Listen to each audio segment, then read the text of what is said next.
fell in the sea. Let it be.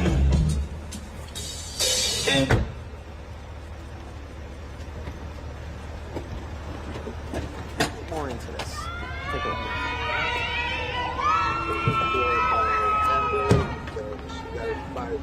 Johnny last night. He was personal property over the balcony, into the streets, not the You again. And when you say personal property, what are you referring to? Thank you, you too. His phone, wallet, credit.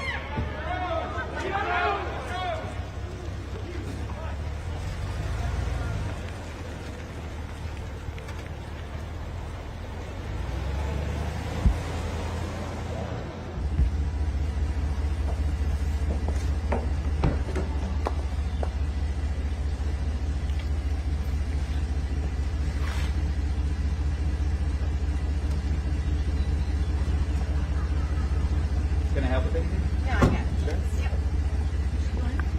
Yep. Wait a second. Good.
Good morning. Do we have any preliminary matters before the jury? Okay, sure. Sure.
morning, ladies and gentlemen. All right, you can have a seat. All right, your next witness.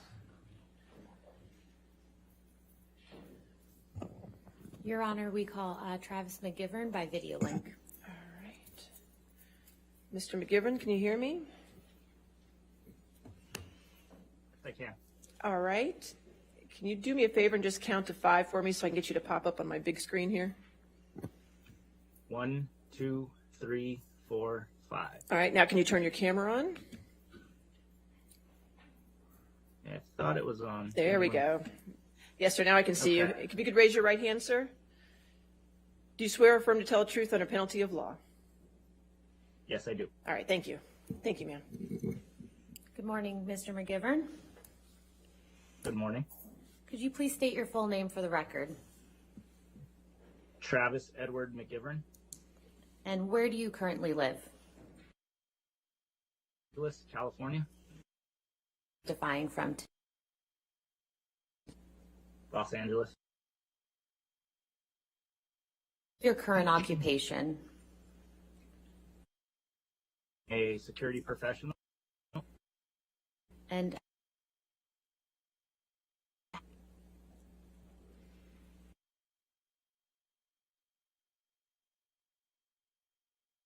A little over 16 years. do you know the plaintiff?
In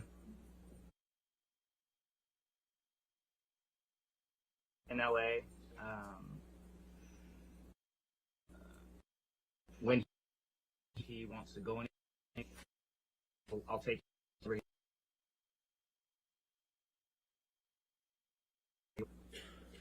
Protected his children before. Yeah, just basically.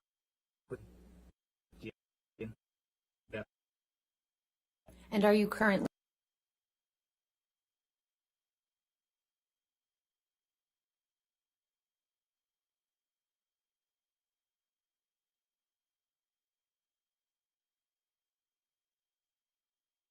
Mr. Depp's travel schedule is pretty regular, so when he's not in town,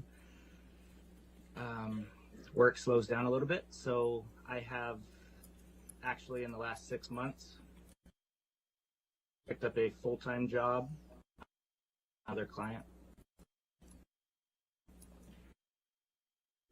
When you for Mr. Depp, how often would you see him in person?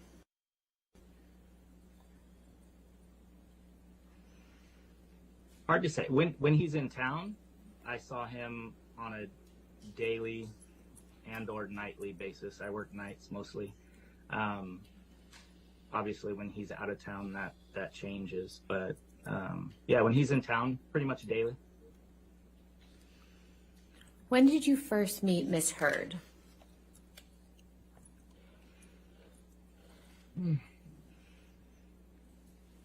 Again, I couldn't give you an exact date, but I would say sometime in 2013, maybe summer 2013.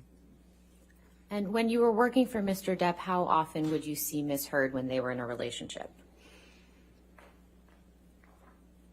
In the beginning, not very often. At one to became a little more frequent.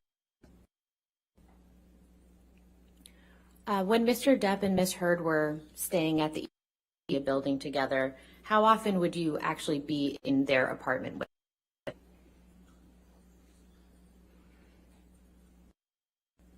That would vary depending on a would be my best estimate. Again, it wouldn't see them at all.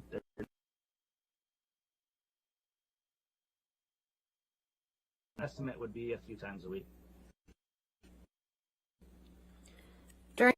Did you have occasion Depp and Miss Heard interact with each other? I did, yes. And how often would? No, anytime I was physically interacting, so I'd say a few. So, How would you describe the interactions between Mr. Depp and Miss Heard?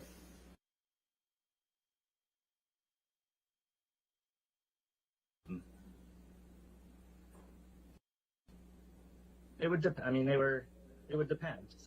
They were super loving, super happy, and then the next night they could be arguing. And initially, when I first started working down at, they were cool. Then more than moving forward. Well, the longer they were there. Start more arguments between.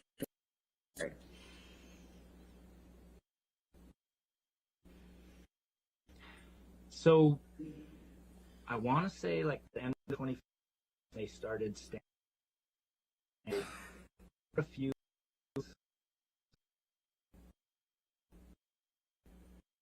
And I mean, it was just verbal arguments, yelling. It was typically wanting to get out of there, and so they're trying to convince. Yeah, I mean, lots of things.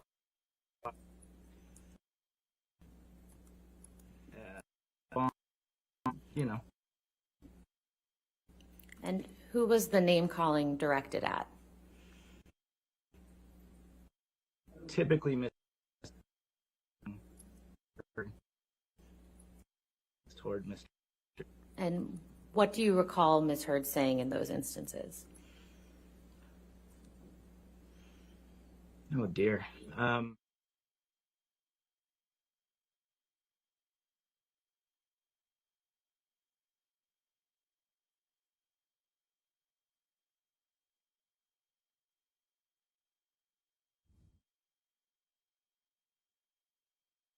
Heard call him a fucking deadbeat dad, if I can say that. I apologize to the court. If a fucking washed up, fucking cunt, you name it. She's spewed it. How would you describe your own interactions with Ms. Heard in the time that you worked for Mr. Depp? Objection, relevance. All right, what's the relevance of his interactions? His interactions when he was involved in when he was witnessing these altercations. Well, if you want to ask that question. Okay. How would you describe your interactions with Ms. Heard when you were present during an altercation between her and Mr. Depp? For the most part, there wasn't really interaction. There were a few times where I was trying to get Mr. Depp away from the situation, and Miss Heard didn't like my involvement in the situation, and she, on one occasion, let me know how she felt about that. And what did she say to you in that instance? A lot. It was a lengthy, one-sided conversation. But she basically demeaned my career choice, called me a fucking yes man. And honestly, there were parts of that where she, she was like, how would you feel if someone was involved in your relationship? Which I sympathize with. But yeah, she definitely threw some shade on me and my chosen career. Now, you mentioned that the arguments between Mr. Depp and Ms. Heard increased when they returned from Australia in March 2015. When did you first see Ms. Heard when she returned from Australia? So I picked Ms. Heard up from the airport on March 9th.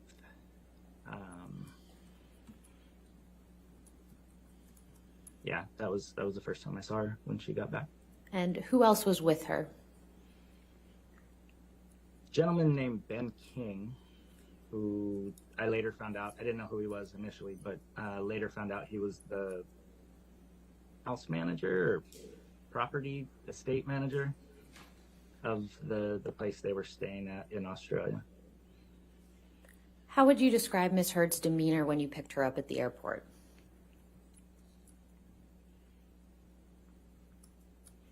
She seemed normal, nothing out of the ordinary. She was pleasant. She was polite, like she usually was. How much time did you spend with Ms. Heard that day?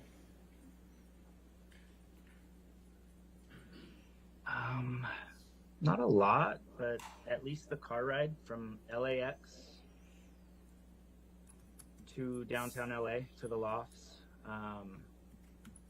Couldn't tell you how long that took, but probably 45 minutes to an hour. I believe I escorted them or helped them up to Penthouse 3 and was maybe in there for very, very briefly, a minute or two, and then I left. So overall, let's estimate an hour. And how close to Ms. Heard were you that day? I mean, in the car where I'm driving, she's in the seat right behind me to my right, so there's a few feet there. I think when I picked him up, I don't remember if I hugged her or not, but I know I probably grabbed some luggage, so I was within a few feet. And what time of day was it when Ms. Heard arrived at the airport? Early afternoon. I want to say they landed at around 1 p.m. What, if any, injuries did you observe on Ms. Heard that day? I didn't notice any injuries. When did you first see Mr. Depp when he returned from Australia in March 2015?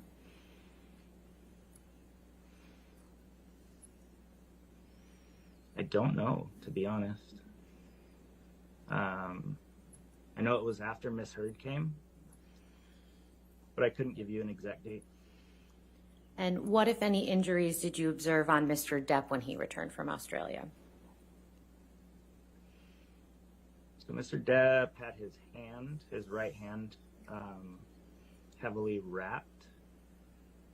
I didn't actually see an injury, but his hand was wrapped.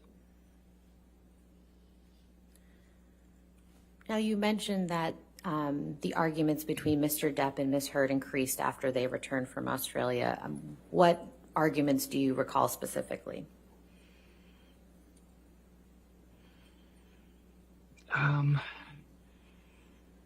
One in particular stands out. March 23rd, a couple weeks after they got back, there was an incident in Penthouse 5 that I recall. And when did you start your shift that day?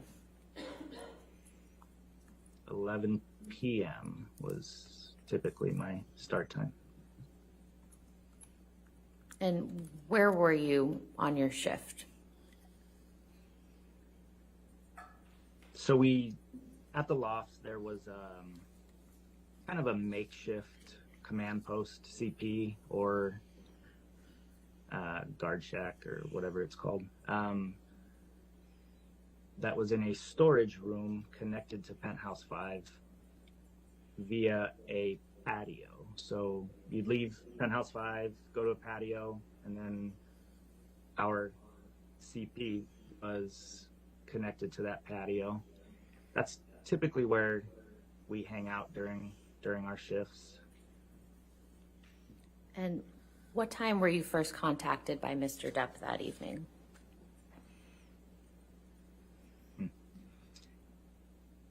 Again, I can't say precisely, but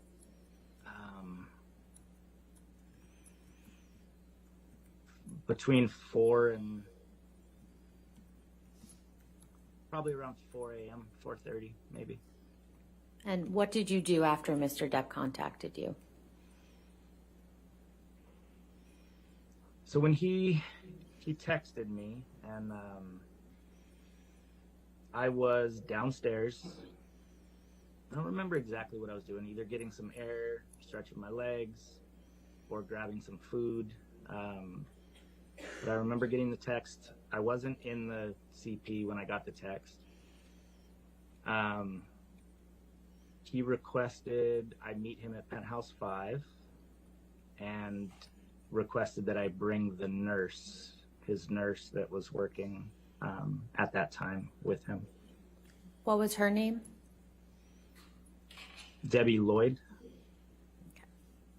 And so what did you go get Miss Lloyd? I did. So Miss Lloyd was staying at a hotel close by, probably about a half block away. And being that I was already down there, I felt 4 a.m, I wasn't gonna, and Mr. Depp wouldn't have wanted me to have her walk by herself. But I wasn't gonna go get the truck either, since I was down there already. So I walked over to the hotel. I believe I called the nurse just to make sure she woke up. And then I walked to the hotel and I met her there. We walked over together to the Eastern Columbia building. In the lobby, we ran into Miss Heard. She was at the front desk talking to security or concierge, I'm not sure who. Miss Lloyd stayed downstairs with Miss Heard. I proceeded upstairs to meet Mr. Depp at Penthouse 5 as requested.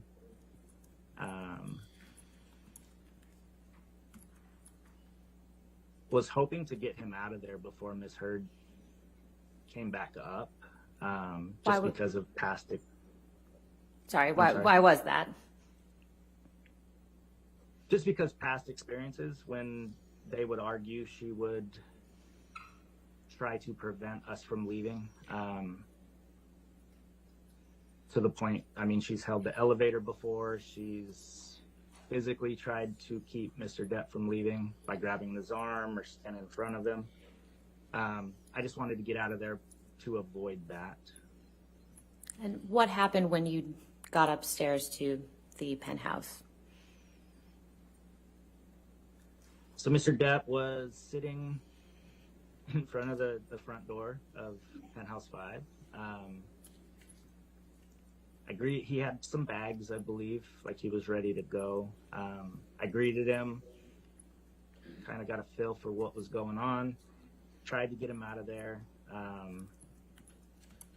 As we were getting ready to leave, Miss Heard and Miss Lloyd exited the elevator on the penthouse level, so they came back up, and Mr. Depp and Miss Heard decided they wanted to continue whatever conversation they were having. So I let them into Penthouse 5.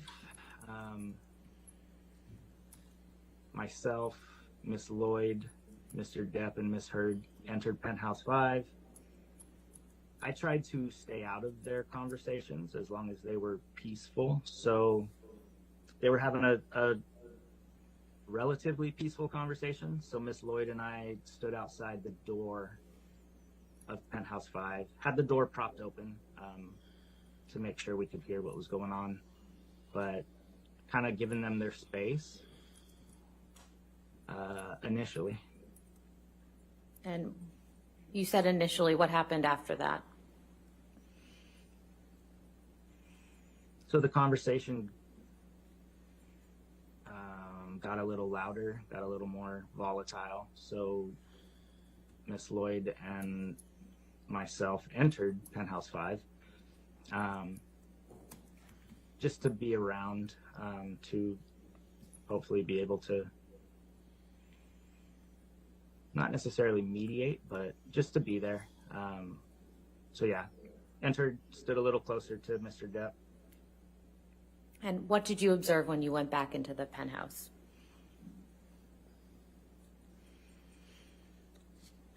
So the argument continued. There were moments of kind of normal conversation, peaceful conversation, but then there were also moments of yelling and anger from both of them.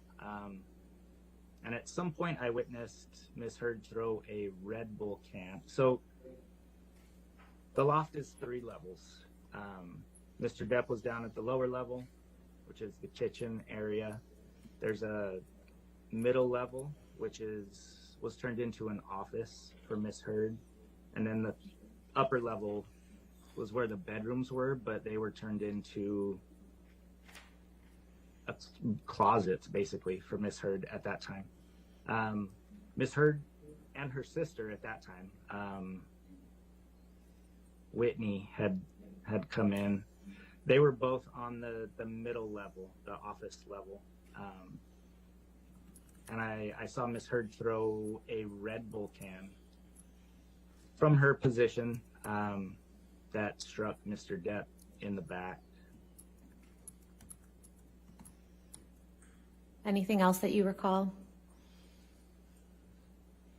At that point, I moved closer to Mr. Depp. I didn't care that I was in the middle of their conversation at that point. I didn't want my client getting hit with anything else. So I stood right by Mr. Depp. The verbal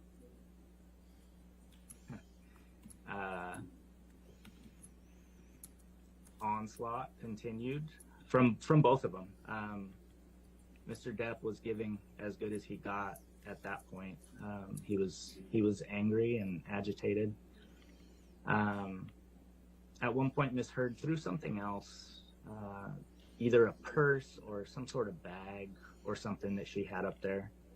I was able to knock it away so it didn't hit him.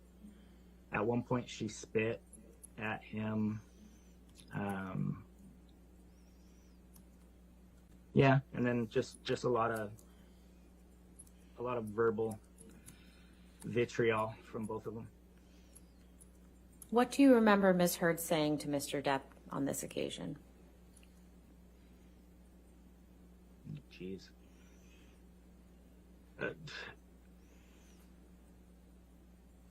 Anything and everything. Specifically, there was you're fucking washed up.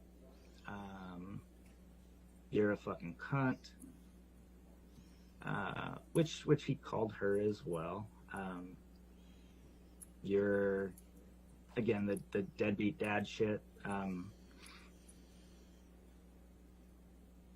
Yeah, I don't even remember what the fight was about, but it was pretty. The F word is my favorite word, and it was being thrown around to the point where I was uncomfortable. So. And how did Mr. Depp respond to Ms. Heard's behavior? Oh, he was mad. He was upset, especially after she tried to spit on him. At one point, Miss Heard and her sister left. penthouse 5. I imagine they went into penthouse 4 or possibly over to penthouse 3. I don't know. They were all adjoining. Mr. Depp went upstairs and rearranged her closet for her. Threw down probably every rack of clothing and shoes. Threw at least one down the stairs. Yeah, he was upset. Where was Miss Heard when Mr. Depp rearranged her closet, as you said? Can't say for sure, but she was not in penthouse 5. She was either in 4 or 3. And you mentioned Miss Heard's sister, Whitney. Do you recall when she arrived in the evening? So Whitney wasn't there when we first all walked into penthouse 5. When Miss Lloyd and I stepped out to give them some space, she must have, excuse me, she must have come in at some point because she was in there when we walked back. Did you see Miss Heard again that evening after Mr. Depp was in her closet? I did, yeah. She must have heard what was going on and not been too pleased. So she shortly after re-entered penthouse 5 as I was trying to get Mr. Depp out of there. And what happened at that point? So her and her sister both came back in. We were on the middle level, so her office level of penthouse 5 at that point. She was agitated. Mr. Depp was agitated. I felt it was time to get Mr. Depp out of the situation, so I stepped in between Miss Heard and Mr. Depp, telling Mr. Depp that we were leaving and that it wasn't up to him anymore. At that point, out of the corner of my eye, I saw a fist and an arm come across my right shoulder, and I heard and saw a closed fist contact Mr. Depp in the left side of his face. And whose fist was that? That was Miss Heard's fist, Amber Heard's fist. And where was Whitney when this occurred? Can't say for sure, but I'm guessing, or my best guess is behind Amber. How did Mr. Depp respond when he was punched?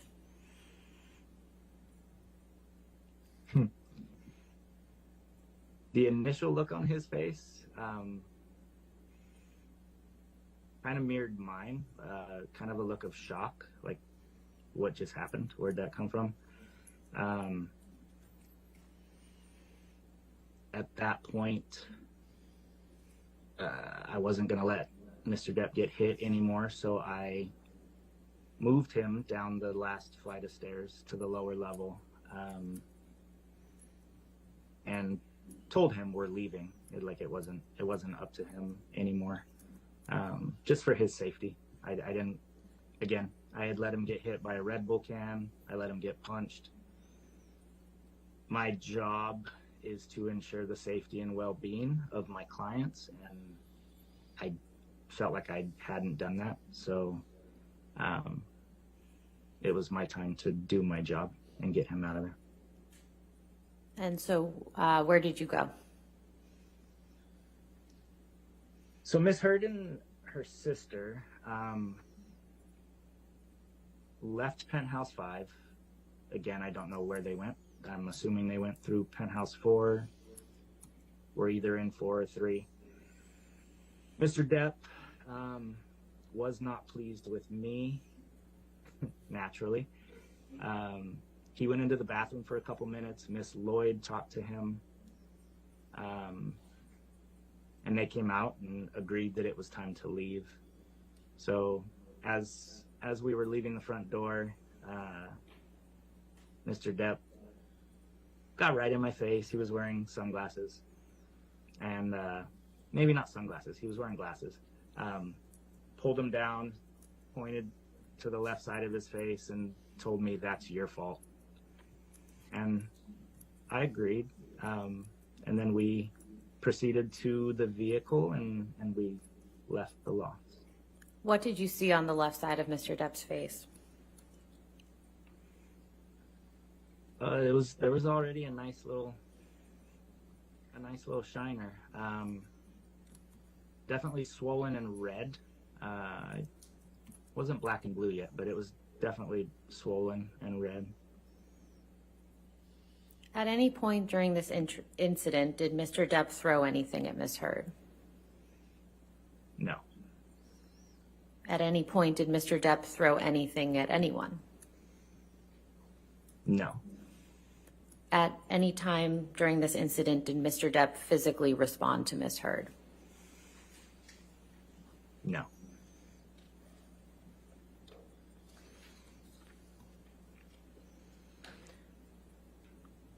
Do you recall Ms. Heard's birthday party in April of 2016? I do.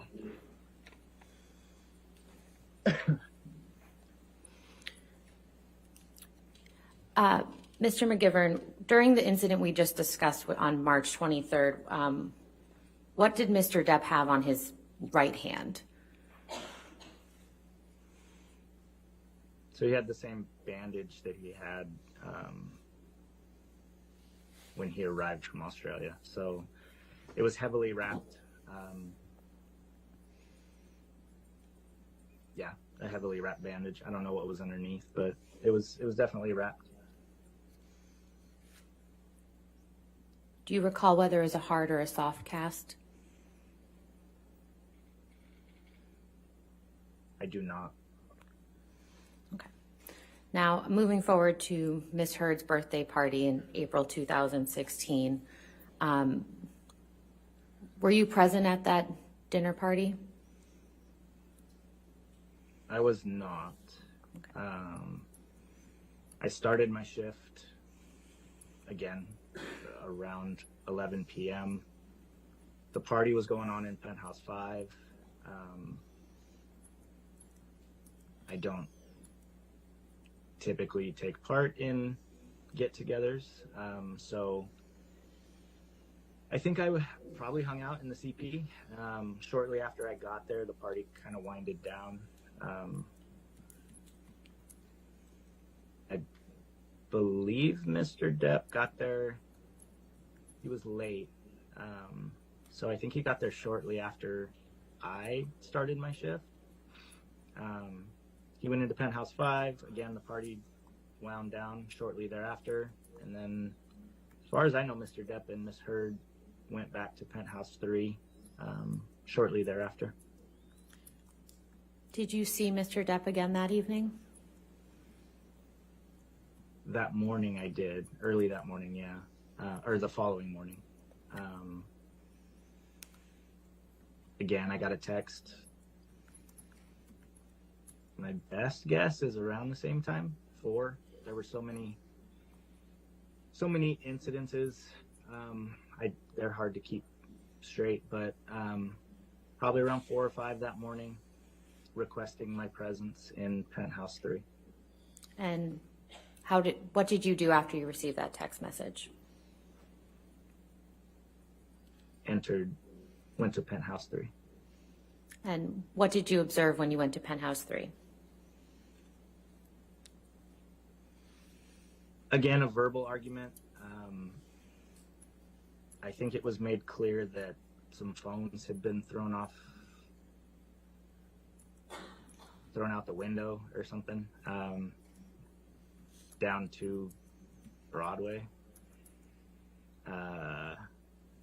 Mr. Depp was again ready to leave, to get out of the situation. He had his couple bags over his shoulders.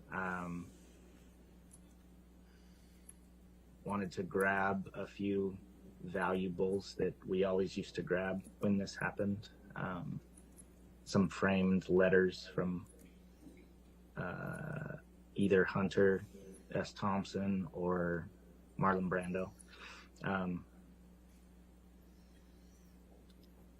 Yeah, and then I believe we left. I think I got him out of the situation again. We did look for the phone briefly, I think, on our way back to West Hollywood. But my main concern was getting him away from the situation, so I didn't find the phone. And then we proceeded back to his suites or properties. What do you recall about Ms. Heard's demeanor that evening when you saw her?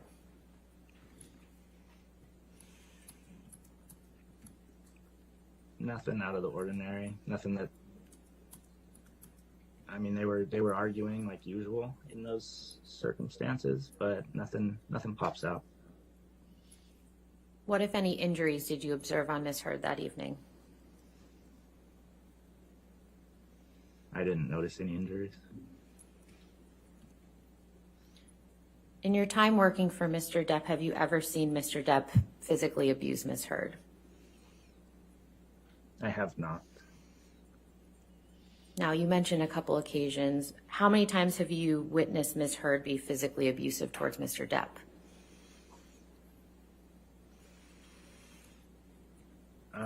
Obviously, the March 23rd thing in Penthouse 5.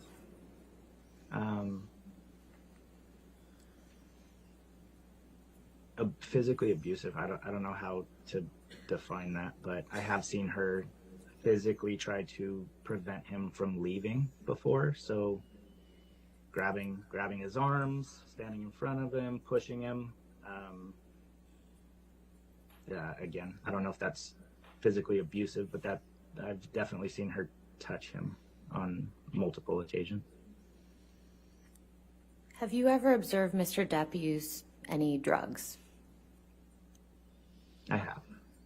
And what drugs have you seen Mr. Depp use?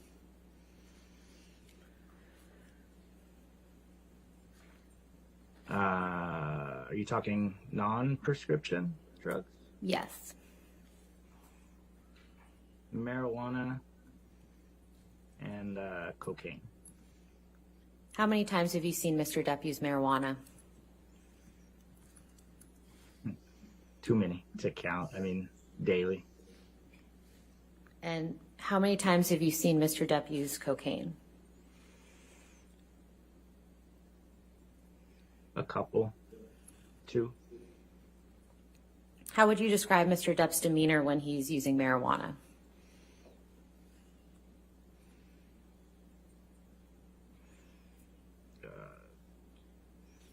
Chill, for lack of a better word. Mellow.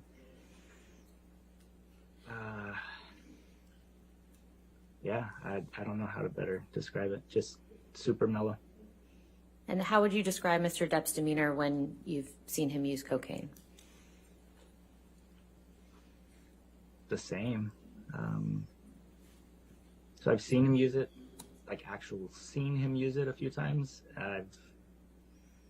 I've known of him using it other times, and I feel like it levels him out. Yeah, I haven't noticed any difference when he's used it. Have you observed Mr. Depp consume alcohol? Absolutely. And how many times? Like marijuana, too many to count. Pretty regularly. And on how many of those occasions did Mr. Depp appear to be drunk?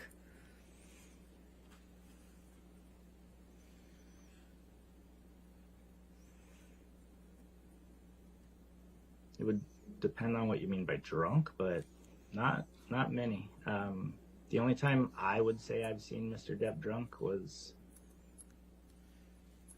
when he would fall asleep on the couch, sitting up with his boots on. Other than that, Mr. Depp handles his liquor very well.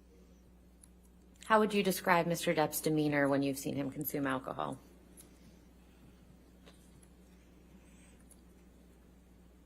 No different than any other time. Again, super chill, super mellow.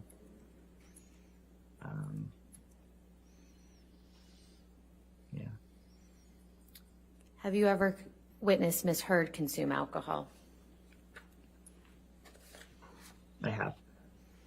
How many times would you estimate?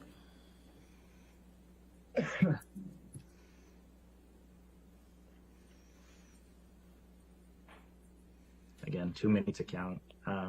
She drank fairly regularly.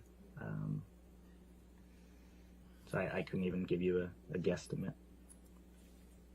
On how many of those occasions did you observe Ms. Heard behaving drunk?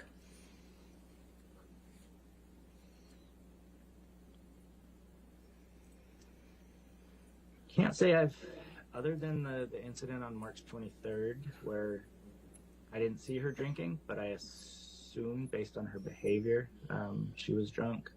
Other than that, I can't say I've ever seen her obviously drunk in my eyes. I have no further All questions. right, cross-examination, Mr. Rottenborn.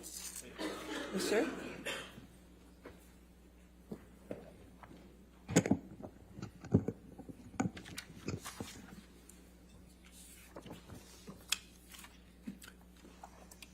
Good morning, Mr. Mcgivern. Good morning, sir. So you said you've worked for Mr. Depp for about 9 years, right? Correct. And he hasn't been in town recently, so you have another job. Is that what you said? Yes. But you still consider yourself an employee of his even today, correct? I do. And when you do work for Mr. Depp, he pays your salary, right? Not on salary. He pays my wage, yes. He pays the money that you make for working for him. Correct. And you've referred to him a few times during your testimony this morning as your client. Is that right? Yes. So when you're working security for Mr. Depp, it's Mr. Depp and Mr. Depp alone that is your client, correct? That is not correct. Well, in the altercation that you testified about with Ms. Heard and Mr. Depp, you referred to only Mr. Depp as your client, and it was your job to keep your client safe. Do you remember that? Objection, compound. I'll allow that. Go ahead. I do. So at least in that instance, he was your client, not Ms. Heard, correct? Correct. Now, the evening of March 23rd, 2015, you actually walked into the middle of the argument with Debbie Lloyd, correct? Yes. So you testified earlier that you were downstairs and Ms. Heard was downstairs in the lobby and you had gotten Ms. Lloyd, but that's actually not accurate, is it? To the best of my recollection, that is accurate. In fact, when you and Ms. Lloyd entered Penthouse 5, Amber and Mr. Depp were already in there having a verbal argument, correct? That is not correct.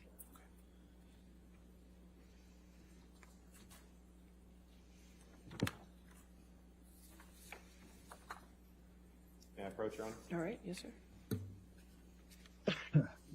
Thank you.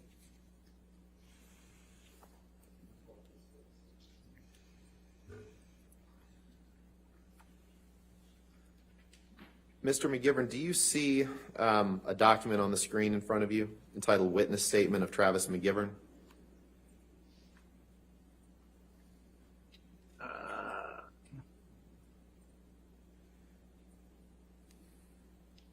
I do. And you, well, let me ask you this. Is that your address below? document's pretty small. Is there any way for me to? Oh, there we go. Yes, it is. And that's where you currently live?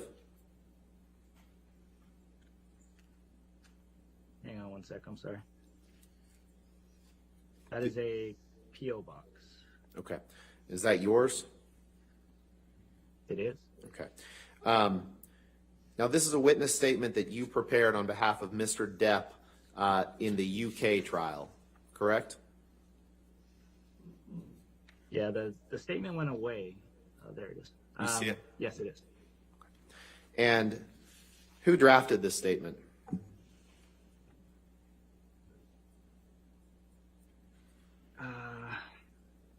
Myself, along with an attorney. I don't remember exactly who. Was it Adam Waldman? At that point, I don't believe it was, no. If you go to paragraph 5, please, on the second page, and you understood when you wrote this statement that this was going to be submitted to the court in the UK trial that Mr. Depp brought, and that this was your testimony on behalf of Mr. Depp, correct? Yes. And about 2/3 of the way through paragraph 5, there's a sentence that says, when Ms. Lloyd and I entered his residence, Ms. Heard and Mr. Depp were having a verbal argument. Is that correct? Did I read that right? That is, yes. So that doesn't say anything about you meeting Ms. Heard in the lobby of the Eastern Columbia building, does it? No, it does not. And when you entered the penthouse, you can't recall the specifics of what the argument was about, correct? Take that. No, like what they were fighting about? Absolutely. No, I don't. And you don't know anything about what caused the argument in the first place, correct? I do not.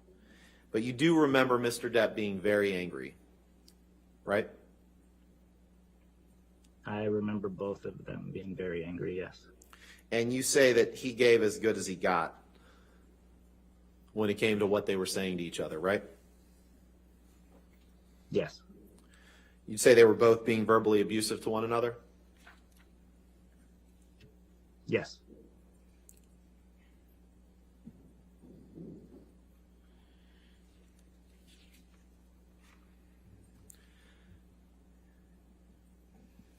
And you testified that at some point Ms. Heard was on the mezzanine level, right? The level of her office, so kind of the middle level of the penthouse? That's correct. And Mr. Depp was on the lower level, correct, when you entered the penthouse? So when Miss Lloyd and I re-entered the penthouse, yes, that's where they were. And you weren't preventing Mr. Depp from leaving at any time, correct? Preventing him from leaving? I was encouraging him to leave. Right. And he could have, when he was on that lower level of the penthouse, he could have left at that point, correct? You wouldn't have prevented that. No, I would not have. But instead, at some point, he walked up to the mezzanine and, as you say, he rearranged Miss Heard's closet, right? Well, that wasn't on the mezzanine level. That was on the top level. But yeah, he rearranged the closet. So he traveled up 2 levels in the penthouse to throw down every rack of clothing that she had, right? I don't know about every rack, but he definitely threw down some racks of clothes and shoes. Okay, I believe you said every rack, so that's just why I was asking you to confirm that. You said he threw a rack down the stairs, correct? Yes. Okay. And then at that point, he went back downstairs? To the mezzanine level, yes. Now, that wasn't the only time you learned of Mr. Depp causing damage in Penthouse 5, correct? Couldn't say for sure. Nothing's coming to mind. He had, you said he had something on his hand from his injury that he sustained in Australia, right? Yes, his hand was wrapped. Now, you weren't in Australia with Mr. Depp and Ms. Heard, correct? I was not. And what he had on his hand could have been a hard cast, correct? Sure. I have no idea what was under the wrap. And isn't it true that while he was on the mezzanine level and Ms. Heard and her sister were there, that he was reaching for Amber's hair while he was trying to hit her with that cast, correct? That is not correct. And you say that you can't say for sure where Whitney was standing on the mezzanine level during this altercation, correct? That is correct.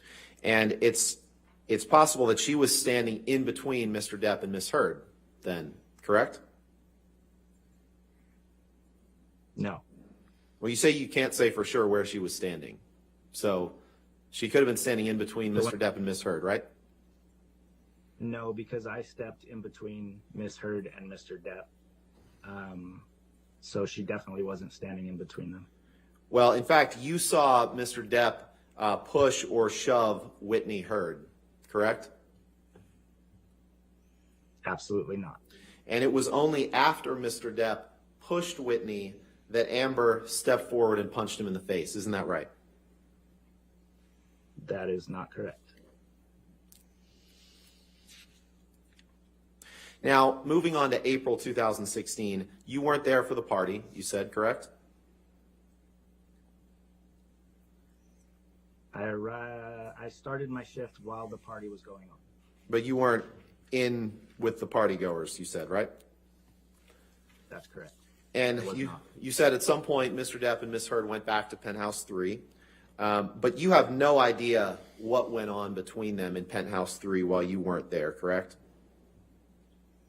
I do not. And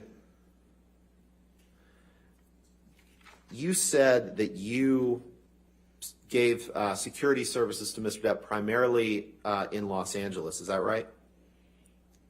Yes. A little bit of travel, but mostly in LA. Okay, where did you travel to?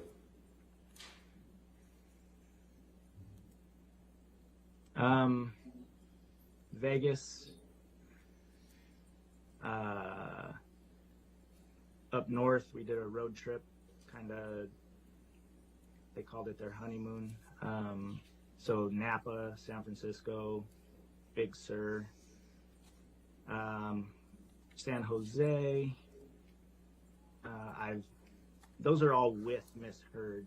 I've taken Mr. Depp to China before. Okay. Yeah, and then a bunch of local stuff, Palm Springs, Santa Barbara, stuff like that. Okay. You weren't on a plane flight from Boston to Los Angeles with Mr. Depp and Amber in May 2014, correct? I was not. And you weren't at the Hicksville Trailer Palace in May or June of 2013, correct? With them? I was not. You were never in the Bahamas with them, including in August 2014, correct? I was not. You were not in the Bahamas with them in December of 2015, correct? I was not. You were not in Tokyo with them in January of 2015, correct? I was not. You were not in the Eastern Columbia building with them on the evening of December 15th, 2015, correct? I don't know. To the best If of they your were- recollection. Yeah, if they were at the lofts, I typically worked every night, but nothing about December 15th is popping into my head. Okay.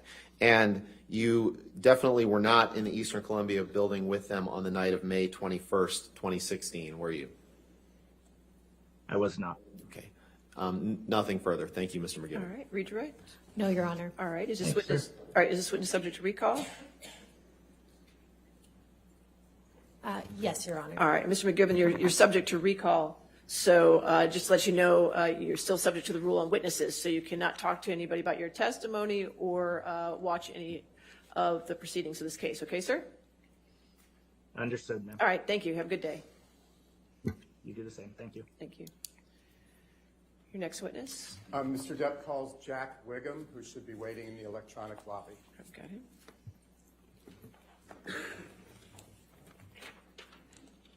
All right. Mr. Whigham, can you hear me, sir? Yes, ma'am. Could you do me a favor and just count to 1 to 5 for me? Sure. 1, 2, 3, 4, 5. All right. Thank you, sir. Can you raise your right hand? Do you swear or affirm to tell the truth under penalty of law? Yes. Okay. Thank you, sir. Good morning, Mr. Whigham. Would you please state your full name for the record? Sure. It's Jack Whigham. Where do you live, Mr. Whigham? I live in Los Angeles. Where, if at all, did you earn your undergraduate degree? I earned a degree in finance from the University of Florida. In what year, if any, did you graduate from the University of Florida? 1998. Do you have any graduate degrees, Mr. Whigham? I do. I have a law degree also from the University of Florida and graduated in 2002. Mr. Whigham, what do you currently do for a living? I'm currently a manager representative for artists. Would you please describe, Mr. Whigham, for the jury what a manager representative does? So we, represent writers, directors, actors, actresses, mostly in their pursuit of artistic endeavors. So I primarily focus on film and television, but, all artistic endeavors. How does a manager representative get paid? Typically via a commission. What? So industry standard is kind of 10% of whatever the deal is. And Mr. Whigham, what did you do professionally after you earned your JD at the University of Florida? I was an attorney at a firm called Weil, Goswell & Manges for approximately 3 years. And then I segued from there to a talent agency called CAA, Creative Artist Agency. In what year did you start work at CAA? I started there in April of 2004. And Mr. Whigham, in what capacity did you start working at CAA? I started at the bottom, in the mailroom, checking mail, and then became an assistant for one of the manager partners. And then in 2007, I believe I became an agent. And then right around 2014, I think, I began co-running the film and talent department there. And when your job responsibilities shifted to becoming an agent at CAA, would you please describe briefly for the jury what that entailed? Sure. We were, also looking out for artistic endeavors on behalf of the clients, so writers, directors, actors, actresses, but we were also negotiating deals and, really pursuing film, television, producing deals on behalf of the clients. Mr. Whigham, did there come a time when you left CAA? I did. I left in August of 2020. What, if anything, did you do professionally after you left CAA in August of 2020? So I co-founded a management production company called Range Media Partners in August of 2020 and have been working there ever since. What type of company is Range Media Partners? It's a management representation production company. Do you know Johnny Depp? I do. Mr. Whigham, when did you first meet Mr. Depp?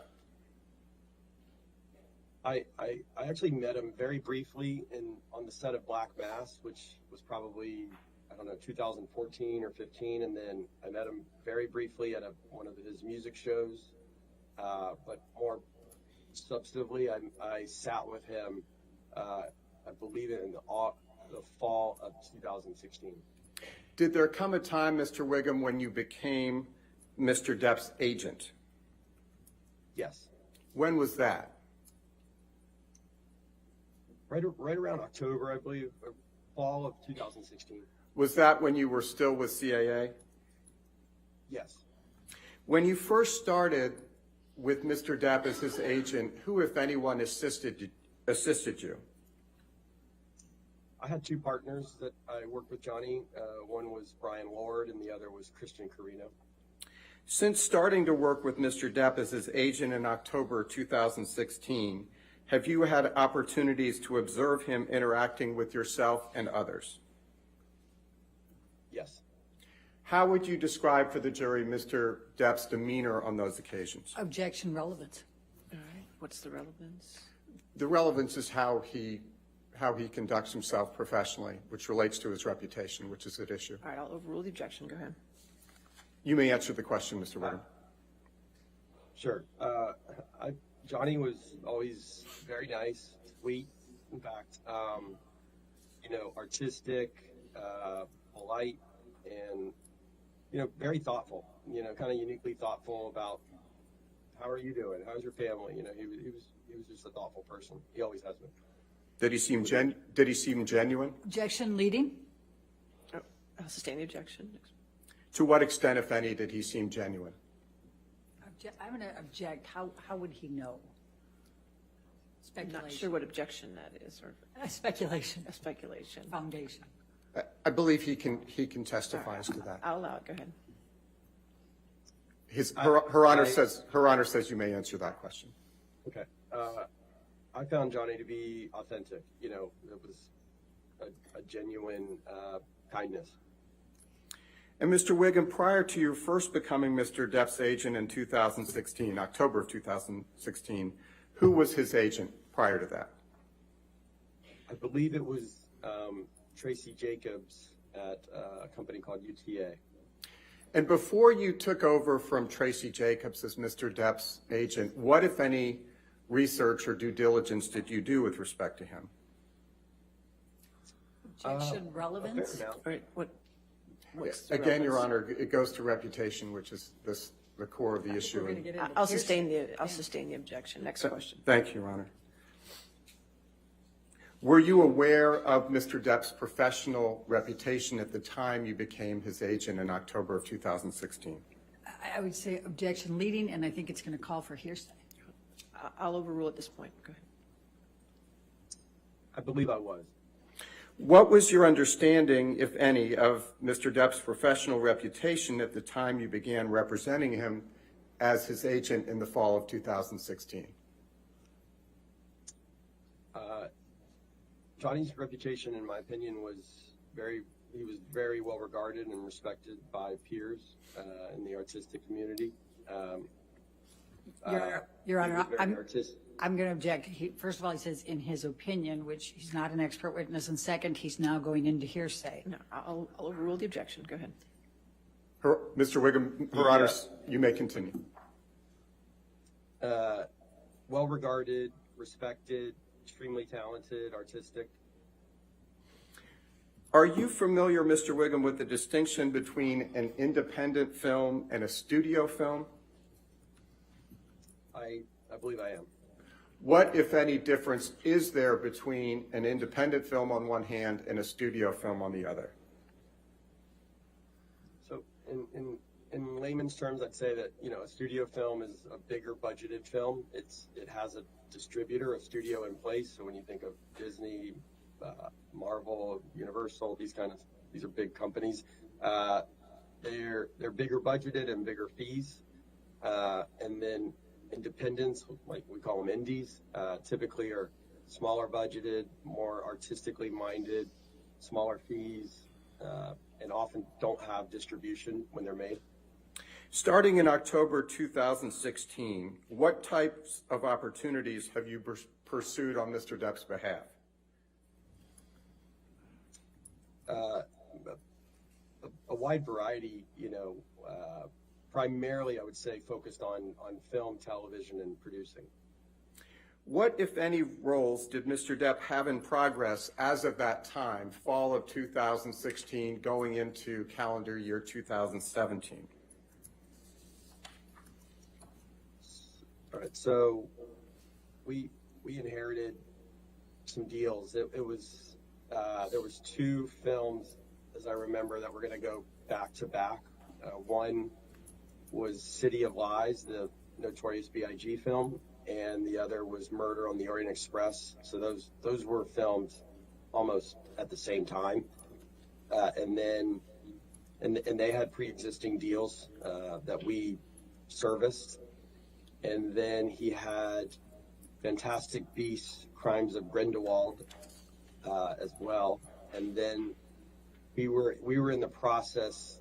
We ended up finishing the 6th film negotiation on Pirates of the Caribbean.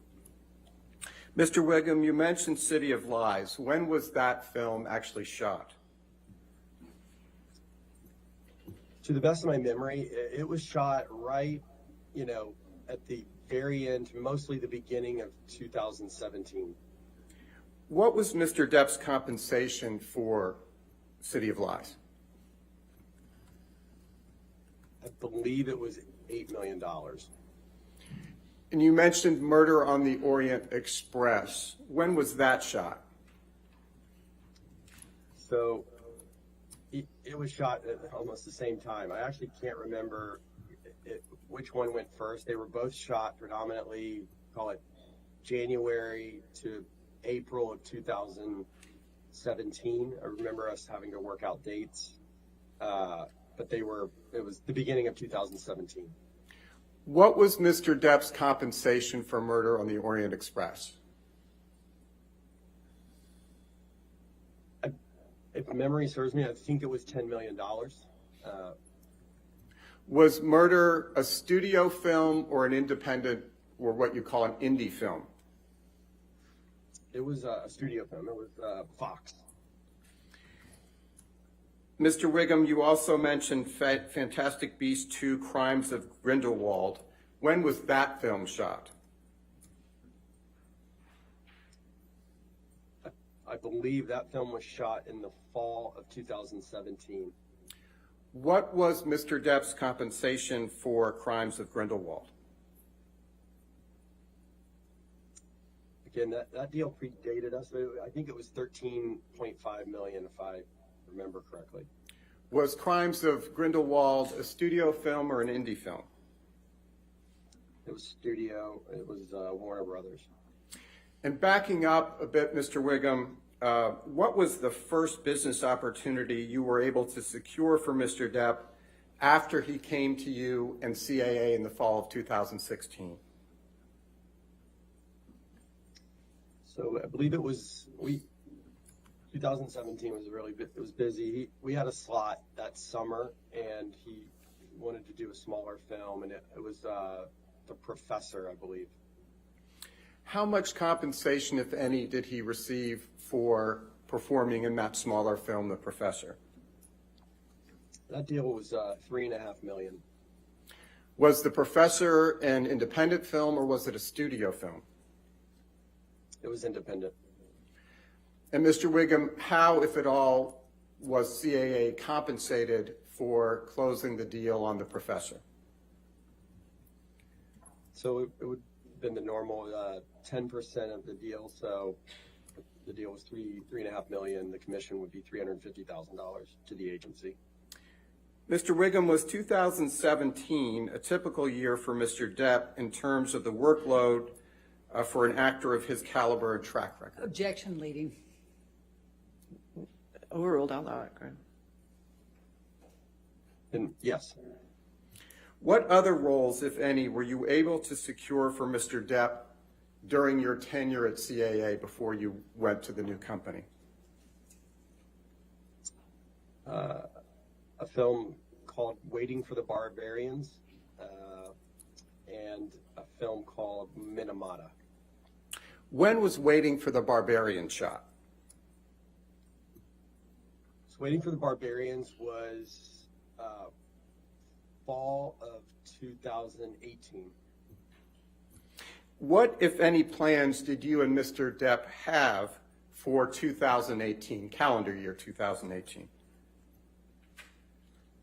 We had a very specific plan for that year because 2017 was busy, and he had done 3 studio films, and I remember him wanting to take time off to rest and be with his kids for first half of the year, and then he wanted to go on the music tour, which always just made him really happy, and so that was the summer. of 2018, and then we had the slot for the fall of 2018, and that's where we spent a lot of time thinking about what that movie was going to be. And Waiting for the Barbarians was kind of a little gift because it was based on a J.M. Coetzee novel, and Johnny's, very well read and knew the literature, the underlying book, and Mark Rylance was in the film, and it was just like a dream actor that he always wanted to work with. What was Mr. Depp paid for Waiting for the Barbarians? $1 million. And I apologize if you've already said this. Was Waiting for the Barbarians an independent film or a studio film? It was an independent. Mr. Whigham, you also mentioned the film Minamata. When was that film shot? That was the very beginning of 2019. So I think January start. Was Minamata an indie film or a studio film? It was independent. How much was Mr. Depp ultimately paid for Minamata? So his fee became, it was $3 million. What, if any, role did Mr. Depp play in Pirates of the Caribbean 5? He played Captain Jack Sparrow. Was he paid an actor's fee for that film?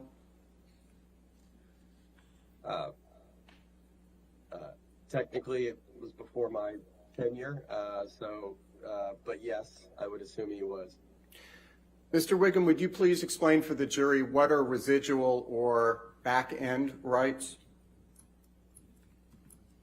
I think the easiest way to explain a back end is it's an ownership stake on behalf of the artist in the success of the movie, and typically is only granted to stars of a certain stature. And in addition to the fee, Mr. Depp, the upfront fee that Mr. Depp was paid for Fantastic Beasts 5, which I know preceded you, what if any understanding do you have of whether Mr. Depp had any back-end rights for Pirates 5? Objection, Your Honor. Foundation. He said that deal was at the other agency, and he wasn't. I'll allow it if he knows it. That's fine. Go ahead. Her Honor says you may answer the question. Yeah, so you initially said Fantastic Beasts. I think you meant Pirates 5. I apologize. I did mean Yeah. for Pirates 5, what, if any, back end did Mr. Depp have for Pirates 5? I don't know what it was. I know that he had one. To what extent, if any, did Mr. Depp ever have a deal to perform in Pirates 6? So when we started representing him, I remember Brian Lord and myself finishing a deal that had started at the previous agency. Objection, Your Honor. May we approach? Okay. Hold on a minute.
For the interruption, Mr. Whigham, Her Honor says you may answer the question, which I believe is, to what extent, if any, did Mr. Depp ever have a deal to perform in Pirates 6?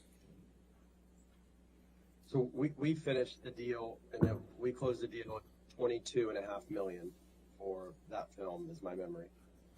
Which studio was involved in the Pirates series, including Pirates 6? So that was Disney. Was Disney the studio involved in all of the Pirates movies? Yes. What role was Mr. Depp to play in Pirate 6? Objection calls for speculation I'll allow it. and hearsay. I'll allow it. Captain Jack Sparrow. Was the $22.5 million to be paid to Mr. Depp by Disney or by some other entity? Disney. And when was that $22.5 million to be paid to Mr. Depp? It would be paid when he shoots it. We call it principal photography, so when the film shoots. Who was the producer of the Pirates franchise? Jerry Bruckheimer. Does Mr. Bruckheimer work for Disney? No. In 2017, to what extent, if any, was Mr. Bruckheimer supportive of Mr. Depp remaining in the Pirates franchise? Objection, Your Honor, calls for hearsay. I'll sustain the objection. Thank you, Your Honor. Putting aside his role in the Pirates films, did Mr. Depp have any other affiliations with Disney in 2017? Yes. What were those affiliations?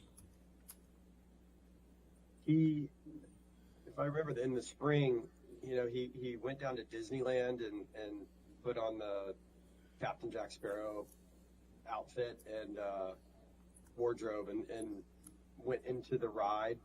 He and Disney had worked out a fun little thing where he was going to take the place of the automated, you know, Captain Jack Sparrow on the Pirates ride, and so he would kind of surprise people as they were going along there. And so I remember he did that, and then in May of 2017, he went to Disney Shanghai to help open the Pirates of the Caribbean ride there.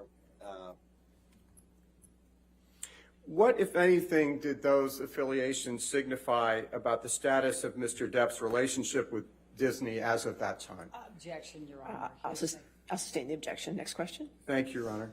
To what extent, if any, did Mr. Depp socialize with anyone at Disney in 2017, to the extent you know? Objection, Your Honor. I'll allow it to the extent he knows. Do you know whether Mr. Depp socialized with Disney during 2017? Objection, Your Honor. Foundation, hearsay. I do. If you could say foundation. How do you know that Mr. Depp socialized with Disney in calendar year 2017? Because I was there. Will you please describe for the jury what you mean when you said you were there when Mr. Depp socialized with Disney? We had a dinner in spring of 2017 with myself, Bruckheimer, and Sean Daly, who was running the film, was president of Disney. How did the dinner conclude? Great. I mean, great, very nice. It was a great dinner. As of early December 2018, so we're now in December of 2018, what, if anything, was your understanding of the status of whether Mr. Depp would actually appear in Pirates 6? Objection, Your Honor, calls for hearsay. All right. Objection. Next question. Mr. Whigham, there come a time when you saw an op-ed that purportedly written by Amber Heard that appeared in the Washington Post. Yes. Mr. Whigham, I would like to show you, please, what was entered previously into evidence as Plaintiff's Exhibit 1. Mr. Mcgivern, would you please pull up Plaintiff's Exhibit 1? And, Your Honor, may we please publish this to the jury as previously. Mr. Whigham, have you ever seen this document before? Yes. What is it? I believe it's the opinionated op-ed in the Washington Post that Ms. Heard. In Plaintiff's Exhibit 1. And drawing your attention specifically to the third paragraph of the op-ed, Ms. Heard writes, quote, 2 years ago, I became a public figure representing domestic abuse, and I felt the full force of our culture's wrath for women who speak out, unquote. What, if any, understanding do you have of that reference? That it was regarding Johnny and their relationship. Directing your attention, Tom, if we could just move back up to the first page of Exhibit 1. Directing your attention to the title of the article, quote, Amber Heard, I spoke up against sexual violence, unquote. What, if any, understanding do you have of that reference? Objection, Your Honor. It's irrelevant what his understanding is. I'll allow it. That was rather shocking, I remember, because it was the first time I'd heard an allegation of sexual abuse. And against whom was the allegation of sexual abuse? Objection, Your Honor. How would he know? I'll sustain the objection. Next question. Mr. Whigham, directing your attention to the 5th paragraph of Plaintiff's Exhibit 1, Ms. Heard writes, quote, I had the rare vantage point of seeing in real time how institutions protect men accused of abuse, unquote. To what does that refer? Objection, Your Honor. How would he know it? I'll sustain the objection. Next question. Mr. Gibson, if you would please take down Plaintiff's Exhibit 1. Mr. Whigham, how, if at all, was Ms. Heard's op-ed different from other articles about the couple's relationship? Objection, Your Honor. Calls for hearsay foundation. All right. Other articles? Mr. Whigham, had you seen other articles in the course of your duties as Mr. Depp's agent about Amber Heard and Johnny Depp? Objection, Your Honor. Still Yes. calls for hearsay foundation. I'll allow it. Thank you. How, if at all, was the op-ed different from other articles you had read about the Johnny Depp-Amber Heard relationship? It was a first-person account coming from the victim. It's extremely impactful. Impactful in a good or bad way? With respect to Johnny, it was catastrophic because it was coming from a first-person account. It was not from a journalist. It was not from someone observing. It was from someone saying this happened to me. Mr. Whigham, between December 18, 2018, the date of the op-ed, and October 2020, did Mr. Depp perform in any studio films? Sorry, could you just repeat the dates? Between December 18th, 2018, which is the date that Ms. Heard's op-ed appeared, and October 2020, to what extent, if any, did Mr. Depp perform in any studio films? Zero. No studio films.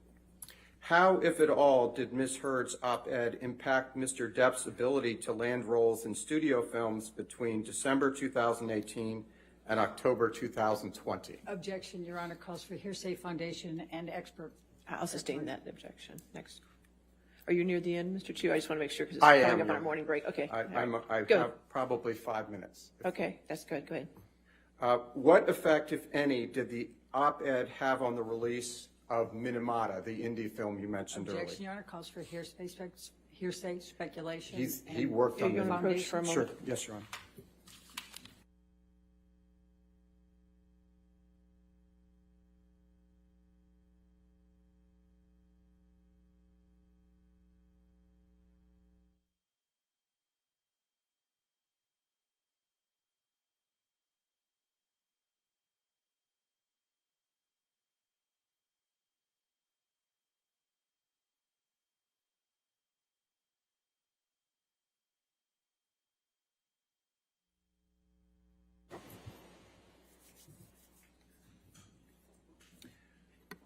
What happened, Mr. Whigham, after the op-ed, but before October 2020, with respect to Minamata?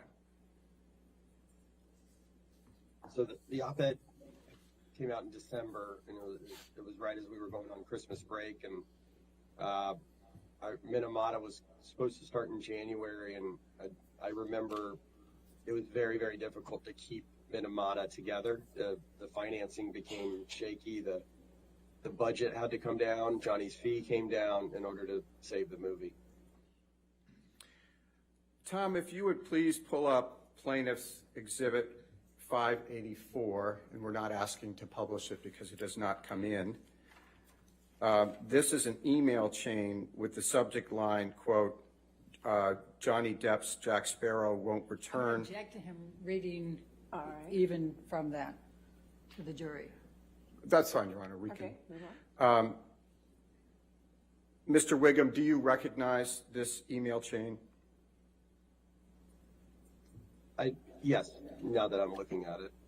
What is the date of this email chain? I think it's December 20th. December 20th of what year, sir? Sorry, December 20th of 2018.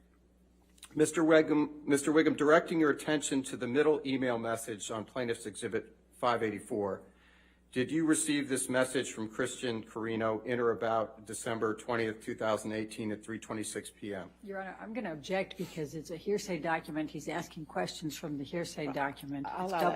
double. I'll allow that question. We'll see where we go. Her Honor said you may answer that question. Yes, I see, I see what he's asking me. Would you please explain to the jury what the message was about? Objection, Your Honor, hearsay. Hearsay. He's asking him to essentially say If we what. want to approach for a moment.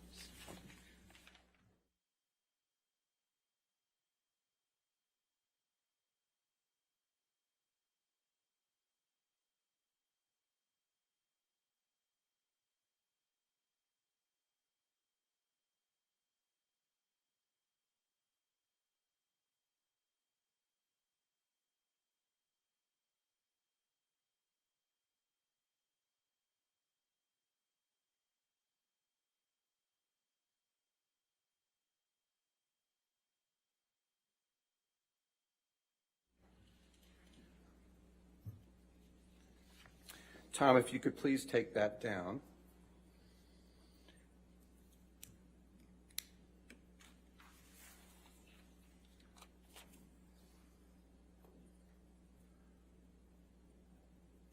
Mr. Whigham, did there come a time after Ms. Heard's publication of the op-ed on December 18, 2018, but before October 2020, that you learned more about Disney's plans about whether it would cast Mr. Depp in Pirate 6? Objection, hearsay. All right. I'm just asking whether he Okay, I'll allow that. Yes. When did that happen? In 2019. What happened? Go ahead. Your Honor. Next question. What happened in 2019 with respect to Disney, your learning about Disney's plans, whether to use Mr. Depp in Pirate 6? Objection, hearsay. What happened? Is that, Yes. I'll allow what happened. Go ahead. It became clear they were going in a different direction. When did you learn that Disney was going in a different direction and no longer planned to use Mr. Depp in Pirate 6? Early 2019. Who is Margot Robbie? She's a fantastic actress. She's a client of CAA. What, if anything, did you learn about the role Margot Robbie would be playing in Pirate 6? I think that calls for hearsay. Again, Your Honor, I'm going to object. I'll overrule the objection. I learned that they were developing a Pirates project for her to star in.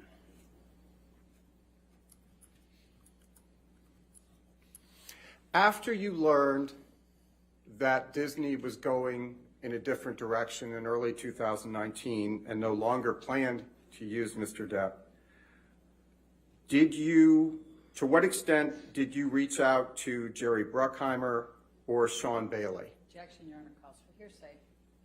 It does not, Your Honor. Overruled. I'll allow it. Thank you, Your Honor. A lot. Did you reach out to Mr. Bruckheimer and Mr. Bailey jointly or separately? Separately. What, if anything, was the result of your outreach to Mr. Bruckheimer and Mr. Bailey? Objection still calls for hearsay, Your Honor. Calls for hearsay. I'm just asking what the result was. It's still based on his communications with them. All right, I'll sustain the objection. Next question.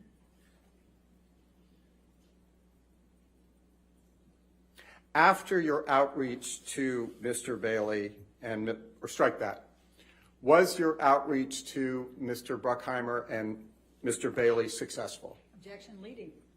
I'll allow it. No. I successfully made contact with them, but I was not successful in rescuing pirates for Johnny. When was the last time you discussed Mr. Depp's role in Pirate 6 with Jerry Bruckheimer, Sean Bailey, or anyone else at Disney? I'm going to object, Your Honor, on hearsay. Overruled.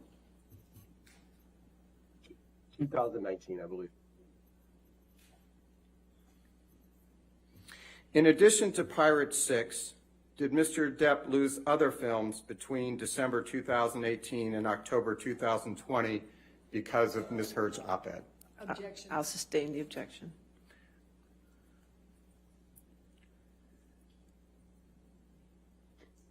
In addition to Pirate 6, did Mr. Depp lose any other films between December 2018 and October 20? Objection, Your Honor.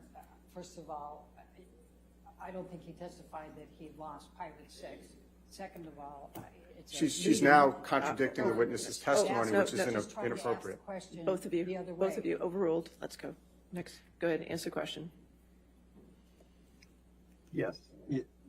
After the op-ed, it was impossible to get him a studio film, which is what we normally would have been focused on in that time period. Mr. Whigham, to what extent did COVID, or strike that, to what extent, if any, did COVID impact Mr. Depp's opportunities prior to October 2020? I think it had an effect on Johnny, like other actors to some degree. But we were still doing business, especially on behalf of, bigger stars that greenlit films. And so what was happening was we would close deals or, put together a movie and then just set the start date for whenever people could get together and actually shoot the movie. Mr. Whigham, in your many interactions with Mr. Depp, have you ever seen him angry? Objection, Your Honor. It's leading. I'll sustain as to leading. In your many interactions, thank you, Your Honor. In your many interactions with Mr. Depp, to what extent, if any, have you ever seen him lose his temper? I never have, actually. To what extent, if any, has Mr. Depp ever raised his voice in your presence? No, he never has. Mr. Whigham, to what extent have you ever seen Mr. Depp engage in any violence? Never. Mr. Whigham, other than Ms. Heard, are you aware of any other woman who has ever accused Mr. Depp of physical abuse? Objection, leading, foundation, and hearsay. I'll sustain the objection to leading. Thank you, Your Honor. Thank you, Mr. Whigham. All right. I'll pass the witness. All right, Mr. Whigham, we'll do cross-examination in about 15 minutes. I'm going to take a 15-minute morning recess, okay, sir? All right, ladies and gentlemen, we'll go ahead and take our morning recess. Do not discuss the case with anybody and don't do any outside research, okay? Mr. Whigham, what I'll do is put you in the lobby, and then you won't see anything. In about 15 minutes, I'll bring you back, okay? Okay. All right, thank you. Thank you.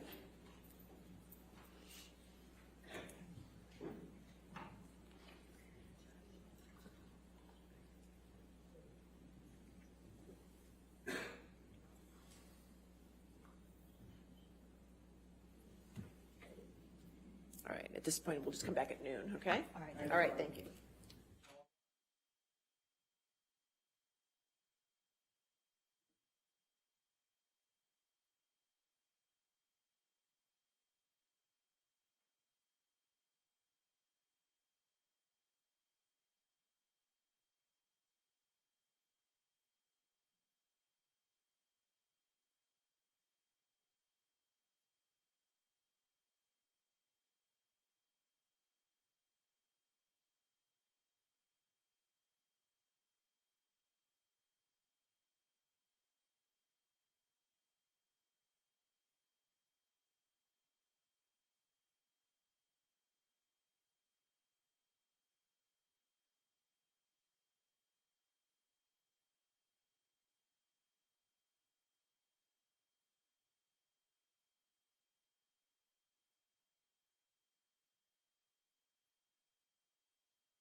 Mr. Whigham, you testified that you closed a deal for Mr. Depp for Pirate 6 with him acting as Jack Sparrow. Do you recall that testimony?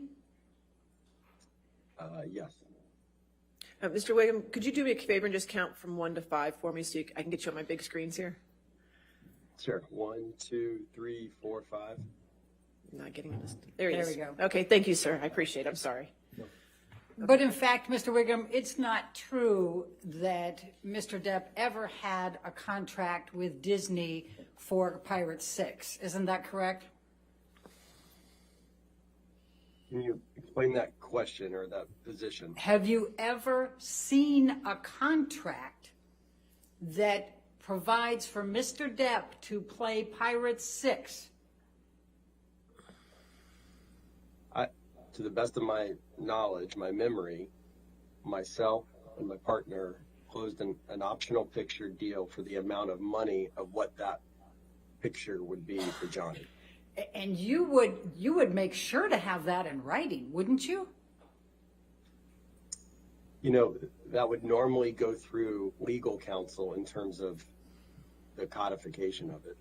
Do you have any explanation for why there exists nothing, no piece of paper, nothing suggesting that Mr. Depp ever had a deal with Disney for Pirate 6? Objection, lack of foundation, compound. Oh, I'll allow it. So I often close, when I was an agent, we would work on many deals where I actually wouldn't see contracts. They were verbal in nature. And then, you know, especially on optional pictures, just so there was an understanding of what the money would be. So do you have an explanation why there is not even a piece of paper, not an email, not a text, not a document, nothing that suggests that Mr. Depp is going to be in Pirate 6 as Jack Sparrow? Objection, asked and answered. I don't believe it was. So overruled, I'll allow it. I mean, if you're asking me my opinion, it wouldn't necessarily be alarming because that would be a conversation usually to understand.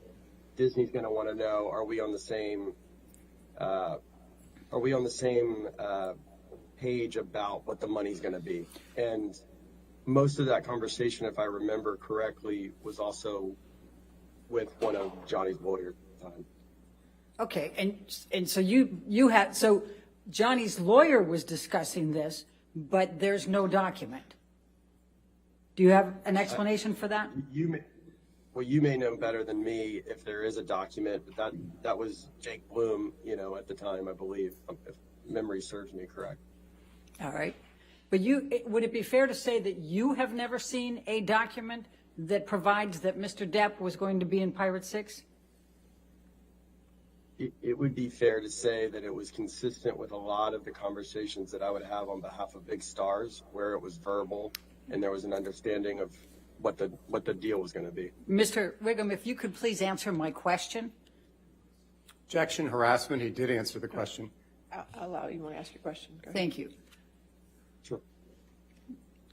Judy, Can you repeat the question? Sorry. Judy, can you read that back? Thank you.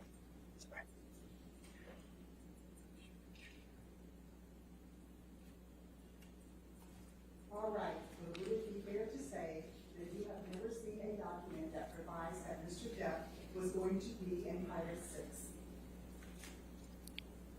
6? It would be fair to say that I have not seen a document on Pirates. Now, just so you know, Mr. Whigham, I don't need you to give me extra. I just want you to answer mine. I just want to know, have you ever seen a document that says Mr. Depp is going to be in Pirate 6? I only to fully answer the question though. I think there's some context. That's an easy yes or no. Have you seen a document?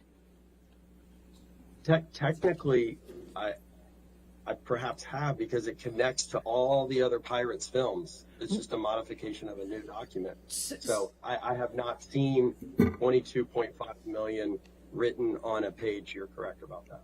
Okay.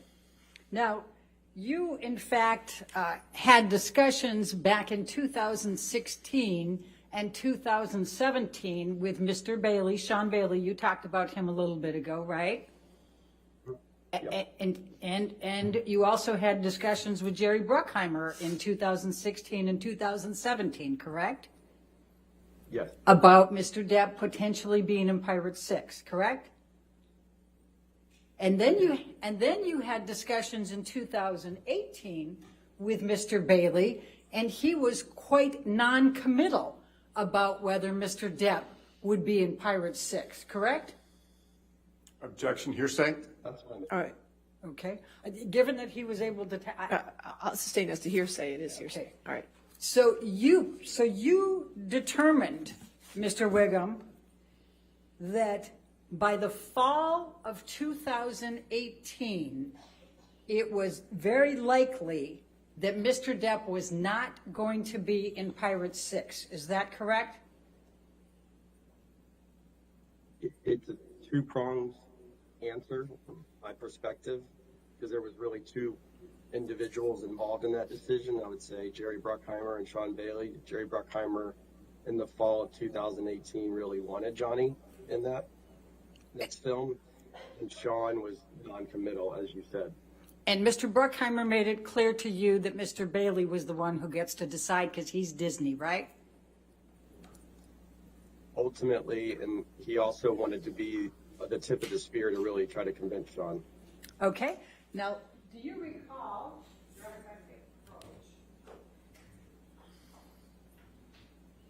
Thank you.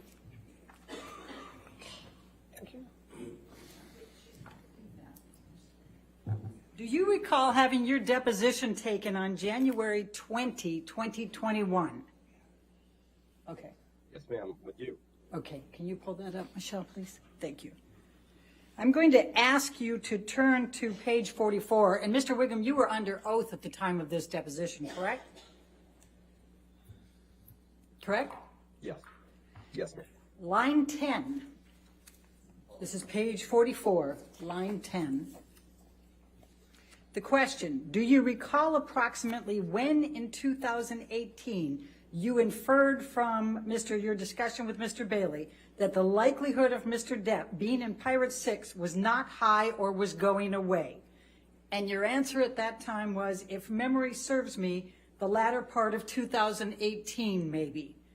Question, when you say latter, is that any time from August to December, or what are you thinking?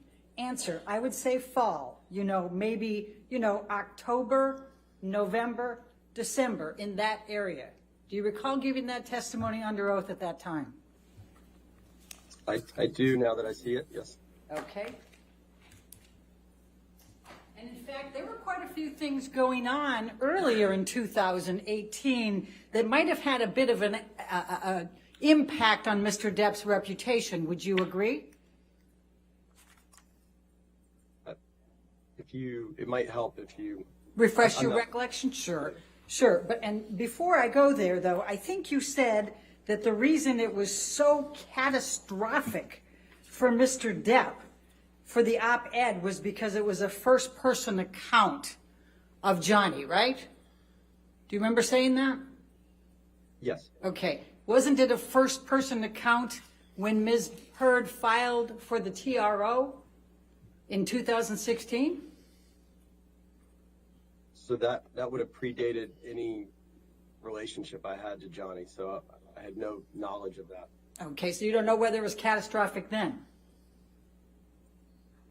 If you're asking me my opinion on something I don't know, I can form an opinion right now.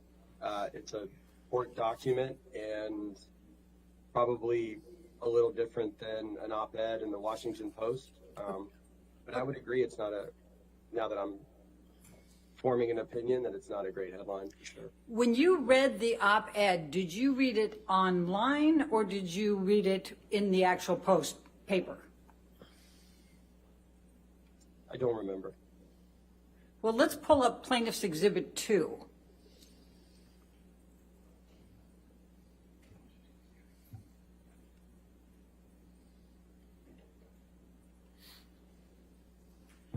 Does this refresh your recollection?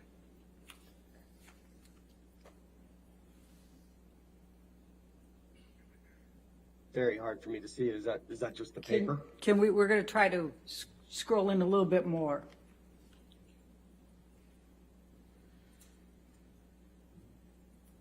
Again, just you can help me. Is that the paper? Is Yes. that the article? Yes, that's the Washington Post. So, what's the question? Sorry. Does this help refresh your recollection of whether you saw it in print or whether you saw it online? It does not, but I'll tell you that I did not typically pick up the Washington Post, Okay, and so while we're sitting, if you can, just for a second, you're saying that then 2 years ago I became, oops, I better not do that. Let's clear that one.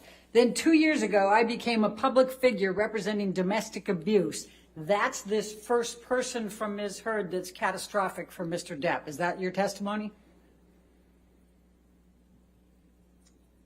My testimony is that it reads like a victim statement from someone involved and the recipient, and it became a bit of a death nail, catastrophic thing for Mr. Depp in the Hollywood community.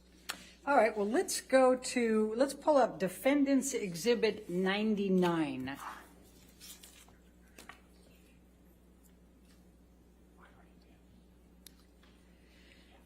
Now, there was, in fact, an article published in the Sun newspaper by Dan Wooten, the editor-in-chief, on April 27, 2018. Do you recall that?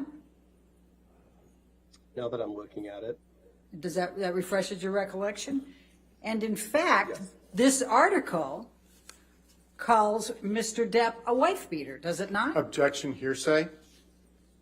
I'll allow it for them. You know what? I can't see the print even with these glasses, but All right. Well, I'll take your word for it. Well, the title here is How Can J.K. Rowling Be Genuinely Happy Casting Wife-Beater Johnny Depp in the new Fantastic Beasts film? Objection, hearsay, Do you see that? Your Honor. I'll allow that. Yeah. Okay. Your Honor, I'd like to move the admission of this exhibit. I think at this point it's not offered to prove the truth of the matter asserted, but it's going to offer, he's testified to comparisons of other articles. He's testifying to the impact of the op-ed. I think it's, in fairness, we should be able to put this in and be able to make the comparisons. It's clearly hearsay, Your Honor. I'll sustain the It's objection. not offered to prove the truth of the matter asserted, Your I'll Honor. sustain the objection. Okay. Well, let's go to the third page. Now let's go to the fourth page. So it has A5, I think is what I'm trying to get to. So it says paragraph 7. So do you recall that it says in here, Objection, hearsay, Your Honor. Your Honor, She's just trying to backdoor your ruling.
Mr. Whigham, the article also had pictures, did it not? I don't recall. Do you recall whether it had a picture of Ms. Heard? Objection, hearsay, Your Honor. I'll allow that. I don't recall.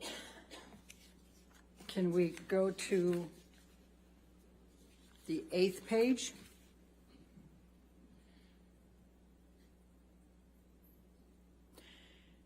I'm showing you the picture right now. Does that refresh your recollection? Your Honor, hearsay, lack of foundation. Yeah, I'll allow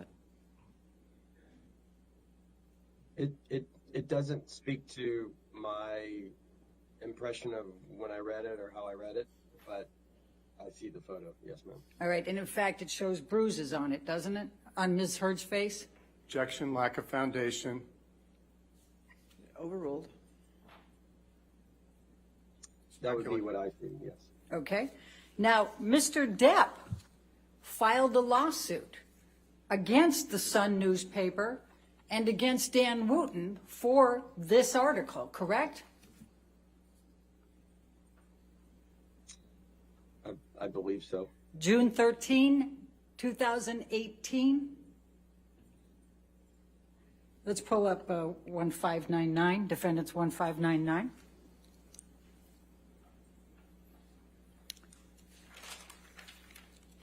Does this refresh your recollection? Objection, hearsay, Your Honor. Just for refreshing recollection, I'll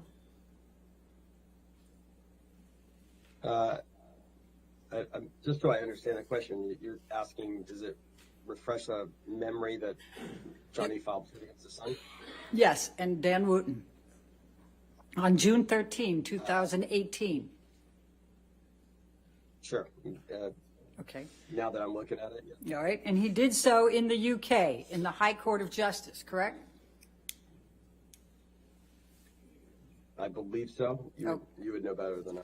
Okay, and if we can just turn to page 9, and do you recall that Mr. Depp alleged that that article had caused him serious harm to his personal and professional reputation?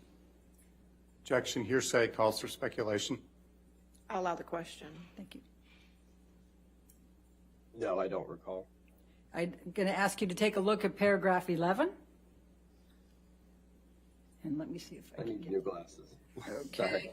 I wish, Your Honor, is there a way to even make that screen bigger on mine? I wish I had better glasses and more technologically savvy. They can make it a little bigger, but I think that's about as far as it can go. I'm going to try to highlight it here so that might help you a little bit. Let me switch the color.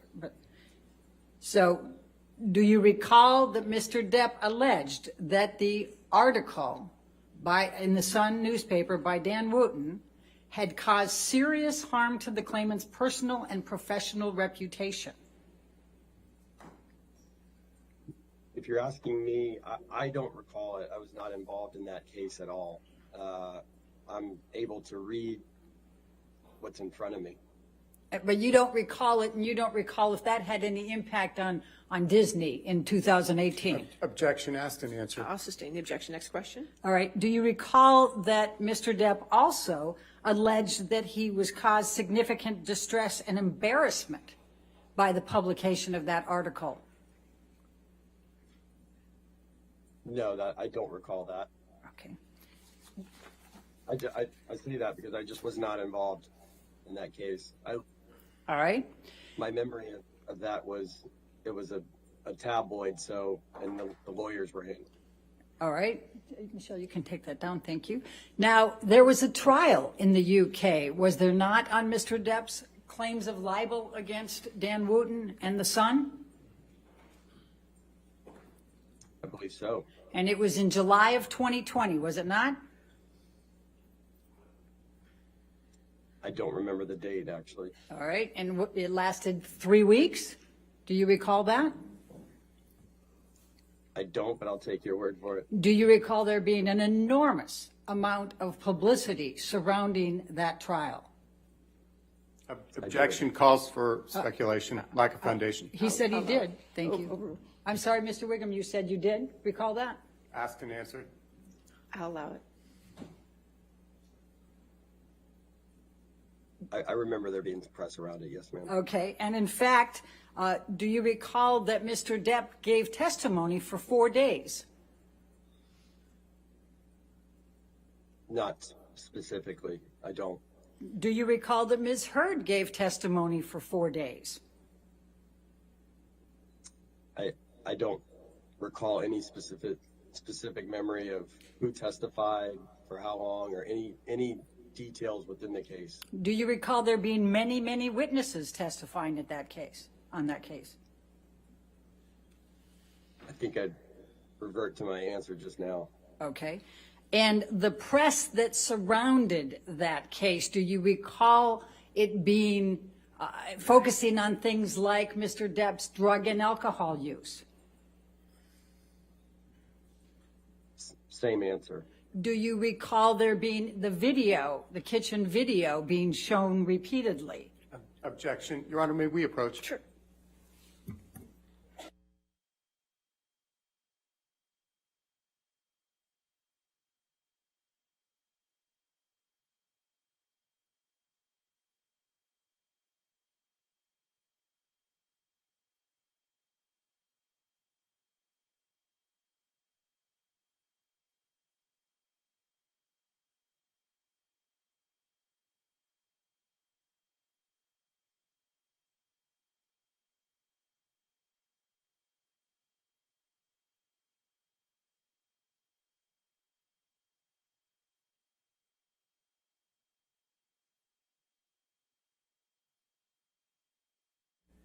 I think my last question was, do you recall there being a lot of publicity surrounding Mr. Depp's alcohol and drug use? I think I answered that. Oh, that's right. I was on the video, the kitchen video. Do you recall there being the kitchen video being played pretty repeatedly in the press? No, I don't. Do you recall a lot of pictures of Ms. Heard reflecting bruises, cuts, injuries? I think, just to be clear, I don't recall anything that was going on within the case. I was always consumed with next film and TV opportunities, and that was being handled by the lawyers. That's my memory. Do you recall, I just have a couple more to ask you on this, do you recall there being allegations of at least 14 incidents of domestic violence against Ms. Heard in that trial? I do not, with specificity. Same answer. Now, could we bring up exhibit number 1 again, plaintiffs?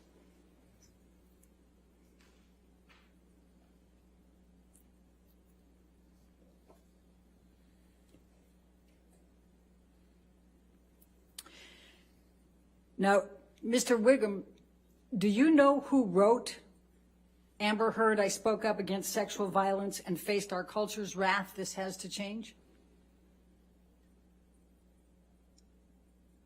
You're talking about the title? Yes. I wouldn't say that I would have assumed it was Ms. Heard. You assumed, but you don't know, do you? I do not. Okay.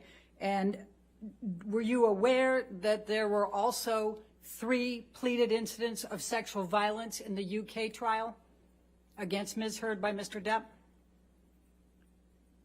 No, ma'am. Okay. Now, your testimony is, you can take that down now, thank you. Your testimony is that since some point in 2020, Mr. Depp has not had any more movie opportunities, is that correct? Sorry, repeat the date. When is the last time Mr. Depp had a movie opportunity? The last film that he shot was Minamata, to the best of my memory. All right. And in fact, do you know whether the article that was in the UK, the ensuing lawsuit that was brought by Mr. Depp, and the ensuing trial and all the publicity, do you know whether that had any impact on Mr. Depp's career? Objection compound. All right, I'll sustain the objection. Do you know whether the collection of all of those items I just listed had an impact on Mr. Depp's career? Remind me of the dates that you're asking about. So the answer, I take it, is no, you don't know, correct?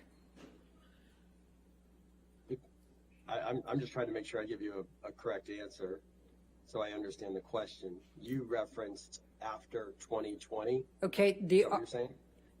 the article was April of 2018.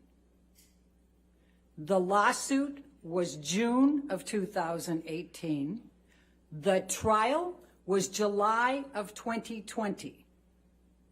What opportunities has Mr. Depp had since July 2020? Since July 2020, he has not done a film. Thank you. I have no further questions. All right, redirect.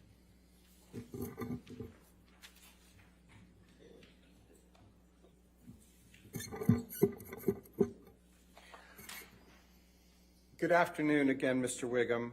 Do you recall Ms. Bredehoft asked you questions about whether you ever actually saw a document containing the $22.5 million deal for Mr. Depp for Pirate 6? Do you recall that? I do. And do you recall when you were trying to answer her question, you said you needed a little more context? Do you recall that? Yes. And would you please now provide the jury that context so they can have a fuller understanding of what your testimony is? So often on a franchise movie, when you're dealing with big stars and you're talking about future optional pictures, you engage at the high level, meaning the president or the top of the studio, to get an understanding of what that deal is going to be. They then get papered, typically, when I say papered, amended, because it's based on the same contract, usually, that's been in existence. And it would get, sometimes we don't see paperwork or get paperwork until the film is happening. And Mr. Whigham, on a similar line, Ms. Bredehoft asked you some questions about whether after this deal was done, it was starting to trend badly with respect to Disney and not so, and still well with respect to Mr. Bruckheimer in the fall of 2018. Do you remember that testimony? I do. When was it that Disney made the final decision as to whether Mr. Depp would be in Pirate 6? I'll sustain the objection. I'll sustain the objection. Next question. Mr. Whigham, it may have been trending badly as of that time, but Disney had not gone in the other direction, correct? So the Overruled. email you I'll showed me earlier. You may continue. The email you showed me earlier was 2 days after the op-ed, and I was saying that Disney had never said that Johnny would not be in the film as of that date. Overruled. And my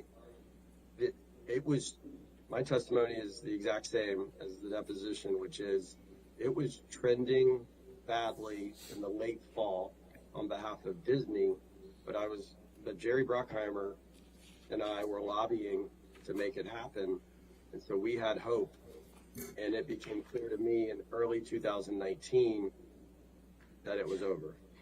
Thank you very much, Mr. Whigham. No further questions. All right. Thank you. Is this witness subject to recall? Yes, Your Honor. All right. Mr. Whigham, since you're subject to recall, you're still subject to the rule on witnesses, so you cannot discuss your testimony with anybody and you cannot watch any of the trial. Okay, sir? Okay. All right. But you're free for today. Thank you. All right. Thank you. Thank you. All right. Your next witness. Your Honor, before we call the next witness, may we approach briefly for a Okay, moment? sure.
go, sir.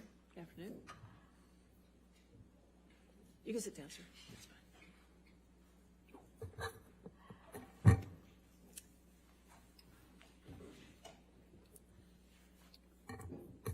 Good afternoon, Mr. Marks. Good afternoon. Would you please state your full name for the record? Richard Edward Marks. And Mr. Marks, where do you live? I live in Hollywood. Would you tell us a little bit about your educational background, sir? I'm a product of the public school system in Los Angeles, and I went to UCLA undergraduate, and I'm a graduate of the UCLA School of Law. When did you graduate from UCLA School of Law? I graduated in 1973, and I've been an officer of the courts since then, almost 50 years. Where do you work? I work at my own law firm, Richard Marks and Associates. What is Richard Marks and Associates? It is a transactional entertainment law firm, and we represent individuals, writers, directors, actors, books, but authors. But mainly we represent producers who are developing a product, if you will, to be produced and then exploited on television, features, streaming, things like that. When you say a transactional law firm, what do you mean by that? What I do is make deals. They're transactions. I'm a deal guy. So my whole practice, all these decades, has been about getting to yes. How do you make a deal? And then how do you get it documented so people sign it and then are able, it's clear enough that it can be administered and people can know what to do after you've made the deal. Specifically, what types of clients do you work with? Well, as I said, I work with all kinds of clients, but my bigger clients and the bulk of my practice is representing producers who produce, they develop and they produce content for exploitation.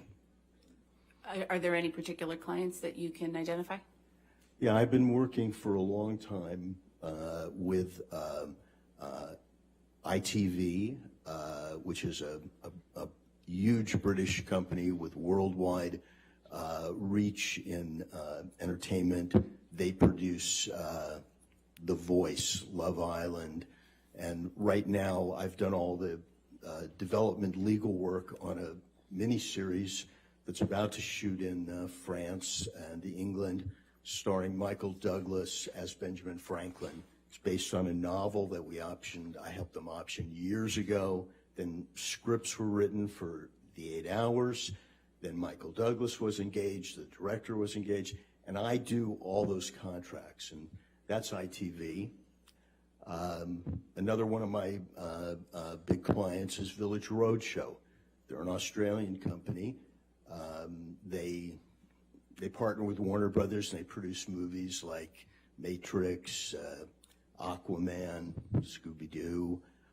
Right now, I am working on a television series for them, doing the legal production, and before that it was development, but the production legal work on a reboot of the old College Bowl show, where two colleges come together with teams and answer questions, and here they're going to win scholarships. And the hosts are Peyton Manning and Eli Manning. So that's currently what I'm working on for Village Roadshow. Any other clients? And I would say my third big client is a company called Media Rights, MRC, and they produce movies and TV shows. Recently, I've done a lot of work for them. They are finishing up a miniseries that I'm doing the legal work on for Apple, starring Billy Crudup. We just finished a miniseries for them called Terminal List with Chris Pratt. That's for Amazon. And we recently finished a miniseries doing legal deal making for MRC on a show called The Shrink Next Door, which is aired. It starred Will Ferrell and Paul Rudd. And then I can't leave out my longest client, which is the producers of Bosch for Amazon. It's got to be 9-10 years ago when we went into Amazon. They had never produced a series, and we negotiated a deal for Michael Conley's book series, and we cast Titus Welliver as Bosch. They wouldn't order a series, they would only order a pilot. And now, in the next few days, what I call the 8th season, but which is the first season of the spinoff, will be available on IMDb TV instead of on Amazon, but Amazon owns IMDb TV. And we're right now writing the 9th season. So I've had this long run with this one particular series. Can you tell the jury a little bit about the types of deals that you work on for these clients? Well, when you think of a series or a motion picture, and you see the credits, there's hundreds of credits there.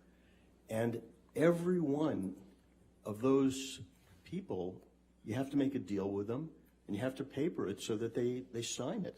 And you know what to pay them, and what is there a guild involved, a union? What are their services? And what I do is all of that, soup to nuts, many times. Sometimes I work with in-house counsel or other attorneys, and we split up the work. But basically, you want to produce a movie or a show. You might option a book. I do that deal. You might hire a writer. Then you might get a director. Then a line producer, a UPM, first AD. Then you start hiring your cast. Then you start making location deals. Then you start renting equipment and props and getting releases for photos you might show or for people who might end up on camera. And then when you're done shooting, you're making deals for merchandising and deals with distributors. And in the old days, it might have been for a DVD or for merchandising, a doll. And so it's really, what I do is make deals. And all deals, I've been doing it for almost 50 years, but they're all the same. They have elements of time, money, credit, rights, and perks. And I have approached deals that way so that I've made myself relevant. When I started out, there were 3 networks and big studios. And an attorney said, well, I'm a TV lawyer or I'm a feature lawyer. I just said, I'm a transactional lawyer. And so I've been able to adapt and make deals with Netflix, Quibi, YouTube, you name it. I've made deals. I mean, I recently made a deal with Hellman's Mayonnaise for an actress who is going to be an influencer for them on the web. And it was it was a good payday for this actress, but that's the way I look at deals. I'm a deal maker, and that's my practice. Mr. Marks, you testified that you have been working in the entertainment industry almost 50 years. How did you get started in the entertainment industry? I got started in the entertainment industry by being born in Hollywood, and it's our town industry, if you will. And I've always been interested in it. And when I went to UCLA, I took all the film classes there were.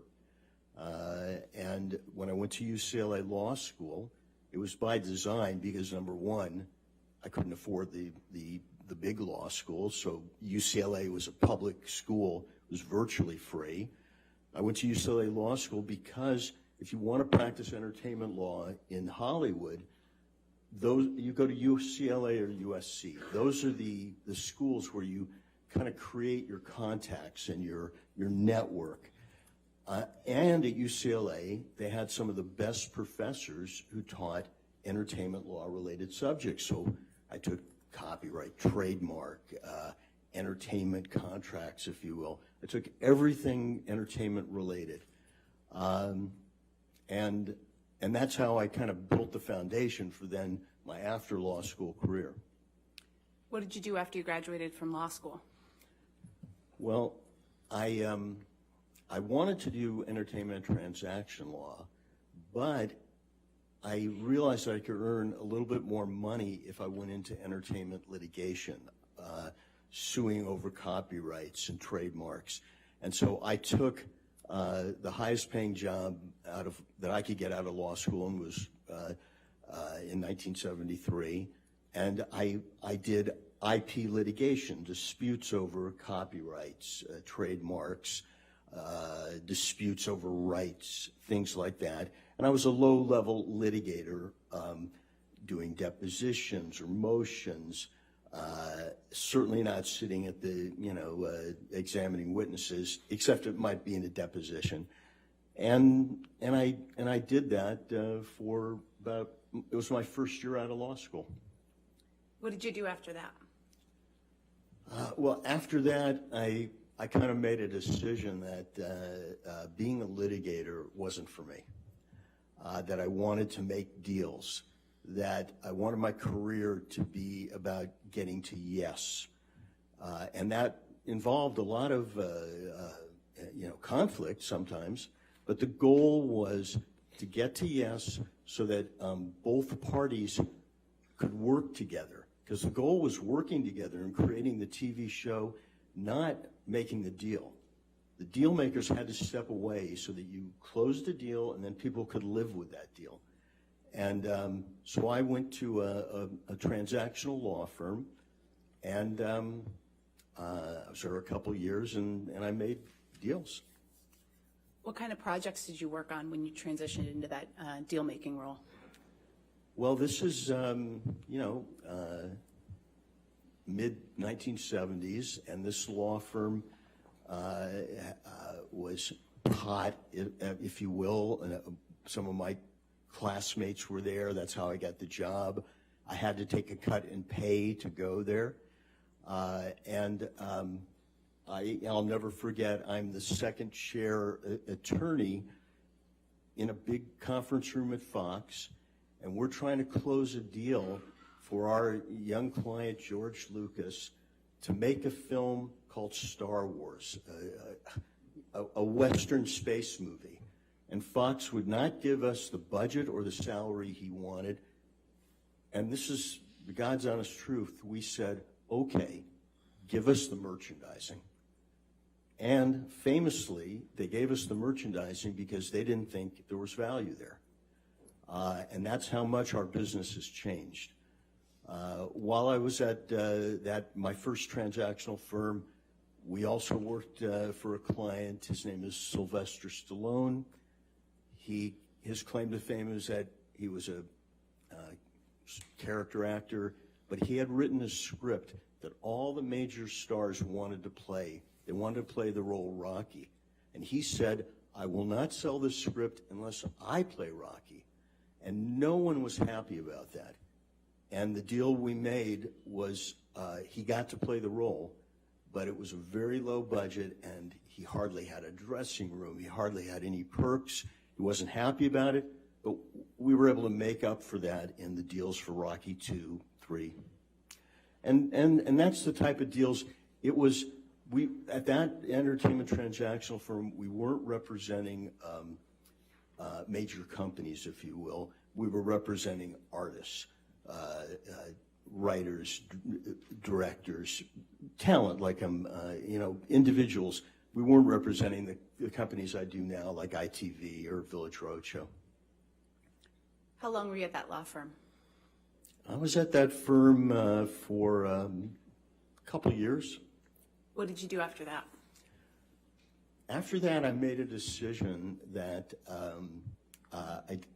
I wanted to go in-house where the full-time business was making, product and was very tied to production, and I wanted to move away from law firms at that moment. And my first in-house job was for the Ziegler Discount Agency, which was one of the premier literary agencies in town.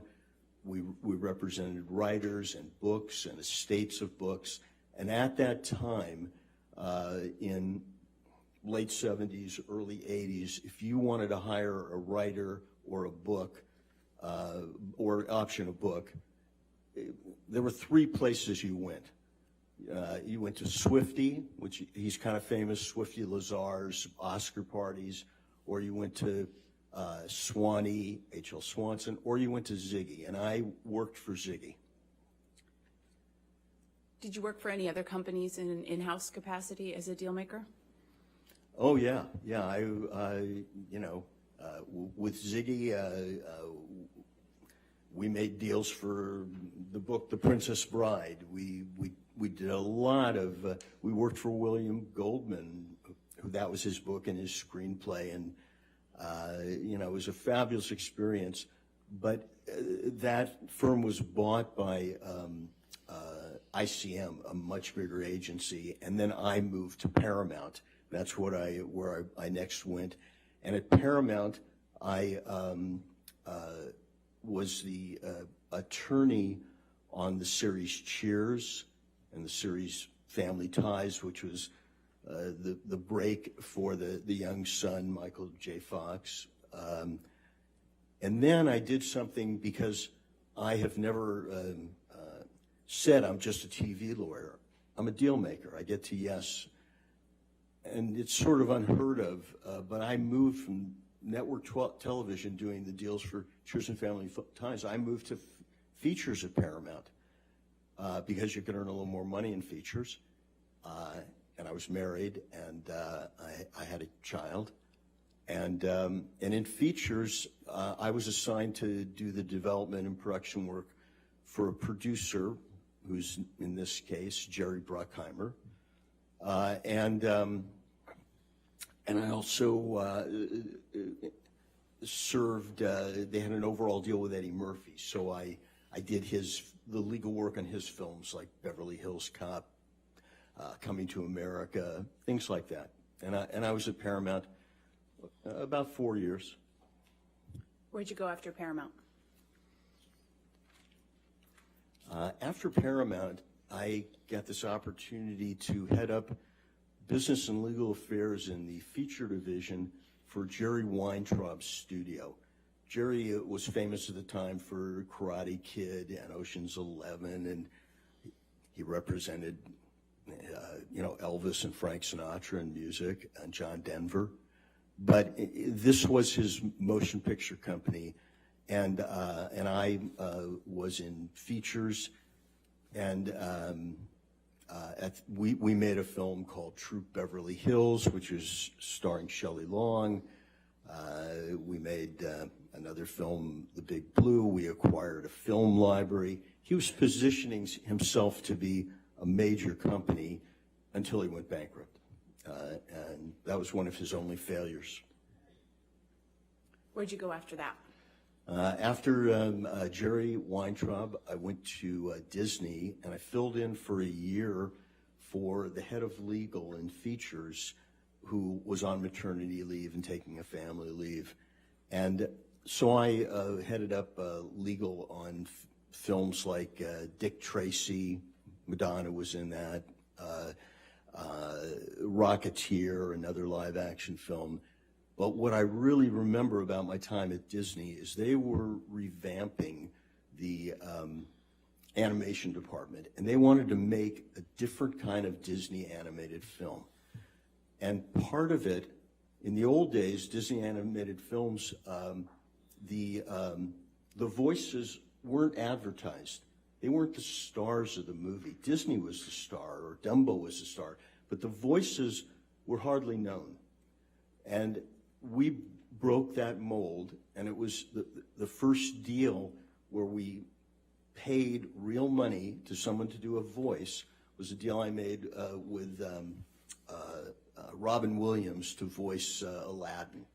And it changed the whole history of Disney and feature animation. I worked on Beauty and the Beast, and it was a tremendous experience to be involved with them.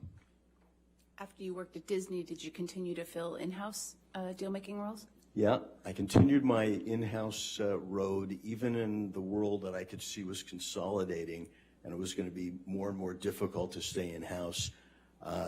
After Disney, I went to a company called Media Home Entertainment, and they put up money for films, and for their investment, they got the VHS cassette rights. So Media Home Entertainment was one of the producers, investors in the Nightmare on Elm Street series and Blue Velvet. And what they got was the right to sell video cassettes. They also manufactured and sold the Jane Fonda videos or the NFL videos. And it was a great business, except the studios realized, are we crazy? Why are we letting another company sell video? We should keep that in-house. And so I was not only head of legal, but I was on the board of directors, and we sold the company to Fox so that they could take in the assets and eliminate a competitor. Where'd you go after that?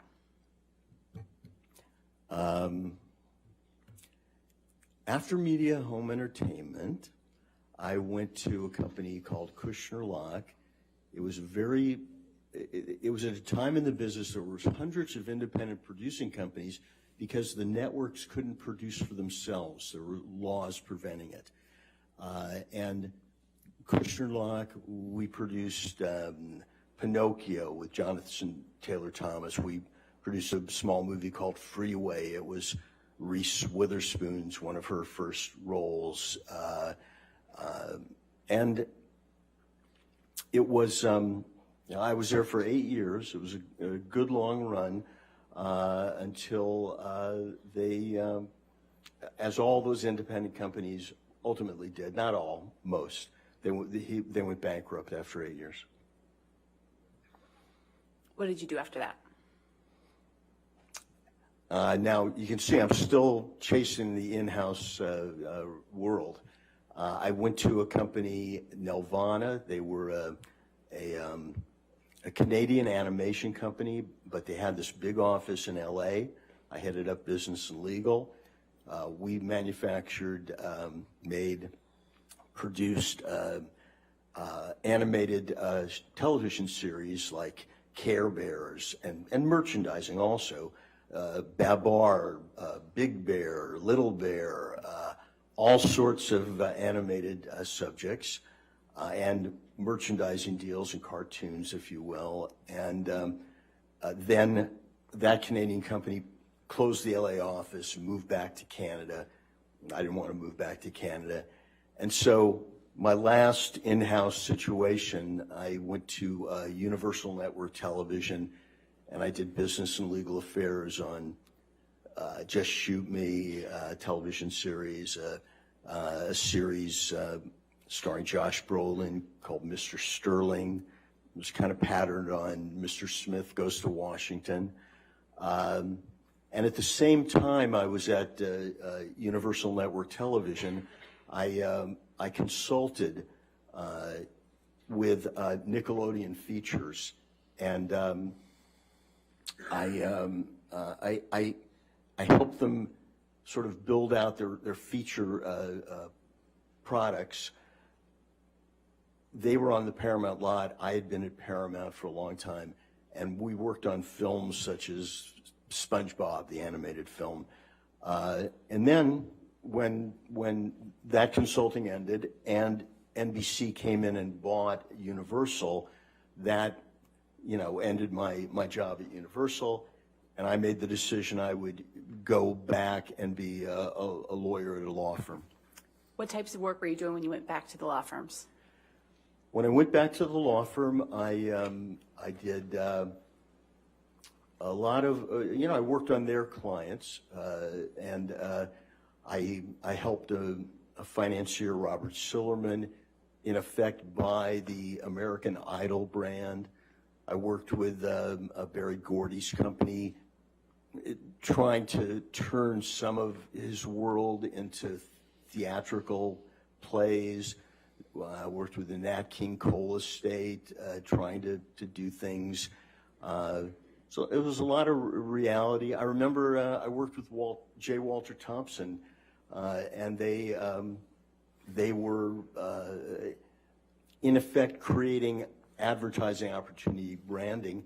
And then the one that sticks in my mind is I helped George Foreman market things so that he made a deal to be the face of a thing called the George Foreman Grill, and it was a good practice. Mr. Marks, you testified that you now are at a law firm called Richard Marks and Associates. When did you start that firm? Well, after the firm I just told you about was called Greenberg Traurig. It's a large international firm. I moved to a firm called The Point Media in 2006, and I was there for 14 years, doing much the same work that I do now. And then in 2020, right at the start of the pandemic, I went out on my own and formed Richard Marks and Associates. Over the course of your career, what, if any, changes have you observed in the deal-making space in the entertainment industry? Well, before I got involved in the business, most deals for writers were how much money per week and how many weeks. When I got into the business, it was already more complicated. But through my decades, all that's happened has gotten more and more complicated. Still the essential elements of time, money, credit, perks, money, whatever. But it's gotten more complicated. You had to deal with merchandising. You had to deal with sequels. You had to deal with all sorts of derivative works, video games, you name it, publicity, promotion.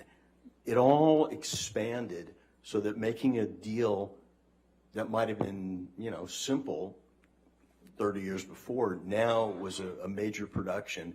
And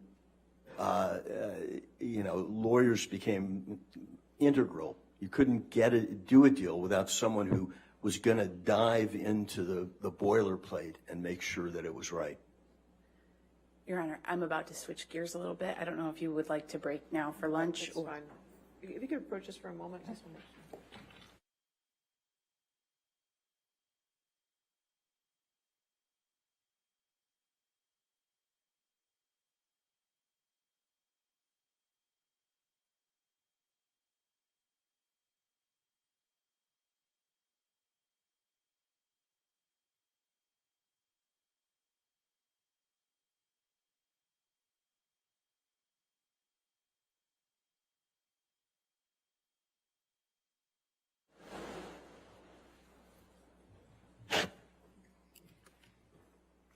Your Honor, before we take lunch, plaintiff would move in Mr. Marks as an expert in the entertainment industry. All right, any objection?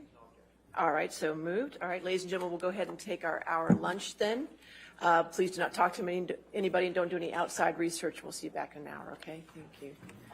Mr. Marks, if you could just stay there for a second, sir.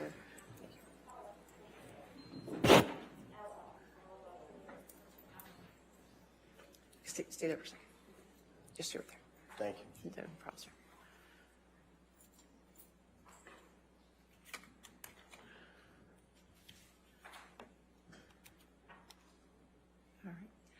Sir, since you're in the middle of your testimony, you cannot talk to anybody about your testimony at this time, including any lawyers or Mr. Depp. Okay, sir?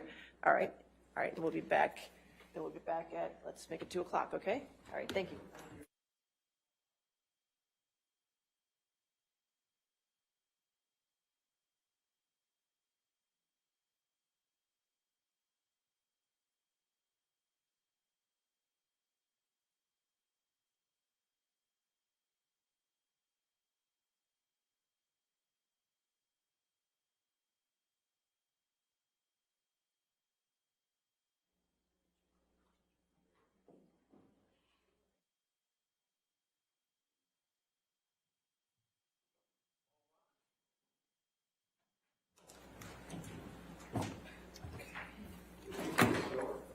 All right. How you doing, sir? All right, are we ready for the jury? Yes, okay.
All right, you have a seat. Okay.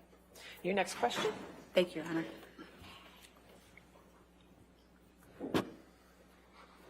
Mr. Marks, what work were you asked to do in this case?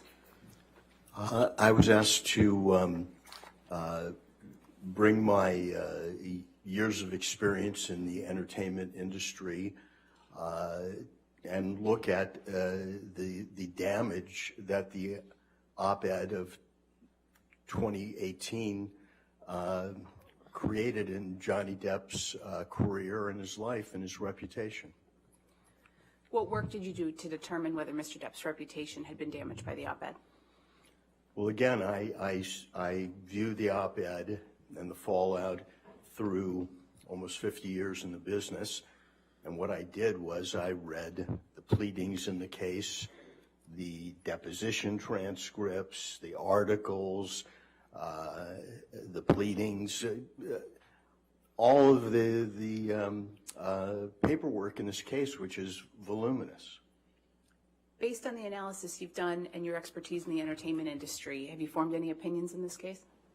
Yes. What, generally speaking, what is your opinion? My general opinion is that the op-ed damaged Mr. Depp, created a cancel situation, if you will, harmed his reputation and his ability to get work in Hollywood industry. Objection. Hold on, sir. Yes. I thought, could we approach? Sure.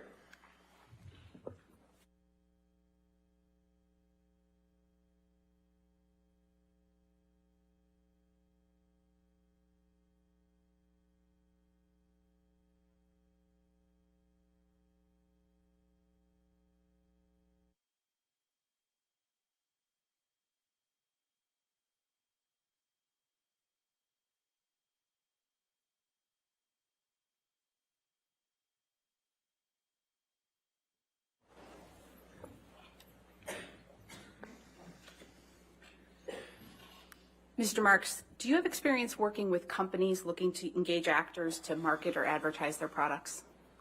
Yes. And what's that experience?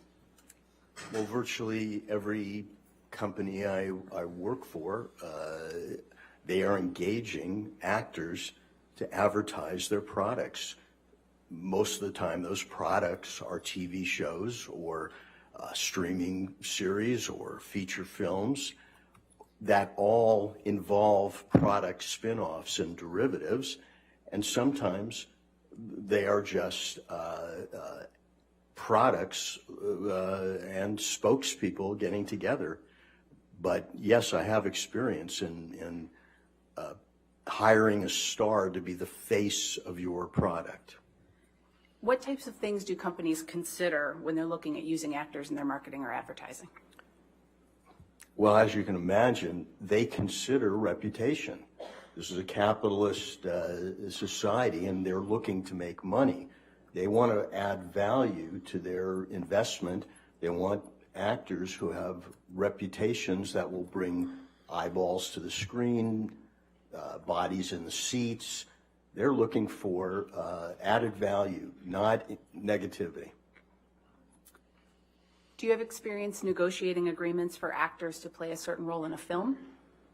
Oh, yes. As I explained, I negotiate deals with actors to play roles in films. And What's the significance of the actor in the starring role in the context of a feature film? the actor in the starring role becomes the face of the film, the product, the series. That actor is synonymous with the product. And again, in hiring that actor or actress, you want a reputation that supports the value that you've spent on creating the product.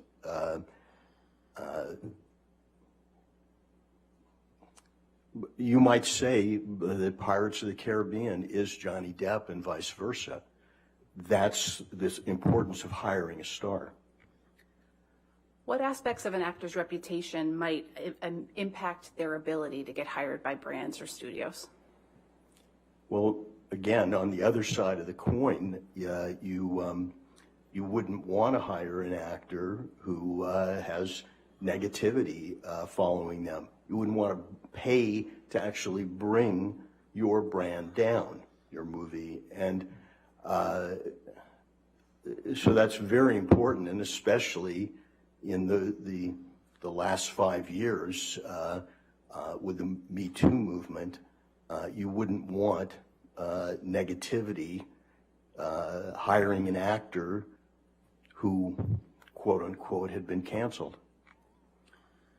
Is there anything in particular that might prevent an actor from getting hired by a brand or a studio?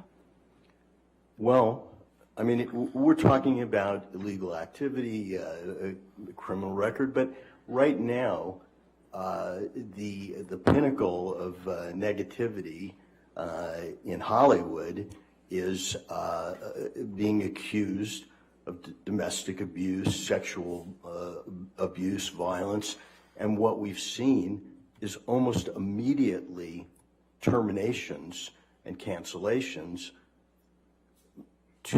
for the investors, to the people who create that product, to move away from that negativity. I think you mentioned the Me Too movement. What's your understanding of what the Me Too movement is? My understanding of the Me Too movement is that finally society is listening to the victim, giving the victim of domestic abuse, sexual abuse, the benefit of the doubt. And there has been a shift in our society from not doing that to now the victim gets the benefit of the doubt until there's too much doubt. And to me, that's the Me Too movement. One person can come forward and accuse Harvey Weinstein, and another person can come forward, and another, and another. That's the Me Too part of it. But they get the benefit of the doubt, whereas in the past, the victim didn't have that benefit. What impact has the Me Too movement had on how Hollywood conducts business? It, in my many decades in the business, Hollywood has changed and morphed, but never as quickly as to respond to the Me Too movement that started in 2017. When I started in the business, every contract for an actor or someone involved in a movie had a morals clause that you did certain things and you could be fired for it. They wanted to protect their brand. Before the Me Too movement, that morals clause was fading out. People with leverage, people said, wait a second, you just can't get rid of us because you think this or that. With the Me Too movement, Harvey Weinstein, Bill Cosby, if you will, the morals clause has come back, and it is a demanded feature in every entertainment employment agreement, because the studios want that verbiage. They want those rights so that they can act quickly and decisively when there is a claim. Mr. Marks, do you have any experience working on a project where an actor was accused of domestic abuse or sexual violence? Yes. What was that experience? I did some of the production legal work on a film called All the Money in the World. It was about the life of the Gettys, J. Paul Getty. And J. Paul Getty was played by Kevin Spacey. He acted in the part. He finished his role. He was paid. And then these Me Too accusations came out. And immediately, my client, in conjunction with Sony, they made a decision to take him out of the movie. And Christopher Plummer was hired. They reshot all his scenes and seamlessly cut them in to the movie. And if you see All the Money in the World, you won't know that Kevin Spacey was ever in it. So I had that personal experience. And then coincidentally, when that happened, I was also doing work for MRC, which produces House of Cards, and a very successful series. And he was the star of it. And he was immediately cut out. And everything was redone to get rid of the notion that Hollywood would support an abuser after the Me Too movement. And then because I was in the mix of all of it, I also know that Kevin Spacey had completed another movie for Netflix. And unlike All the Money in the World, they couldn't reshoot it. And it sits on the shelf, a movie about Gore Vidal that was finished but has never seen the light of day. What's your understanding of why these companies wanted Kevin Spacey removed from those projects? Can you repeat the question? What's your understanding of why these companies wanted Kevin Spacey removed from those projects? These companies, as I've said, they wanted Kevin Spacey removed because they didn't want the negativity.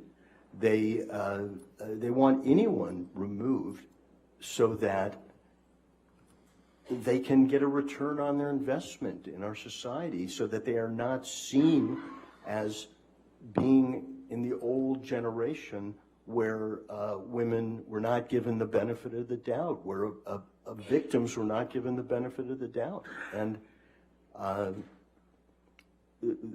switch has been turned, and certainly by 2017. Are there certain types of companies that are particularly sensitive to these kinds of allegations made by women in light of the Me Too movement? Well, I would say the bigger the company, the bigger the budgets, they're all sensitive.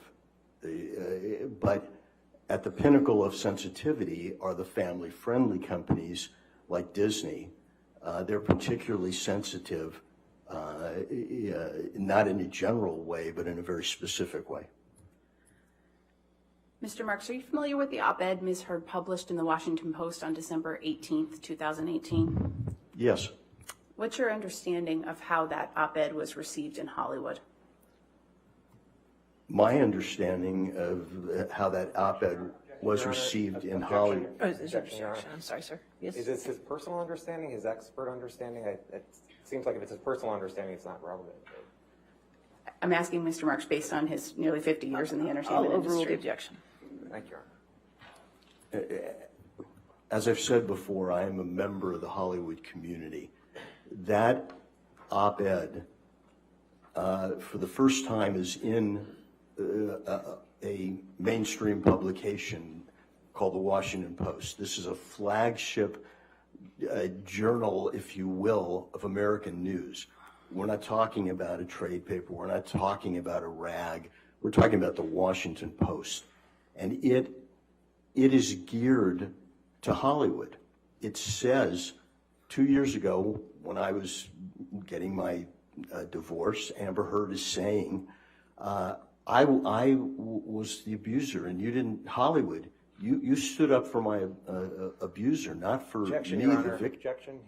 Now he's mischaracterizing the document.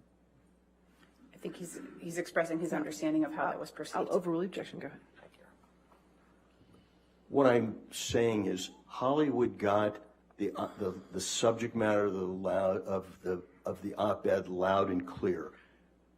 Amber Heard was calling out Hollywood for supporting since 2016, supporting her abuser, and she felt the wrath of Hollywood. She was calling them out to do something. In the Washington Post, and on the eve of her biggest film, a big film for Hollywood, the publicity machine was in high gear. There was lots of publicity and news out there. This was the height of her fame, and she used it at that moment to call Hollywood out. They, in my opinion, as a member of Hollywood, they heard that plea loud and clear, and it also got her publicity for her movie. I don't think that in my perception, and people in Hollywood didn't see that as a coincidence, that date. So yeah, in Hollywood, I think the message was received that she was sending. Mr. Marks, do you have an understanding of Mr. Depp's reputation in Hollywood with respect to whether or not he's on time to his film sets? Yes. What's your understanding? Hollywood has a history of putting up with major artists and major stars' idiosyncratic behaviors. We've always had divas like Marilyn Monroe who would stay in her trailer for half a day. Johnny Depp has a reputation of being Johnny Depp, and when you hire Johnny Depp, you get all of Johnny Depp, and that includes being late. And fortunately, in Hollywood, because of the budgets and the box office, you can budget for lateness. You can have second unit. You can have other shots. You have padding in budgets. You have insurance for accidents, but Hollywood knows Mr. Depp's reputation, and I heard someone say Hollywood puts up with diva and drugs. They only do that when money's involved and big stars are involved and artistry is involved. Mr. Marks, did you have an understanding of Mr. Depp's overall reputation in Hollywood prior to the publication of the December 2018 op-ed? I would say that Johnny Depp was one of the few major actors in Hollywood who managed to keep most of his personal life personal, kept himself shrouded, if you will, a bit. And his reputation, preceded him as a major artist in Hollywood. But what also marked him in this business is that he was congruent. He was likable. He was one of the guys, and I never heard any complaints, if you will.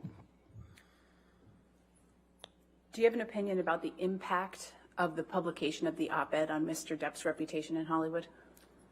It's devastating. It's the type of claim, the Me Too claim of sexual violence, domestic abuse, that has canceled a list of actors. Chris Noth recently. I just read something about Frank Langella. We know newscasters, Les Moonves, head of CBS. Now Johnny Depp is in their ranks. It's devastating. Thank you, Your Honor. No further questions. All right, cross-examination, Mr. Nadelhoff.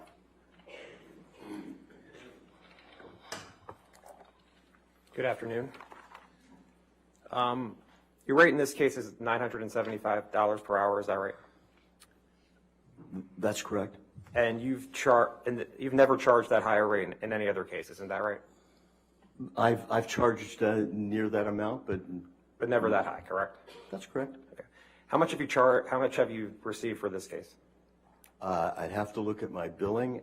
During my deposition, the attorney who deposed me asked me the same question. I said I would look it up. I did during lunch, and then she never got back to it again. I don't remember how much it was then, and I don't have the figures now. And you don't know how many hours you worked on this case? I would guess, again, I'd be guessing, and I don't know if you want me to guess. I have a full-time transactional practice. This is a very small part of my practice. Okay. Now, you said you worked for Disney for less than a year, right? I worked for Disney about a year. Yeah, and that was in 1990, right? Yes. So that was 32 years ago? Yeah. Okay. And you worked at Greenberg Trauring from 2004 to 2006, is that right? That's correct. Your leaving was a mutual decision, was it not? Yes. Okay. Now,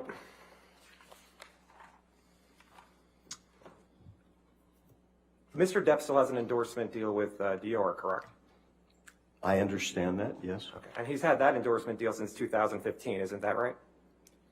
I believe he's had the endorsement deal for a while, and I think he still has it. Right. And Dior hasn't dropped Mr. Depp, correct? As far as I know, Dior has not dropped him. All right. And Mr. Depp did not have a contract for Pirate 6, isn't that right? As far as I know, there is no contract for Pirate 6. Right. In all the documents you've looked at, you looked at all the documents in this case, and you've not seen a contract for Pirate 6, right? That's my memory of the documents. There was no contract for Pirate 6. And in all the documents you looked at, you didn't see a text saying Mr. Depp got the contract for Pirate 6 for $22.5 million, right? Objection asked and answered. Overruled. I didn't see paperwork on an agreement for Pirates of the Caribbean 6. So not an email, not a text, not any written document about Pirate 6, correct? Objection asked and answered. I'll sustain that objection. Next question.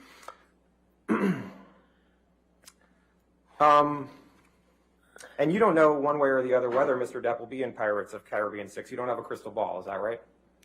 Objection, speculation. He's an expert. Allow it. No, go ahead. Overruled. Go ahead. You can answer, sir. Well, as an expert, of course, I don't have a crystal ball, but as an expert, I think Disney will do everything possible to try to put him back in Pirates, but not under this cloud. Okay. You would agree that there was negative publicity about Mr. Depp before the op-ed, correct? Yes. You know that Ms. Heard made her accusations public starting in May of 2016, right? Yes. And Hollywood knew about that, right? Yes. Okay. And Mr. Depp still had movies after May of 2016, right? Yes. Okay. Now, you would agree that there was negative publicity about Mr. Depp being publicly drunk before the op-ed, correct? There was, I agree with the proposition that there was negative publicity before the op-ed. The op-ed was something different. And you agree, in 2014, there was an article in The Guardian that said apparently drunk Johnny Depp cut off at Hollywood Film Awards ceremony. Would you agree with that? Again, I don't remember reading The Guardian, and I don't remember that particular incident, but I'll take you at your word. And you remember in looking through all the documents that you saw an article that Johnny Depp allegedly showed up drunk to movie premiere, reports say, right? That was in 2017. I think I've testified that there is certainly Johnny Depp behavior and negativity out there. Yes. And that a family production studio like Disney wouldn't want to be associated with, correct? Again, you're talking about a very specific, series of 5 films that earn billions of dollars. And there is a line in Hollywood, as I've said, they'll put up with divas and drugs to make money, but now we've drawn a line in Hollywood at the domestic and sexual abuse. And in looking through the documents, you saw articles in June of 2018 that said vodka for breakfast, 72-hour drug binges, and spending sprees that beggar belief. You saw that? Again, I know these articles exist. I know they're not in the Washington Post. I don't know what article you're referring to, who wrote it, what publication it was in, but I know that those articles exist. And you'd agree that before the op-ed, Mr. Depp had a run of movie flops, wouldn't you agree? Every actor has, ups and downs. Mr. Depp, his career's been decades long. You would agree that in January of 2015, there was an article that said Johnny Depp is on his way to becoming the most overpaid actor in Hollywood. Again, you'd have to show me the article, but I don't doubt that some commentator trying to trade on being a smarty pants wrote that. And you'd agree that there was another article in 2015 that says, quote, has Johnny Depp become Hollywood's biggest joke? I don't know. Netflix has a whole festival going now. Netflix is a joke. And you'd agree that there is an article in Business Insider from 2015 that says Johnny Depp has his 5th box office bomb in a row. If that's what it said, it said. Are you just going to keep reading this? This is Mr. Depp's reputation. That's what you're talking about in terms of Hollywood, correct? And in 2016, December of 2016, there's an article that says, quote, Johnny Depp is Hollywood's most overpaid actor for the 2nd year in a row. Did you recall reading that? I don't know, was that written by the second underpaid actor? Or and you would agree that before the op-ed, there was negative publicity for Mr. Depp about assassinating President Trump. Would you agree? No, I missed that one. You didn't see an article in the New York Times that said Johnny Depp flirts with idea of Trump assassination, then apologizes? Again, Johnny Depp talks with irony and panache, and I don't particularly remember that. I have a lot of stuff in front of me. Disney wouldn't want to be involved with somebody who's calling for the assassination of the president, would it? I'm sure after those articles, Johnny Depp was involved in major studio projects. Do you know one way or the other whether Mr. Depp was involved in major studio projects after June 23rd, 2017? I think, again, I haven't quoted his IMDb page to memory, but he was in an animated film called Sherlock Gnomes. I think it was released, Paramount is one of the producers. I think it was released in 2017. Would you agree that before the op-ed there was negative publicity for Mr. Depp about punching a crew member on a film set? I heard about that. So that's people who work in Hollywood that Mr. Depp had an accusation of assault, correct? I heard about it, yes. And would you agree that there were stories about Mr. Depp drinking heavily on the set of Pirates 5? There were lots of stories that came out, and I'm sure that was one of them. And those stories came out in 2016 and 2017, before the op-ed, right?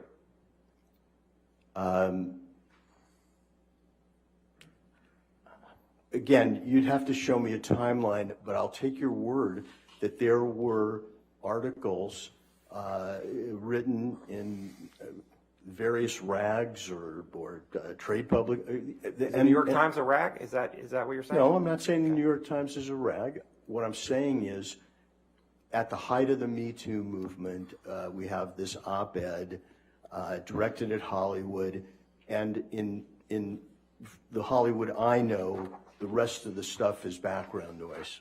Now, and Pirates 5 did not make as much money in the box office as the prior Pirates movies did. Isn't that true?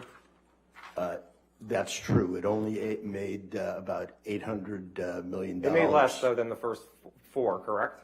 Yeah, and any company would want to have a box office hit that made $800 million. Now, can you put up Defendant's Exhibit 99, please?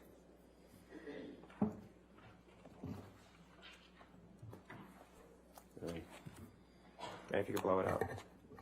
Now, you said the Me Too movement started in 2017. Is that what you're saying?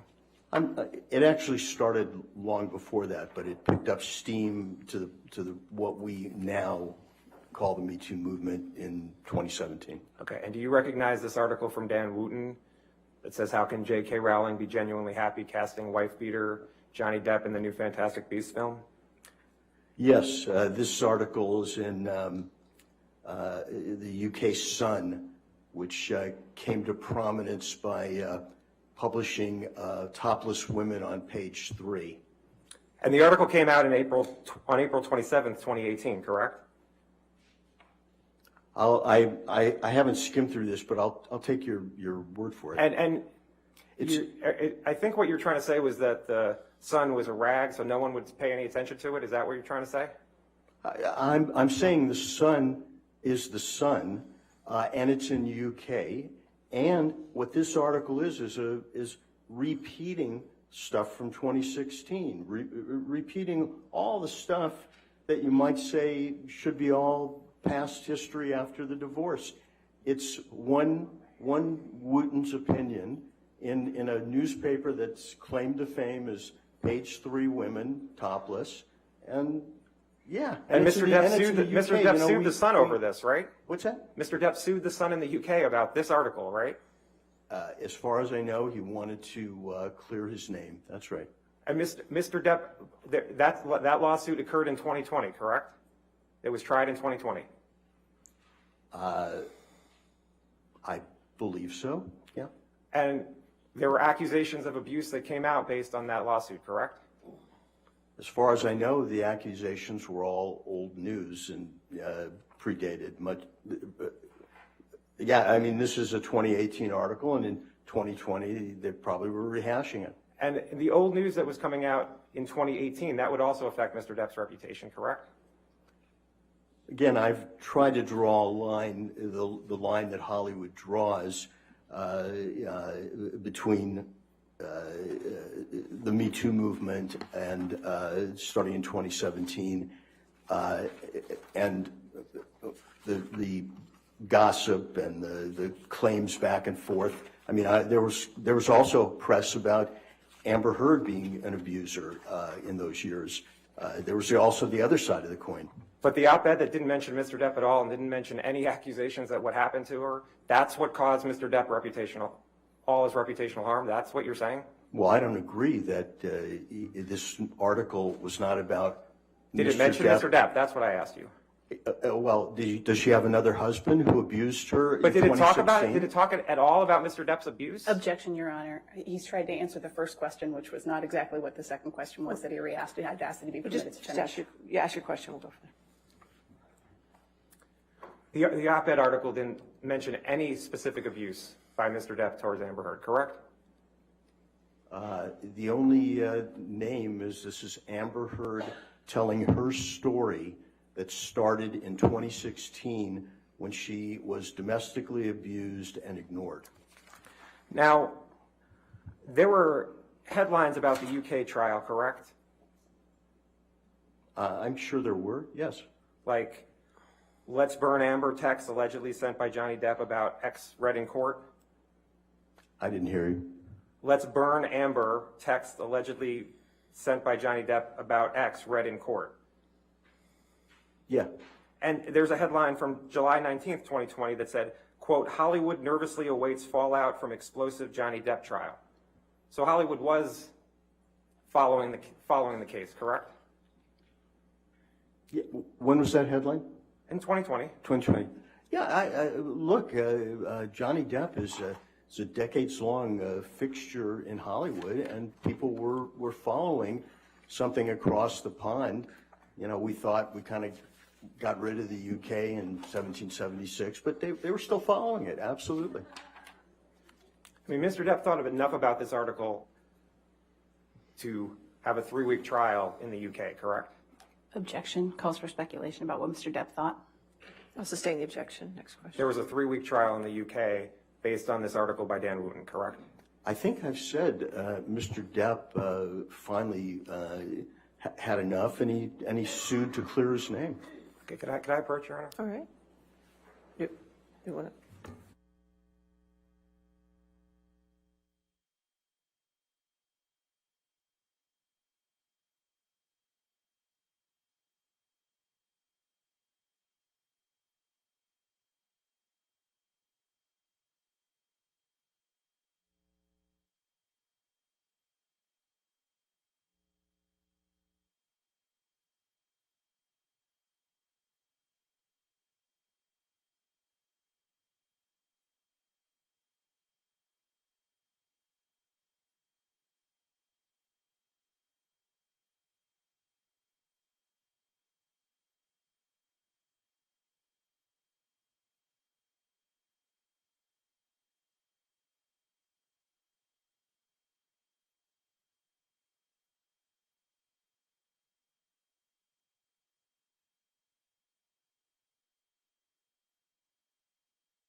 Mr. Marks, you testified that in the UK case, Mr. Depp was looking to clear his name, correct? That's my assumption, yes. And yes or no, did Mr. Depp clear his name through that lawsuit? I wasn't in the UK, and I'm not going to opine on that. That's not what I've been engaged to talk about. You don't know one way or the other whether Mr. Depp cleared his name through that lawsuit? Objection, Your Honor. Asked and answered. I'll sustain the objection. Next question.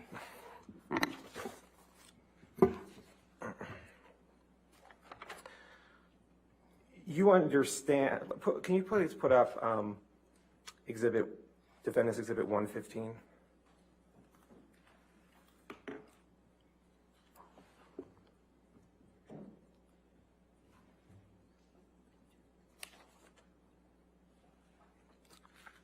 In looking through the documents, did you see headlines from October 25th, 2018, almost 2 months before the op-ed, that Mr. Depp would not be in Pirate 6? I saw that there was speculation in different publications, none quoting a Disney executive, if you will, none being definitive. And by the way, I can't see where's this article from? I just see the headline. TheDailyMail.com. So the Daily Mail is a UK publication? Oh, all right, let's move. I mean, do you know or not? Do I know what? Do you know if it's a UK publication or not? I think that the Daily Mail is, but I'm not sure. Okay. Now, did you review the deposition testimony in this case of the Walt Disney corporate designee? Yes.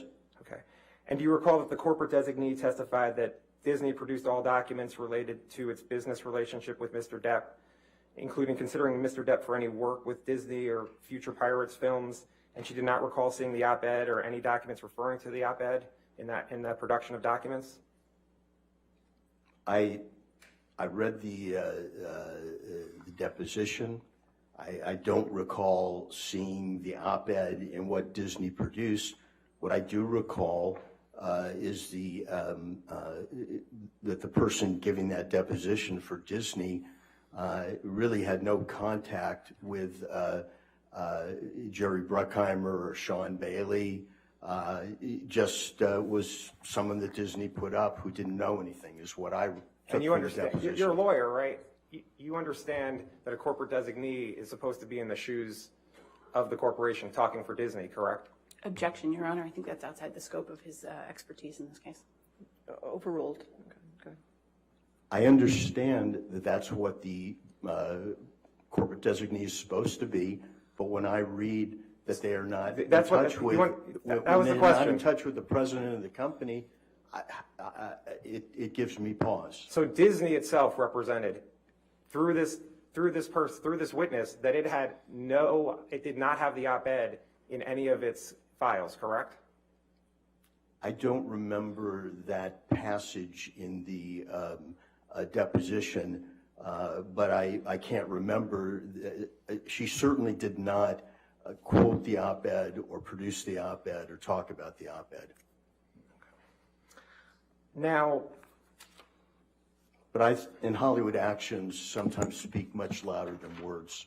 and did you recall that that same corporate designee said that Pirate 6 is still possibly in development? Until Disney says it's not in development, it's in development. Okay, and can we put up Defendants Exhibit 134?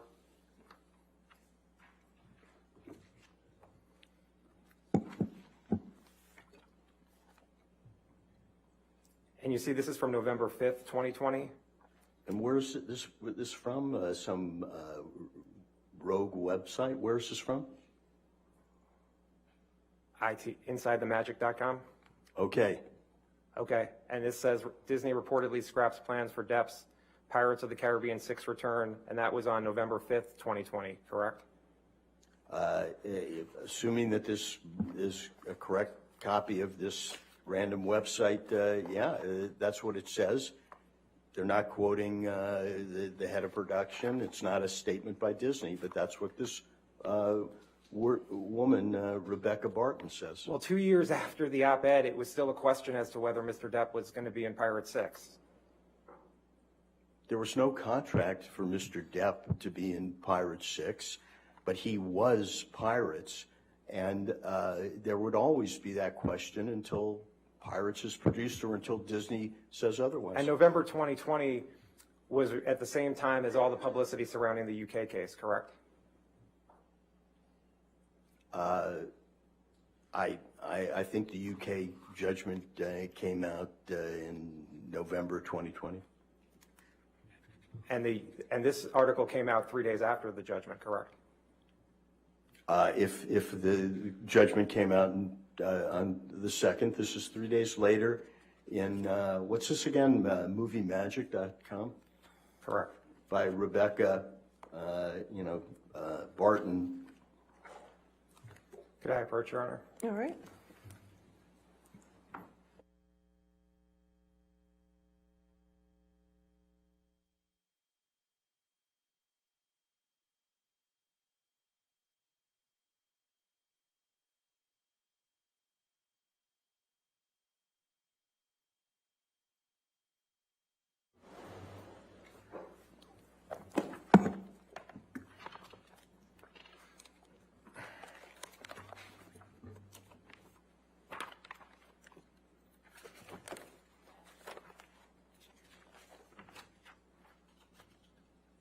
Now, isn't it true that you don't recall when you first read the op-ed?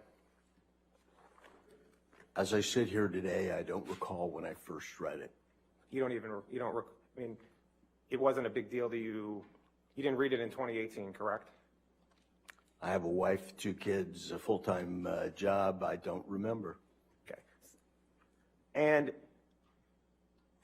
you have no idea when you first read it? I just want to make sure I understand that.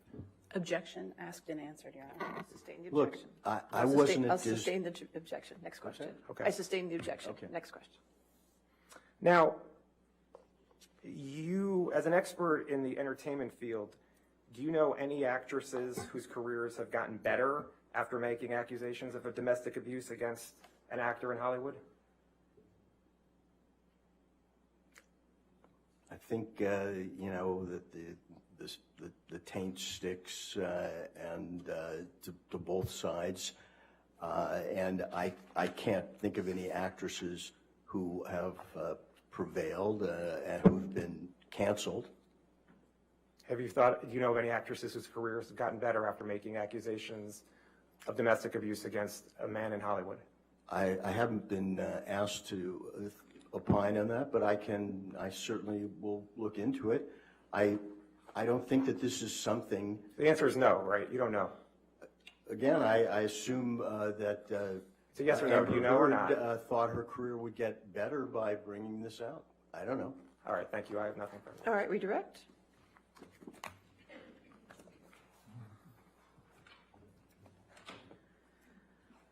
Mr. Marks, you were asked a series of questions about a number of publications and publicity related to Mr. Depp by Mr. Nadelhoff. Do you recall those questions?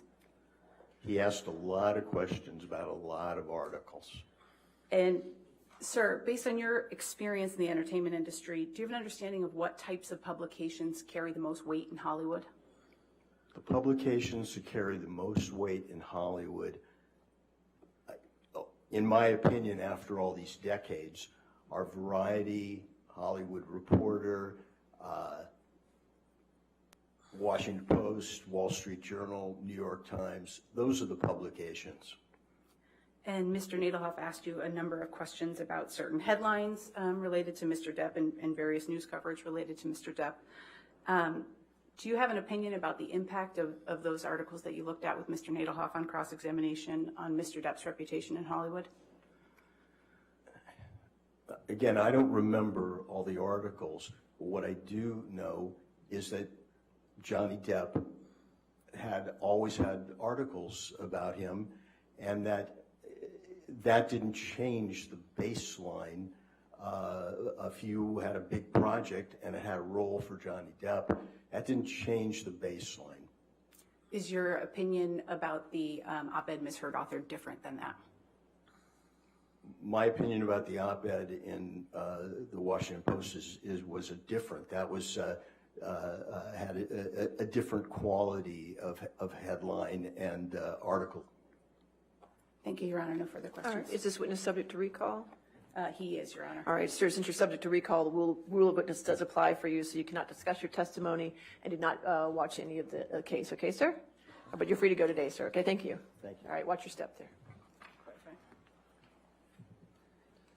All right, your next witness. Plaintiff calls Douglas Bania, Your Honor. Okay. Can you spell that last name for me? B-A-N-I-A. Thank you.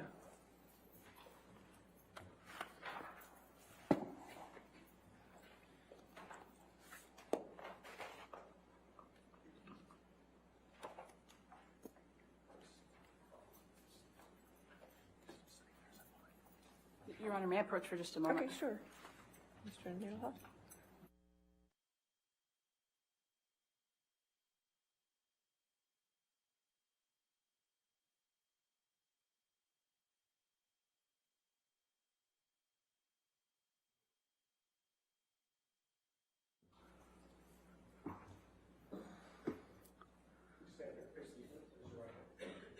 Do you solemnly swear or affirm to testify truthfully in this case or penalty of law?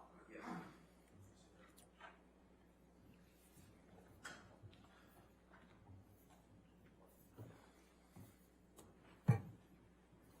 Good afternoon, sir. Yes, ma'am. Good afternoon, Mr. Bania. Will you please state your full name for the record? Yes, Douglas Bania. And Mr. Bania, what do you do for work? I am an intellectual property damages and valuation expert. Do you have any particular specialty in your line of work? Yes, my specialty is using internet and social media analysis when I'm quantifying value, or I'm calculating damages, or if I'm analyzing the impact of social media or internet events. Where do you work? I work at Nevium, which is located in San Diego, California. How long have you worked there? 10 years. What's your position? I'm a founding principal and an analyst. I'd like to talk a little bit about your educational background for a moment. Where did you attend college?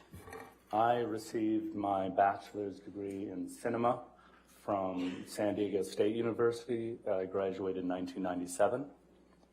And after you graduated in 1997, did you pursue another degree? Yes, I went directly to San Diego State University. I got a master's degree in television, film, new media production. Was there any particular reason you chose to go to San Diego State for that? The new media production side of that program I really liked.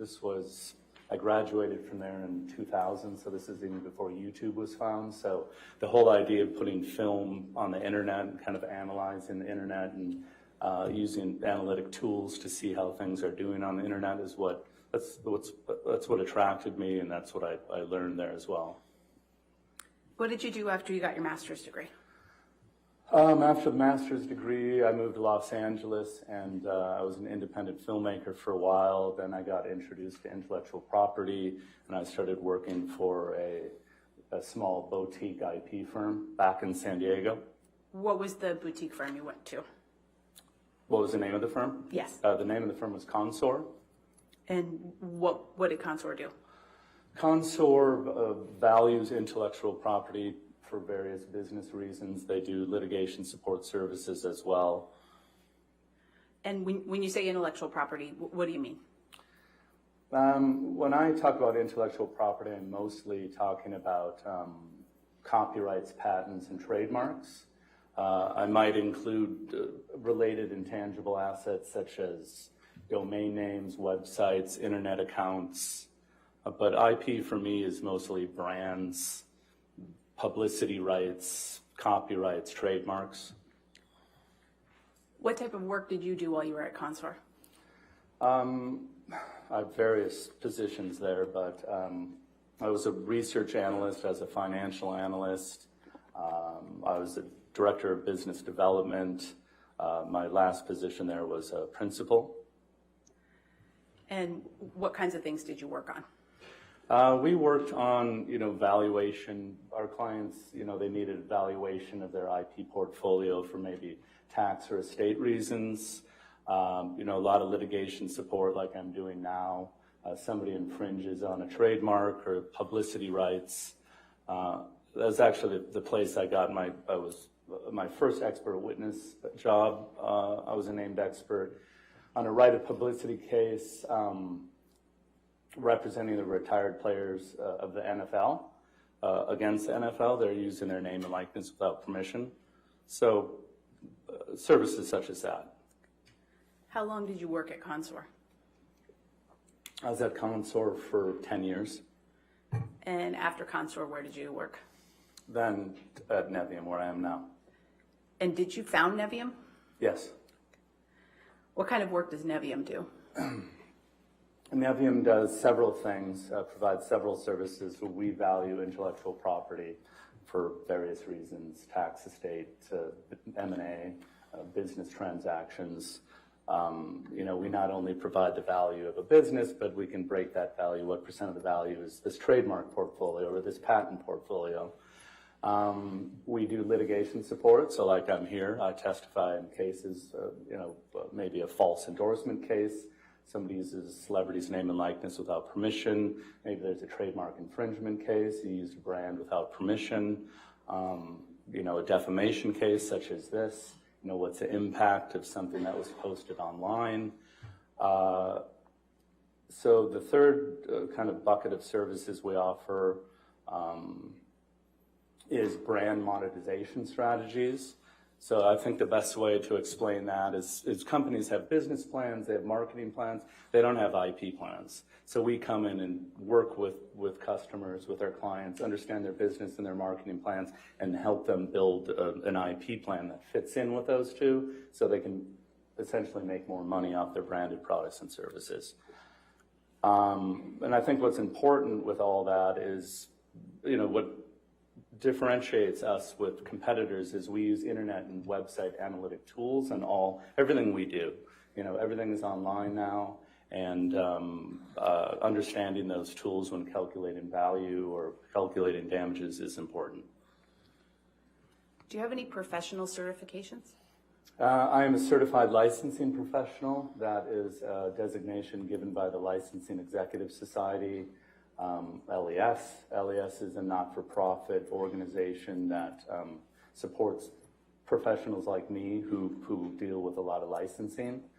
I'm a Google Analytics individual. I have a Google Analytics individual qualification. That is a test given by Google for those that understand and pass a test related to internet analytics.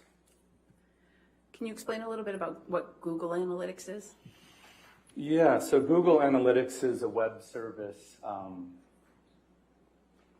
provided by Google, and it's used by business owners and website owners to understand the traffic that comes to their websites.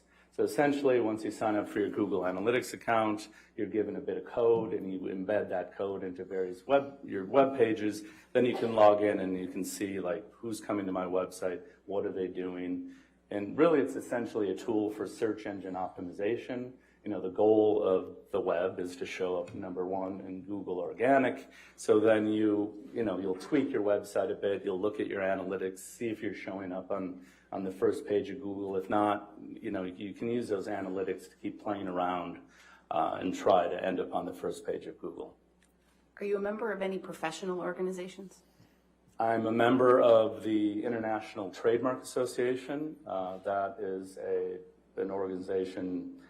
They're actually having their annual conference here in DC, so I'm popping back and forth to that. I'm on their right of publicity panel. I just gave a presentation on Monday. I'm a non-attorney member of the American Bar Association. I'm on their Copyright and Social Media Committee. Your Honor, at this point, plaintiff would offer Mr. Bania as an expert in internet and social media analytics. All right, any objection? No, Your Honor. All right, so moved. Thank you. Mr. Bania, what were you asked to do in this case? I was asked to analyze the impact of the allegations of domestic abuse made by Ms. Heard as it relates to her 2016 restraining order, and then asked to also analyze the republication of that alleged abuse in her 2018 Washington Post op-ed. What work have you done in connection with forming your opinions relative to that? So I identified the best tools to use in this case, which are Q-scores, Google Trends, and historic Google search results. You used a few terms in there. I just want to break them down a little bit. What's a Q-score? A Q-score is, there's a Q-score company that's been around for about 50 years, and what they do is they measure how well a brand or a celebrity or sports character is known and how much they're liked, and they also measure how much they're disliked. Who else besides you uses Q-scores? Q-scores are used by, any company that, organizations that license in a celebrity or a brand to endorse their product or service. The PGA Golf Tour is actually using Q-scores right now. They're using Q-scores in Google search results. They have a pool of $40 million that they're doling out to their players. So depending on their Google search results and their Q-scores and other metrics, I'm sure, they're using those to divide up that pool of money. And I think you also mentioned Google Trends. What's that? Yeah, Google Trends is another service offered by Google.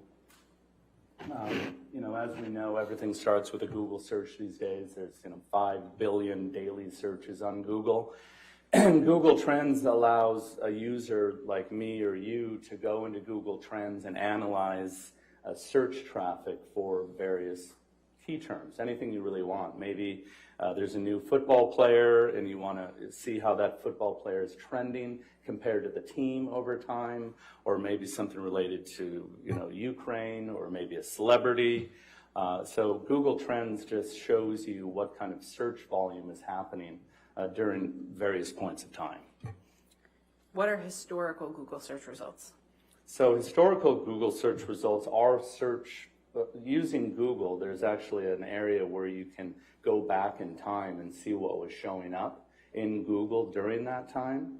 And it's really the best indication of what websites would have appeared back in time. Oftentimes, working with my monetization clients, we want to know, hey, how were you ranking years ago for your branded service or your branded company? It will go back in time and look, and then in litigation, we're always going back in time, so we want to figure out what was most likely happening, what websites were served back then. And when you know what websites were served back then, you typically know what people were reading and thinking about. Why did you choose these particular tools for your analysis in this case? Well, the Q scores, I really thought it was the best idea to understand Mr. Depp's Q scores right before 2016, before the abuse allegations, just to see where he was at. Then I wanted to see his Q scores right after the 2016 alleged abuse allegations. And then I wanted to see his Q scores after the 2018 Washington Post op-ed, just to see if there was any changes during that period of time. And what about your decision to use Google Trends and historical Google search results? Yeah, I mean, I felt that like those two tools together were perfect, because what I wanted to do is understand, as I mentioned, everyone's going to Google to figure things out. What were people when people Googled Johnny Depp prior to these alleged abuse allegations, what websites were coming up and what was the public consuming about him? Then I wanted to know that after, and then after the op-ed. So I used Google Trends just to identify the dates in time, in which then I went into the historic Google search results. I searched for Mr. Depp, and then I changed those dates to go back in time, and then I analyzed the top 3 websites of each search. Based on the analysis you did in this case, have you formed any opinions? Yeah, my analysis shows that prior to 2016 and the allegations, the abuse allegations, Mr. Depp was not portrayed in a negative connotation. That's the first thing that I identified. Did you form any other conclusions? I realized that those websites that were coming up were mostly about his career, his characters, Johnny Depp as the individual, his interests. Then after the 2016 mark, the majority of those results turned into negative things about the abuse allegations. And then even more so after the op-ed, there seemed to be kind of a theme or a flavor of not only the abuse allegations, but his drinking and drug use. Did that answer your question? Yes. Okay. Yeah. Mr. Bania, have you prepared a demonstrative that depicts how you used Google Trends in this case? Yes. Your Honor, at this time, we'd like permission to approach. I have hard copies.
Bania demonstrative A.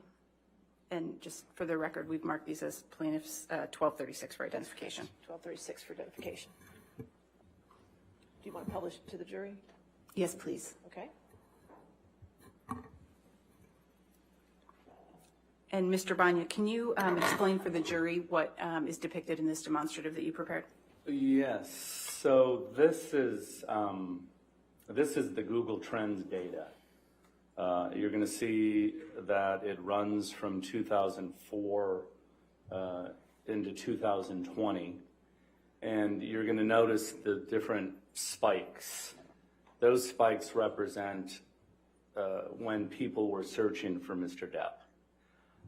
You're going to also notice here, I've got the red line just showing the date when Ms. Heard filed the restraining order. Oh, can I write on this? You can touch the screen, yes. Okay. Yes, sir. Thank you, Your Honor. Yeah, so here I'm talking about, in this line here, is just the date and time in which Ms. Heard alleged the abuse and filed the restraining order. And then this line here is the December 18th, 2018 op-ed. And what I wanted to do is identify the peaks of interest in Mr. Depp. And you're going to notice here, I found 17 spikes of interest that I analyzed. And then the 51 key web pages we're going to get into later, I've analyzed the top 3 search results for each spike. And then here I analyzed the 7 spikes after the 2016 allegations of abuse, and then again after the December 18th, 2018 op-ed. Once you determined these spikes, the periods of significant interest in searches for Johnny Depp on Google, what did you do with that information?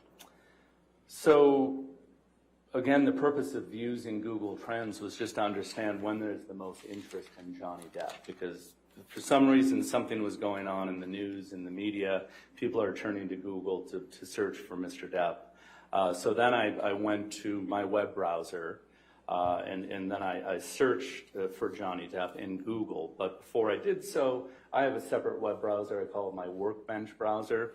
I don't log into anything. It's important to be logged out of Google because Google keeps a profile on you, and your search results could be biased based on that profile. Then also when you go into a web browser, you have to clear your cache, you have to clear your history, clear all your data, and make sure you can get the most unbiased search results as possible. So I went into Google, I typed in Johnny Depp, and then I searched and set the time periods for the various points here that you see labeled with letters. Do you have a demonstrative that shows an example of one of those points that you examined? Yes. Okay. Tom, could we go to the second Bania demonstrative, please? Yeah, so this is an example of, I believe it was spike or point O in the Google Trends. So what I did is I went into Google, I cleared everything as I told you, made sure I was logged out of Google, and here you're going to see I typed in Johnny Depp, I hit the search, and then what I did is went to this tool area, which pulls a drop-down area for the date, and I set the date to match the Google Trends spike of November of 2004. Then we had these top 3 websites that came up. I downloaded those websites and then I analyzed them. So did you undertake this analysis for each of the 17 points on the prior slide that we looked at? Yes, correct. And what did you do once you had your web page results, such as on this demonstrative?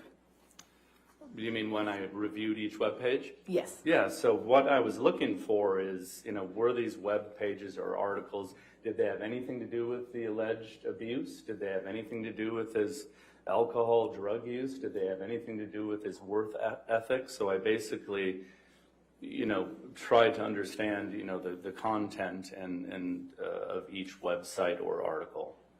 Did you look at all of the results that turned up when you ran these historical searches? I only reviewed the top 3. Why did you choose the top 3? So I reviewed the top 3 because research shows that about 50 to 75% of the people only click on the top 3. So I wanted to get the majority of the searches. Tom, I think we can take that down for now. Thank you. What did you determine about the results that you found for the period prior to Ms. Heard's first allegations of abuse? So I determined that, Mr. Depp was not portrayed in any negative connotation. The web results were about his life and his career, his acting, his, pictures of him, relationships he was in, just pretty normal stuff. And what did you determine about the top results after Ms. Heard's initial allegations in 2016 and then the republication in the op-ed in 2018? Okay.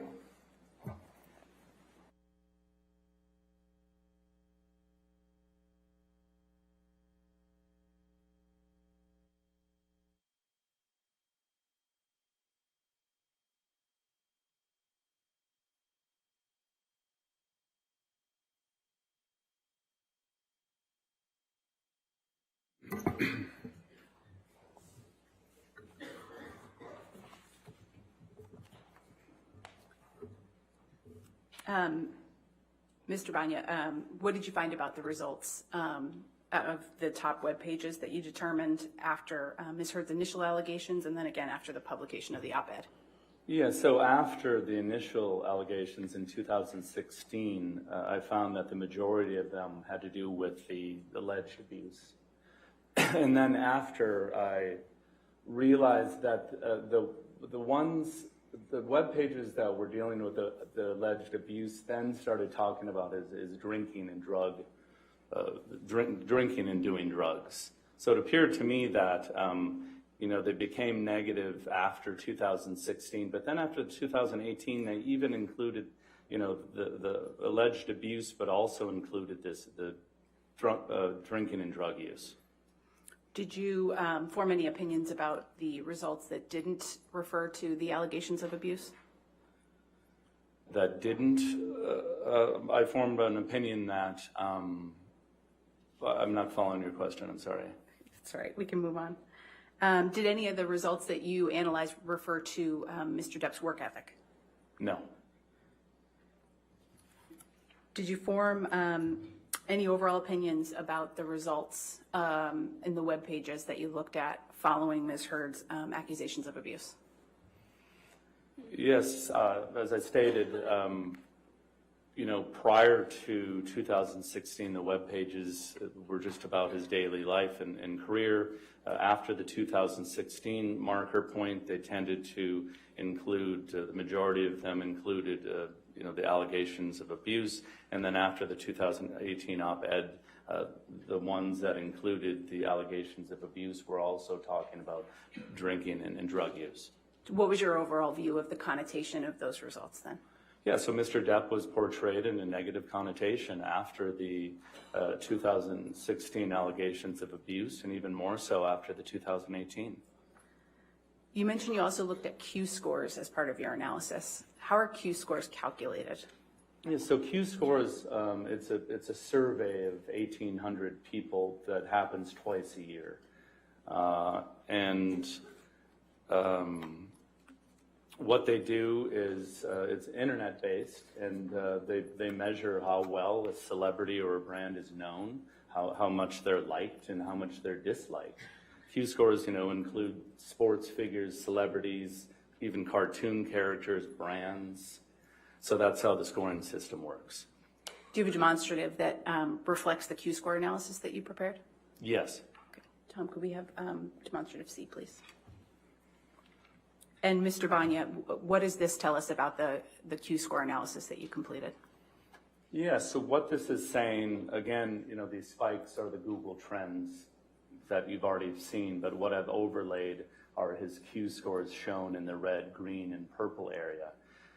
And as you recall, I wanted to find out his Q score prior to the allegations of abuse in 2016, where he had a positive Q score of 11 and a negative Q score, a positive Q score of 35 and a negative Q score of 11. And then I looked at the Q scores after, and then after the op-ed. And what did you determine about those Q scores? Yeah, so what you can see here, his positive Q score, which is represented in red, was a 35, and that was prior to the alleged abuse and the restraining order. Then after that, his Q score, positive Q score, dropped to a 31. And what that's saying is less people liked him after the date of the 2016 alleged abuse. And then his negative Q score went up from an 11 to a 16, which is telling you that more people disliked him during that time frame. And what did you find about the final Q scores that you looked at for Mr. Depp? Yeah, then you can see the Q score C that I have there in purple. His positive Q score went from a 31 to a 29. His negative Q score went from a 16 to a 15. So now his positive Q score dropped again from a 31 to a 29, meaning less people had a positive impression of Mr. Depp. And then his negative Q score did go from a 16 to a 15, so not as many people disliked Johnny during that time frame. What are your overall opinions about the Q scores that you analyzed? So my overall opinions are, as I mentioned earlier, I wanted to analyze the Q scores during this snapshot of time. I wanted to understand what they were before, during, and after the op-ed. And what this tells me is his positive Q score went from a 35 to a 29, and then his negative went from an 11 to a 15. So what the Q scores is telling me is the public perception of Mr. Depp has been damaged. They like him less and they dislike him more. Based on all of the analyses that you completed in this case, what are your final opinions about Mr. Depp's reputation over this period of time? Yeah, so my opinions are that, Mr. Depp was not portrayed in a negative connotation prior to the 2016 allegations of abuse. And then Mr. Depp's image, he was portrayed in a negative connotation after the 2016 allegations of abuse, and then more so after the 2018 Washington Post op-ed. And then the Q scores represent that, the public thinks he's damaged. They think less likely of him. His positive Q score has gone down, and they don't like him even more because his negative Q score went from the 11 to the 15. I have no further questions of this witness, Your Honor. All right. Ladies and gentlemen, let's go ahead and take our afternoon recess of 15 minutes. Do not discuss the case and do not do any outside research. Just stay right there for a second, sir.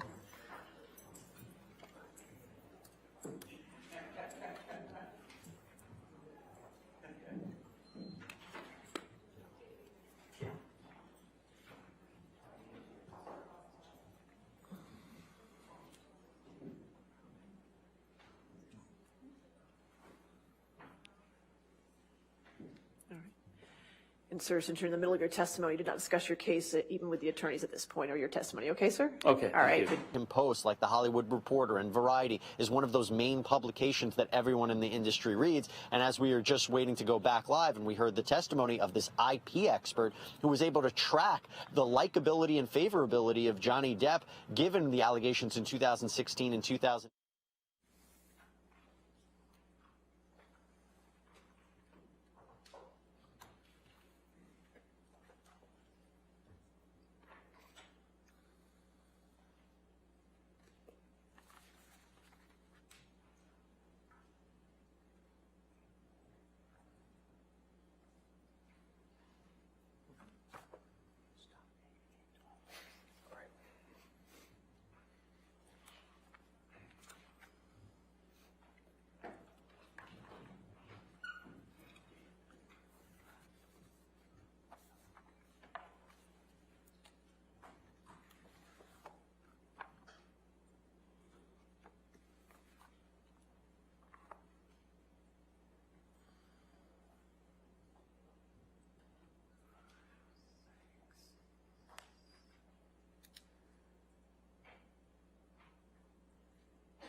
right, please be seated. All right, cross-examination.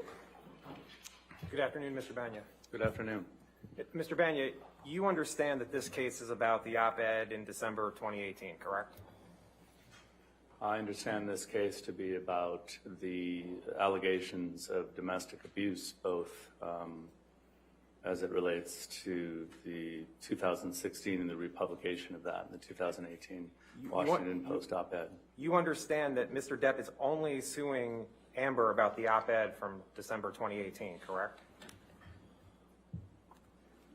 My understanding is, I can base my understanding on my analysis, which includes the 2016 allegations of That's abuse. your analysis, but do you understand what Mr. Depp is suing Amber for in this case? Objection, Your Honor, to the extent it calls for a legal conclusion. All right, I'll sustain the objection. Next question. Did you read the complaint in this case? Yes. Did you understand that Mr. Depp was only suing for the op-ed, about the op-ed? Yes. Okay. And Mr. Depp was not suing Amber in this case from his complaint about the accusation she made in 2016, correct? That is my understanding. And you're not able to separate out how Mr. Depp's reputation was impacted from the op-ed in 2018 versus how it was impacted when Ms. Heard filed for divorce in 2016, correct? That is not correct. Okay.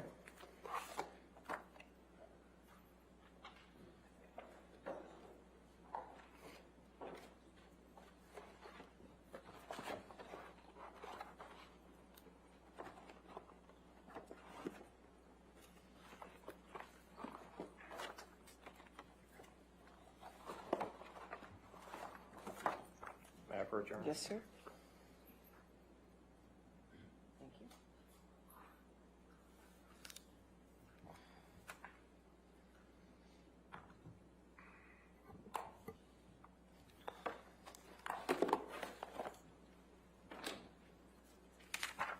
Mr. Bania, you took a deposition in this case? Yes, I did. And I was asking you the questions in that case, is that right? That's correct. Okay.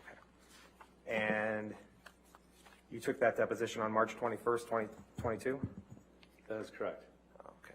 And you were under oath at the time, correct? Yes. Okay. And you were under oath to tell the truth, correct? Correct. Okay. Can you turn to page 83 of your transcript, which is on the 21st page of the... I'm here. Okay, and you see line 9? Yes. And I asked you, are you able to separate out how Mr. Depp's reputation was impacted from the op-ed versus how it was impacted by when Ms. Heard filed for divorce? And your answer was no, correct? Correct. Okay. And you're not able to separate out how Mr. Depp's reputation was impacted from the op-ed in 2018 versus the publicity surrounding when Mr. Depp sued the Sun newspaper in the United Kingdom when a Sun writer called Mr. Depp a wife beater, correct? Are you still reading from my deposition? No, I'm asking you a question now. Please repeat that. You're not able to separate out how Mr. Depp's reputation was impacted from the op-ed in 2018 versus the publicity surrounding when Mr. Depp sued the Sun newspaper in the United Kingdom when a Sun writer called Mr. Depp a wife beater. Objection, compound, Your Honor. Sustained. You're not able to separate out how Mr. Depp's reputation was impacted from the op-ed in 2018 versus the publicity surrounding when Mr. Depp sued the Sun newspaper in the United Kingdom, correct? My analysis shows that the web documents that I reviewed after the 2018 allegations. Respectfully, this is a yes or no. This is a yes or no question. Please repeat the question.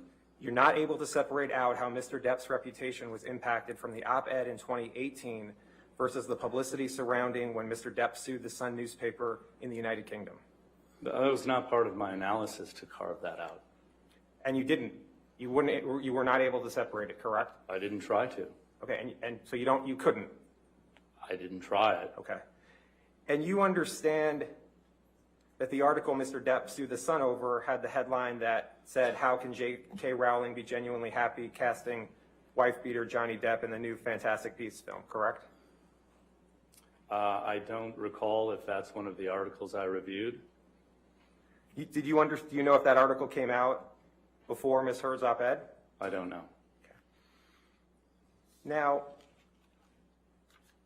you're not offering an opinion as to how the op-ed for Ms. Heard in December 2018 impacted Mr. Depp's career, correct? Repeat that, please. You're not offering an opinion as to how the op-ed from Ms. Heard in December 2018 impacted Mr. Depp's career. Correct. Okay. And you're not offering an opinion as to how the op-ed from Ms. Heard in December 2018 impacted Mr. Depp's reputation. What I'm doing is It's a yes or no. Are you offering an opinion to that or not? My opinion is related to his public image. You're not offering an opinion as to how the op-ed from Ms. Heard in December 2018 impacted Mr. Depp's reputation, correct? I'm not talking exactly about his reputation, correct? And you're not offering an opinion as to how the op-ed from Ms. Heard in December 2018 impacted Mr. Depp's public image, correct? I mean, I'm offering an opinion that after the 2018 it's a yes or no, public sir. image. It's a yes or no. You're not offering an opinion as to how the op-ed from Ms. Heard in December 2018 impacted Mr. Depp's public image. I am. Turn to your deposition transcript, please. And if you go to page 74, which is on page 19.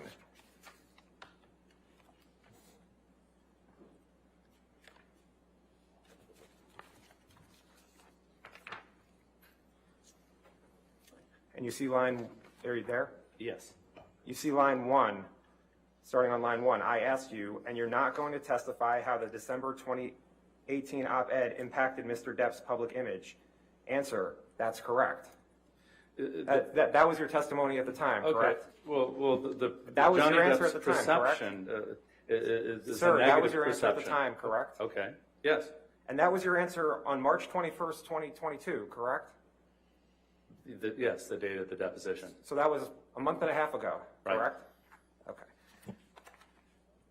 And you're not offering an opinion as to whether the op-ed from Ms. Heard made Mr. Depp more hireable or less hireable, correct? Correct. Okay. As to the articles that came up in the Google searches that you spoke about, it was you made the determination whether the articles had a, quote, negative connotation or not, right? Correct. And so that's just your view if an article had a negative connotation about Mr. Depp, right? Yes, that's my opinion that they had a negative connotation. Right. So if an article criticizes Mr. Depp's acting, for example, you're not considering that article as having a negative connotation about Mr. Depp, correct?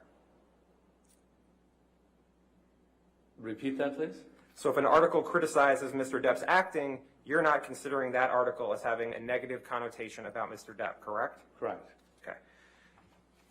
Now, in your analysis of Google spikes, the highest spike in searches for Mr. Depp was in January 2004, correct?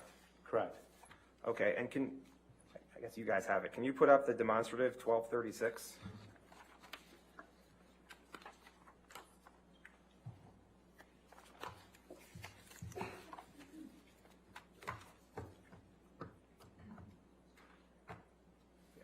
It's published. And can you see that, Mr. Yes. Van? Can we make it just a little bit bigger?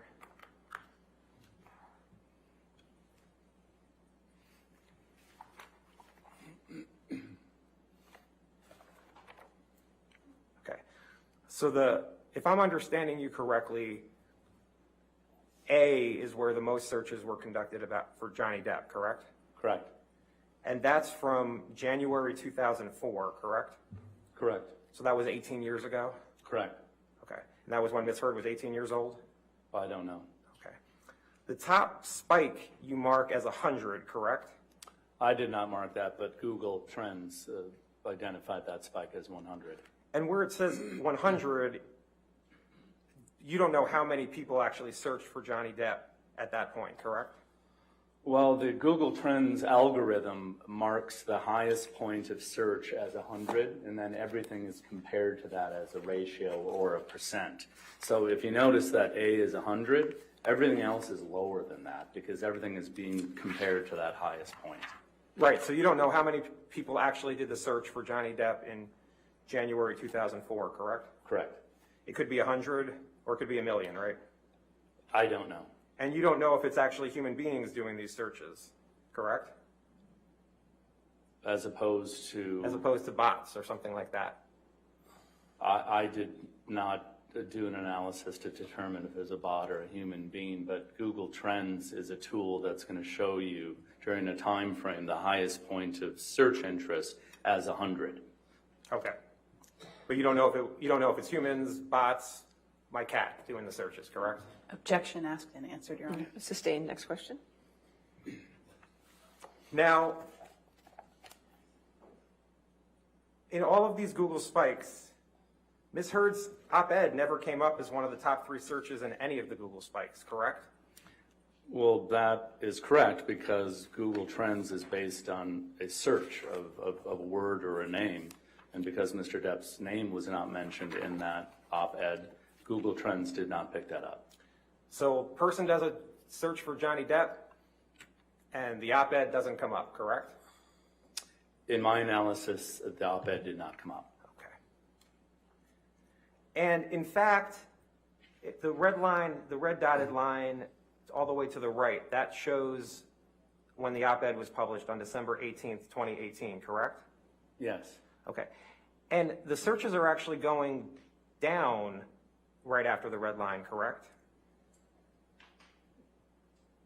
As opposed to the searches in 2004? Look at the red line, look at the red dotted line, and you have two points here, right there. Those go down from the time of the op-ed, correct? Correct. Okay. And isn't it true that the next, I guess, spike happens in March of 2019, correct? Right there. Yes. And do you know that it was March of 2019 when Mr. Depp sued Amber Heard in this case? No, I didn't look at that date. Right. You didn't look at any articles for this bullet, correct? That's correct.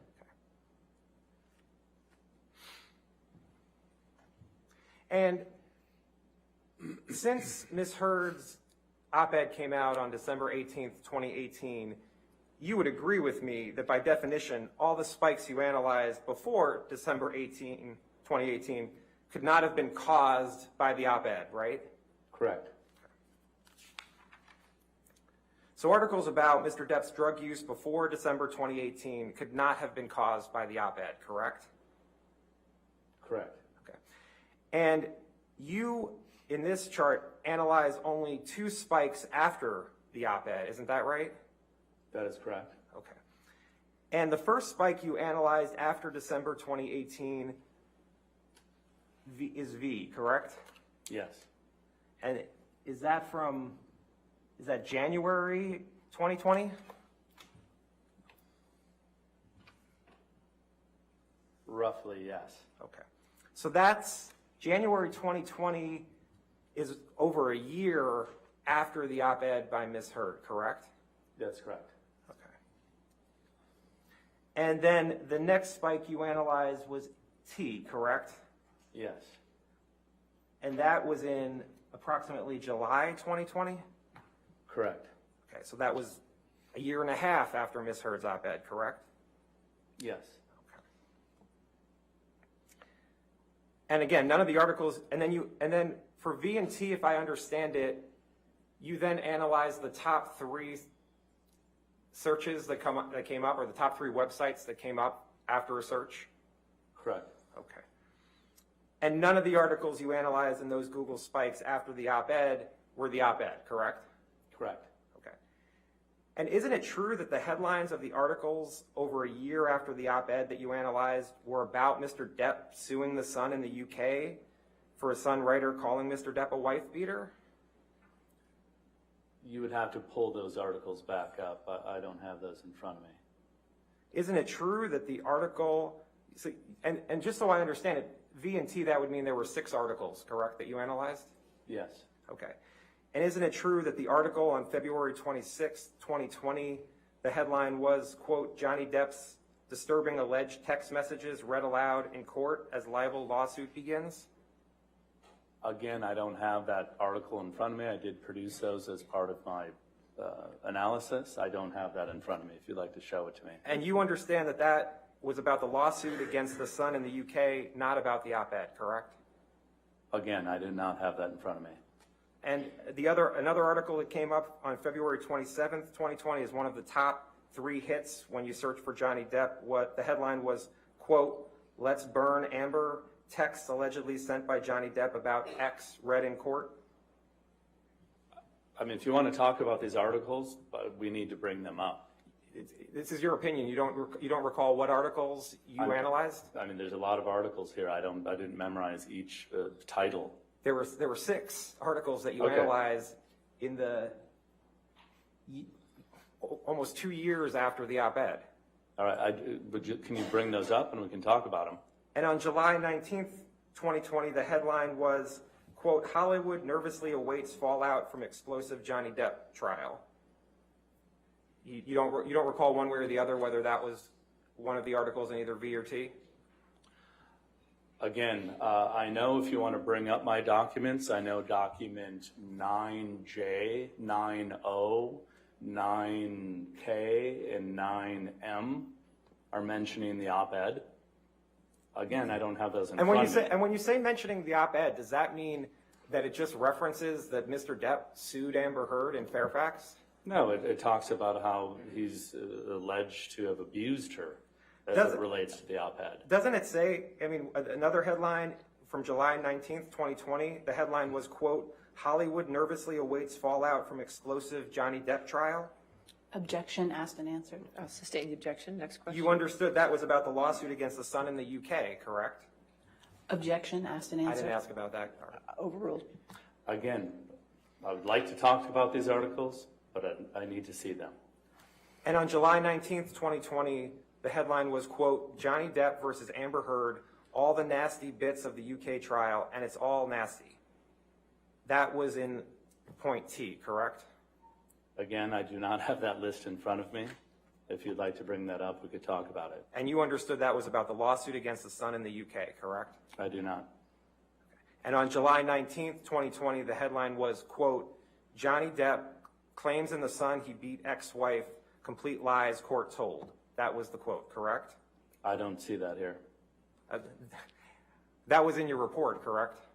I would have to look at the documents again. I would be happy to discuss them if you would bring those up. And then you previously had a chart that had articles from November 2020, correct? I'm sorry, say that? You previously had a chart that included articles from November 2020, correct? Objection, Your Honor. May we approach? Okay, sure.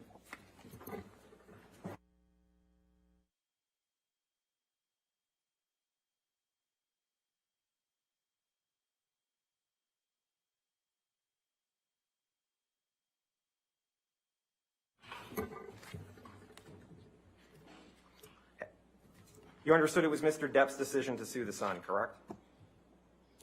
I don't know. That's not part of my analysis. Now, you talked about Q scores in your direct testimony, correct? Correct. Okay. And you testified about 3 particular Q scores for Mr. Depp, right? 3 periods of time are the Q scores that I analyzed. And you're not offering an opinion as to why Mr. Depp's Q scores changed, correct? That's correct. And Q scores can go up and down for actors for any sort of reason, correct? That's possible. You recall testifying that they could go up and down for any sort of reason in your deposition. Yeah, they can go up and down for many different reasons. So you're not offering an opinion that Mr. Depp's Q scores were damaged because of Ms. Heard's op-ed, correct? That's correct. Okay. And in comparing the Q scores from before the op-ed to the Q scores after the op-ed, Mr. Depp's Q scores dropped by 2 points, correct? I don't have those Q scores in front of me, but if you're looking at them, I believe. We can show the 3rd page of this demonstrative. What was your question, please? Mr. Depp's positive Q scores from B to C dropped by 2 points, correct? Yes. You're not an expert on statistics, correct? Correct. And even though you're not an expert, you have an idea about what the term statistically significant means, correct? Yes. And statistical significance is a measure of whether your findings are meaningful, right? Yes, I don't think you need statistics to understand Q scores. And you don't know if there's any significance to a drop in 2 points in positive Q score, correct? There absolutely is. When you're ordering Q scores on points at a time. Mr. Bania, go to your deposition, page 113, which is on 29.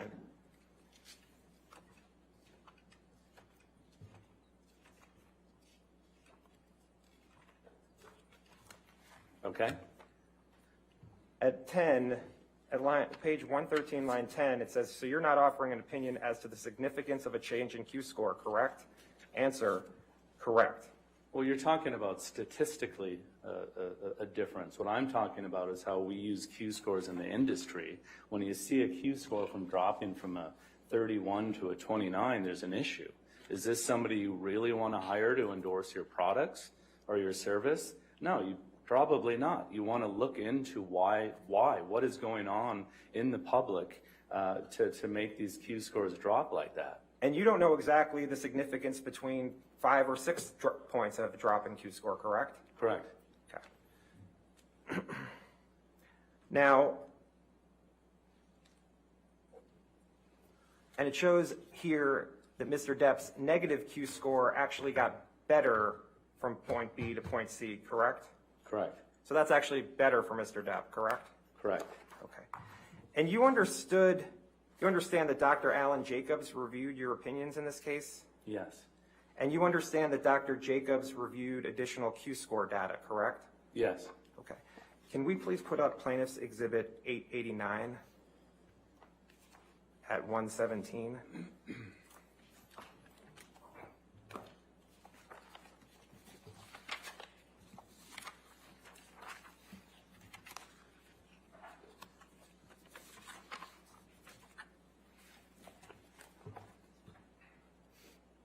Mr. Bania, do you understand this as a chart of Mr. Depp's Q scores from winter 2012 through summer of 2021? Yes. Do you have any reason to question the Q scores that are shown in this chart? Like I said in my deposition, I have not received the actual data to build this chart, but I don't have any reason to not believe that this is accurate. As I understand it, Q scores are performed on a celebrity like Mr. Depp twice a year, correct? Yes. So there's winter of a particular year, and then there's summer of a particular year? Yes. And the winter scores come out around February, is that right? I don't have that information in front of me, but it sounds right. And so would you know when the summer scores come out? I don't. Okay. And this chart shows, well, permission to publish this chart as a demonstrative, Your Honor. Any objection? I don't think this witness has laid an appropriate foundation for it, Your Honor. He said he has no reason to question the Q scores. I'll allow it as a demonstrative. That's fine.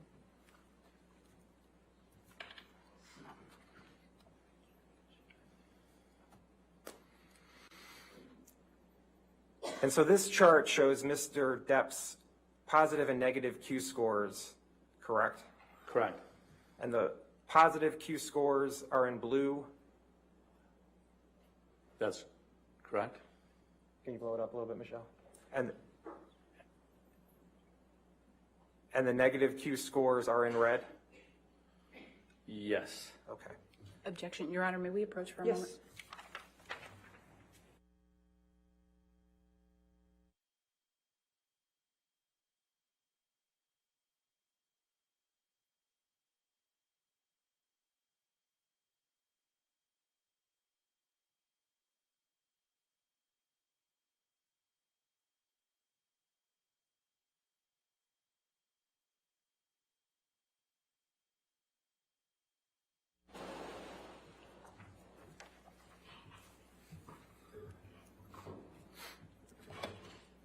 Mr. Bania, the positive Q score for Mr. Depp in the winter of 2012 is 42, correct?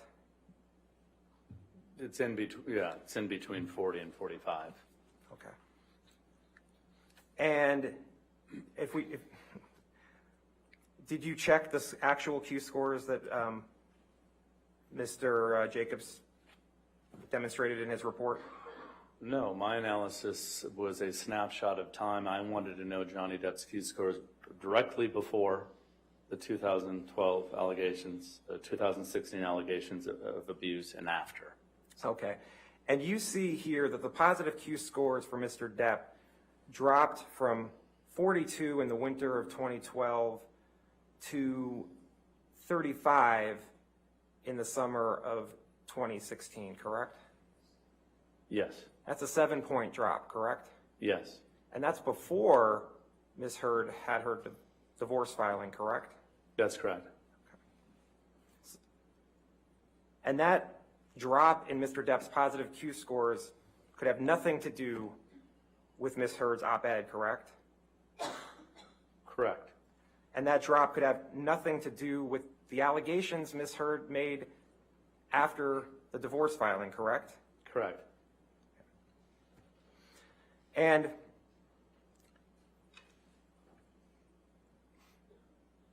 would you agree that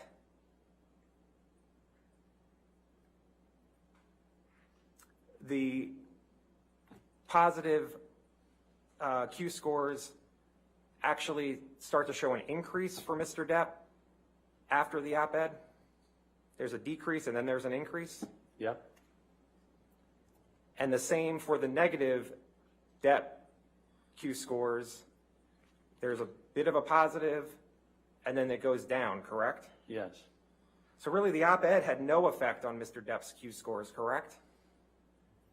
As I mentioned, my analysis looked at the snapshot of time, and it shows that he was harmed, from before the allegations of abuse in 16 to after the op-ed in 2018. You looked at 3 Q scores, and you could have looked at 1, 2, 3, 4, 5, 6, 7, 8, 9, 10, 11, 12, 13, 14, 15, 16, 17, 18. I won't even count the 2021 scores. 18 Q scores, correct? Yep. Okay. And you looked at 3, right? That's correct. And that's what you're basing your opinion on, that the op-ed damaged Mr. Depp's Q scores? Yeah, so what we need to understand is Q scores. My question is a yes or no. do Your go up counsel and can down. come back and ask what you whatever you I want. wanted to do Your is Honor. I wanted to analyze. Sir, if you could just answer his yes or no Oh, question. sorry. That's fine. I didn't hear your question. You looked at 3 Q scores instead of 18 Q scores, correct? That's correct. Okay. And did you look at the Q scores at all after the Dan Wooten article that came out in April of 2018? Objection, asked and answered, Your Honor. I don't think I asked that. Overruled, I'll allow it. No. Okay. Thank you. I have nothing further. All right, redirect.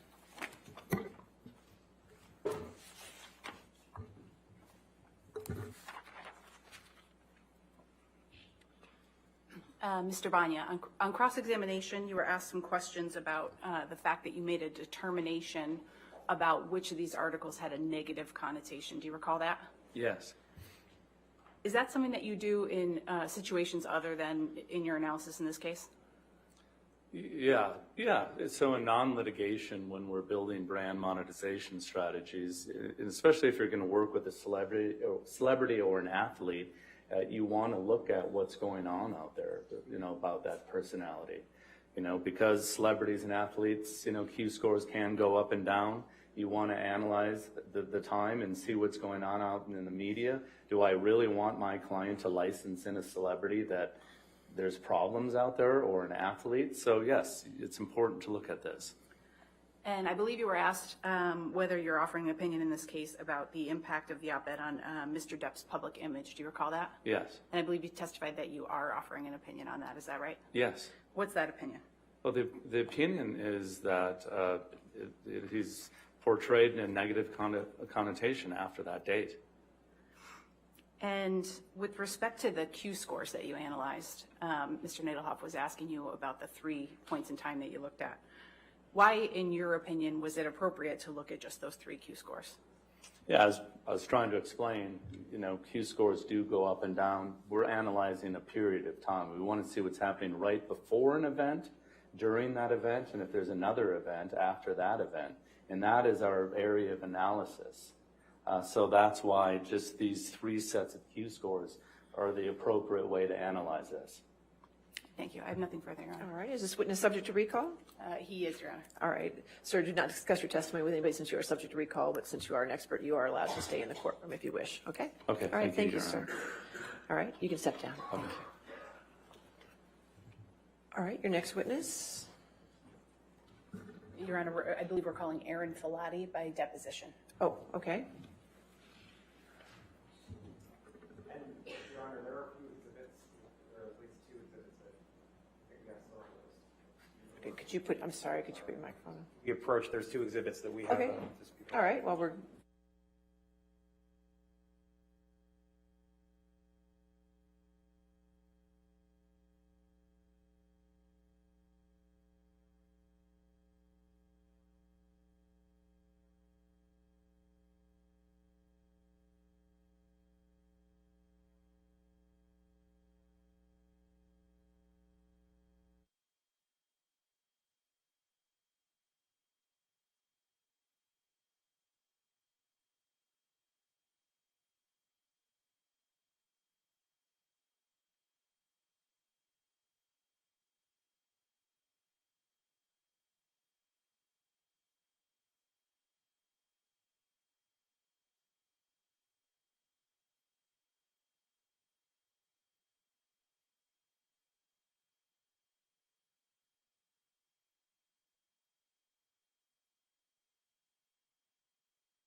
All right, your next witness then?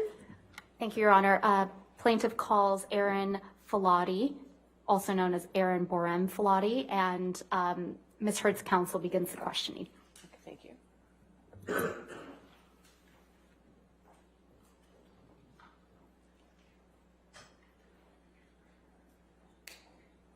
provide your full name? Erin Falati. And is Borum your maiden name? Correct. Okay. So Borum was your name, your last name in the 2014 to 2016 timeframe, correct? That's correct. Have you communicated with anybody else from Mr. Depp's counsel other than Ms. Vasquez? Not that I recall. Oh, excuse me, I do. I don't remember his name, I'm so sorry. I feel like I spoke with him. I don't know his last name. Did you speak to or communicate with Adam Waldman? Perhaps. I don't recall his last name. And do you recall when that occurred? That would have been 2019 because I had a newborn at that time. So maybe May, June, July, something like that, 2019. So this is a text exchange between you and Mr. Waldman? It appears so. Okay. And do you recall speaking to Mr. Waldman at all? Yes. And do you recall that when you were communicating with Mr. Waldman was Mr. Depp's attorney? Yes. Ms. Falati, you're a trained nurse, is that correct? That's correct. Do you have any specialties? Well, I haven't been working, like I used to, but previously I was trained in addictions and mental health. And when you say addictions, are there specific type of addictions you were trained in? All, but I primarily worked with chemical dependency. And where did you receive training for addiction and mental health? Different employment places, and then I became a certified registered addictions nurse.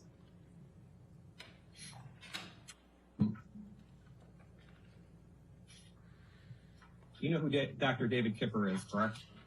Correct. Did you work for Dr. Kipper? Not directly, but he would hire the agency I provided nursing services for, which was Turning Point, I believe. So I worked under his guidance, but not specifically for him. Most of the time. There have been times where I've worked specifically for him.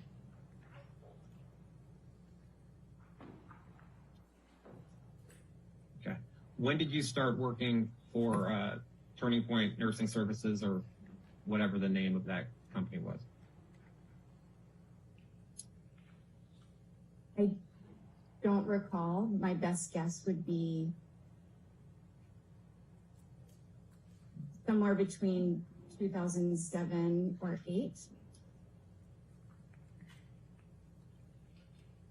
And when did you start to begin to do any work for Dr. Kipper?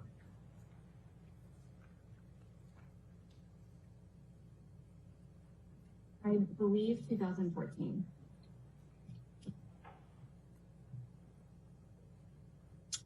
What were the circumstances that started you working for Dr. Kipper in 2014? If I recall correctly, it would be for services for Ms. Heard. Were you ever responsible for Mr. Depp's nursing care while he was under the treatment of Dr. Kipper? I provided him with nursing care. Exhibit 2.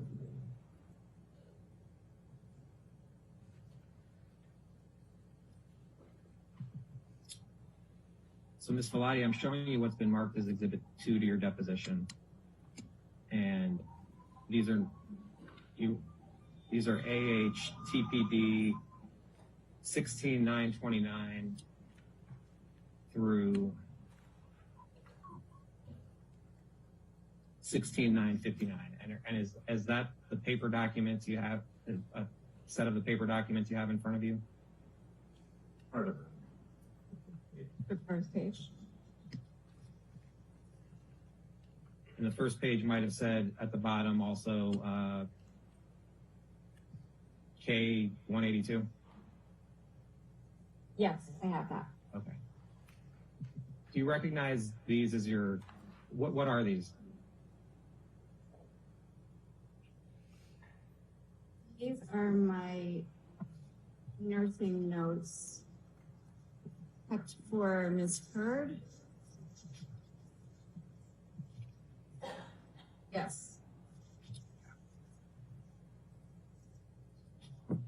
And these are notes you created? Yes. Did you create these notes in the ordinary course of business? Yes. Okay. Were you trained in how to prepare these notes? Yes. Would you write these how long after the visit would you write up these notes? Would depend. Sometimes I would keep notes on my phone that I would transfer to the Word document when I was in front of my laptop. And if not possible, I would do it as soon as feasible. And how often would you show these notes to Dr. Kipper? I don't recall. At intervals, but I don't recall. So if you look at the first page of the notes, the first entry is August 27th, 2014, correct? Yes. And you wrote RN has been hired to provide private nursing care for client Amber Heard, right? Correct. Right. And RN refers to you, correct? And an RN means registered nurse, correct? Correct. And throughout the notes, and you say this here, Amber Heard would be referred to as client or AH, correct? That's correct. All right. And Johnny Depp would be referred to as JD? That's correct. Would you agree that Mr. Depp and Amber would get into verbal arguments? I recall a general sense of discord in the relationship. And what do you mean by general sense of discord?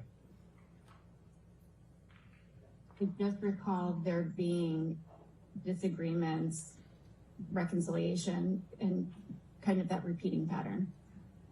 And would you be at times taking care of Amber because of the disagreements between Mr. Depp and Amber? I provided emotional support. I was not present with her often, but was available over the phone, via text, and sometimes in person. Do you recall that in March 2015, Amber went to Australia to be with Mr. Depp? Yes, I remember she went to Australia. As to the dates, I would have to look through documentation to ascertain the exact dates. Okay.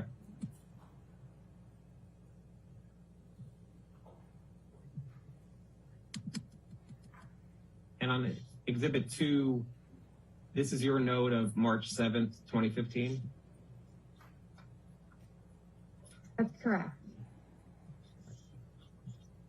And you wrote, client notifies RN via text of increasing anxiety? Yes, I wrote that. And then on 3/8/15, you wrote, RN received report from Debbie RN. Debbie being Debbie Lloyd, correct? That's correct. Do you recall what the report you received was on March 8th, 2015 from Debbie? I mean, I'm just reading my notes. Sure.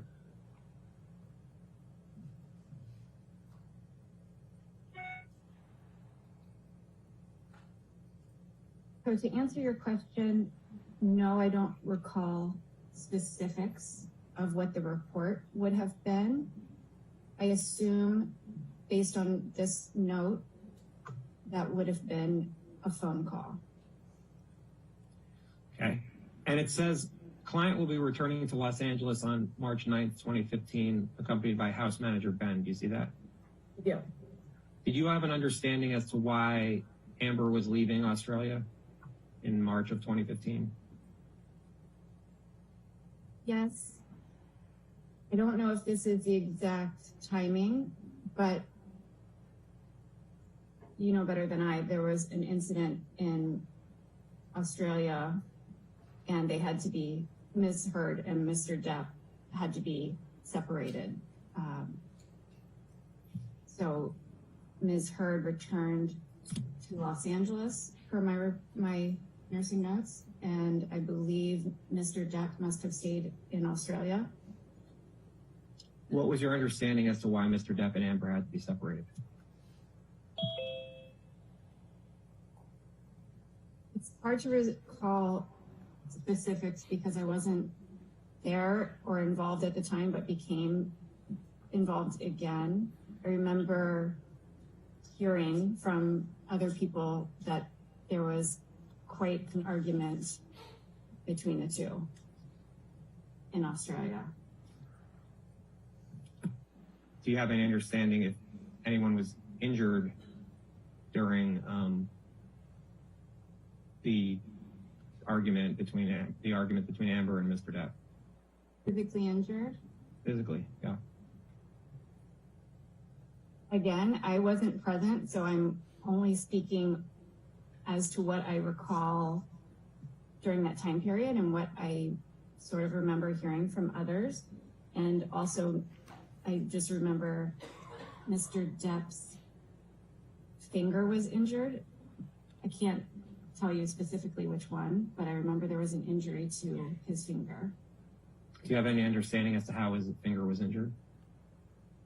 No. And then, Erin, you wrote the next note on March 9th, 2015 that says RN and CT in touch via text and phone calls after client arrived at 1500. Yes, I wrote that. Okay. And 1500, you're using military time, correct? That's correct. So that would be 3 p.m.? Correct. Okay. And you wrote client expressed feeling, quote, sad, right? Yes, I wrote that. Okay. Do you recall what Amber was sad about at approximately March 9th, 2015? I can't speak to the, I don't remember specifically, but I would assume based on my March 8th note, I would make the assumption that those feelings were in relation to the relationship issues. You wrote, client states she would like to discuss recent events between her and husband with RN in private tomorrow. Plans are made for RN to visit client at her home tomorrow. Yes, I wrote that. Do you recall the conversation you had with Amber regarding the events between her and Mr. Depp at around this March 9th, 2015 timeframe? No, I don't recall specifics. Do you recall anything in general? I really don't. I'm sorry. Did Amber express any fear of Mr. Depp at this time? Don't recall. I don't see that in this note, so I can't speak to that. And then the note for March 10th, 2015, you see that note? I do. You can take this down.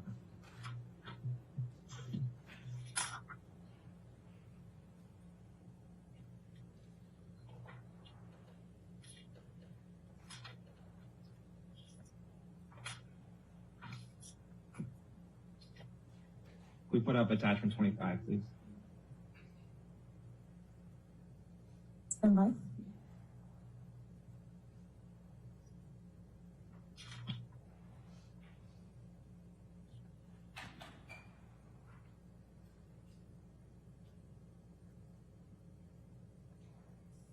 Exhibit 4.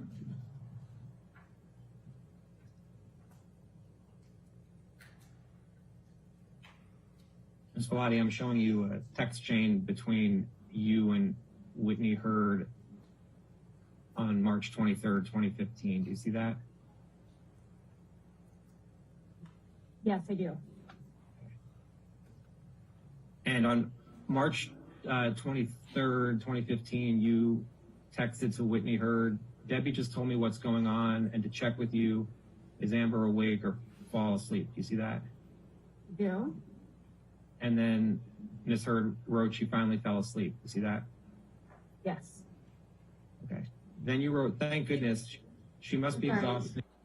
I'm sorry, just to confirm, this is from Whitney Hurd, not Amber Hurd, correct? As I understand it, it says Whit Hurd. Is that your understanding? I assume. Thank you.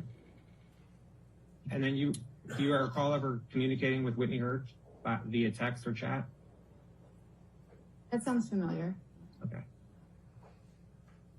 And you wrote, thank goodness, she must be exhausted. You want me to come to the loft, or is she safe and sound asleep? You see that? I do see that. Okay. And then Whitney wrote, safe? Question mark? No, she's not. Kept saying she wants to kill herself. You see that? See that? Were you ever concerned about Ms. Hurd's safety as it relates to Mr. Depp? So if she made comments to me that she was not safe, I would be concerned about her to ensure that she was safe. Yes. Do you recall Ms. Hurd making comments to you about her safety? I remember a general sense when they, meaning Ms. Hurd and Mr. Depp, would have arguments. She would often have her friends around her for support, but from a general, physical sense, she was always in a safe place. And you mean in a general physical sense, she was always in a safe place? What do you mean by that? Meaning she was always, not always, I should say, often home, often surrounded with friends. She had friends that lived right down the hallway from her, so she was always supported. Was Mr. Depp friends with Marilyn Manson? Yes, I believe. Ms. Falati, I'm showing you what's marked as Exhibit 7, and these are texts that Mr. Depp produced between you and him. And I'm focusing on this text message of October 31st, 2015. You see that? Well, so this text message between you and Whitney is on March 23rd, 2015. You see that? I do. Okay. And if we go back to Exhibit 2, and I'll go back. Oops.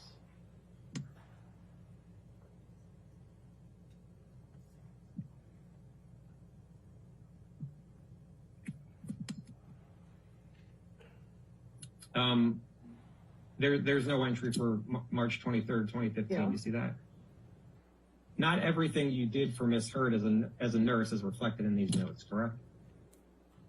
And the next notes we have are November 25th, 2015. Do you know why there's a long period where there's no notes? Yes. Perhaps I can shed some light for you and everyone on the relationship.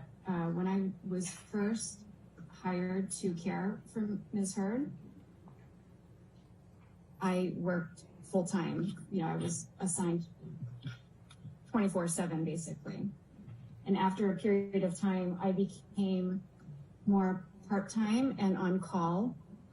And I was working with different clients at the time. So I would, how to put it, I would not be working regularly, but would also be available if an issue arose or a medication change needed or things like that. So I would assume that would account for this gap. Why did you move from full-time to part-time? I don't know the exact answer, but I assume that's not my decision to make. That's usually the client and or treating physician. Okay, so that's the first page of Exhibit 2. Yes, thank you.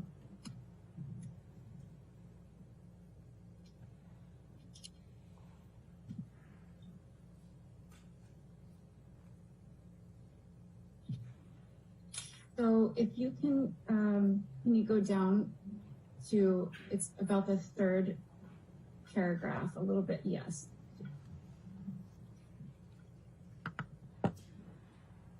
Per report from JD, which refers to Mr. Depp, Debbie, RN, and Dr. Kipper, client AH, which is Ms. Heard, has reportedly been experiencing increased anxiety and agitation recently and has had several outbursts of anger and rage.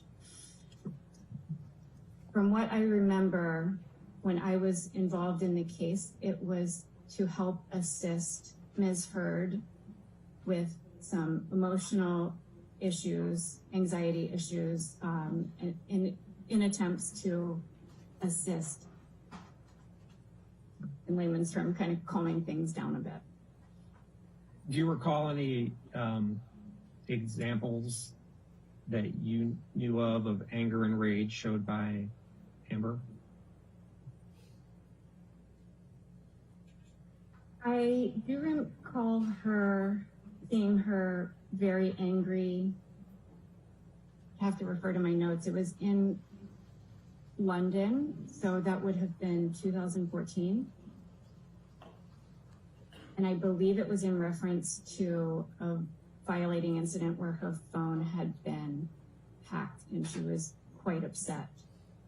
I saw her angry at that time, and other times I don't recall. Were you in London with Amber at the time? Yes. And how was Amber showing her anger?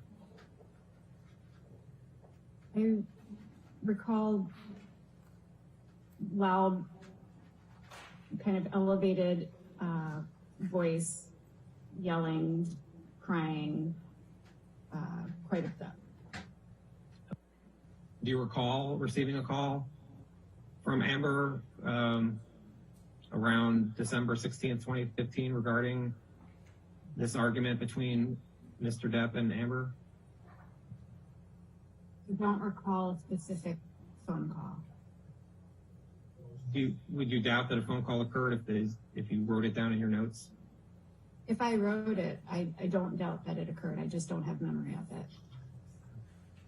And now you see the note on December 17th, 2015? Yes.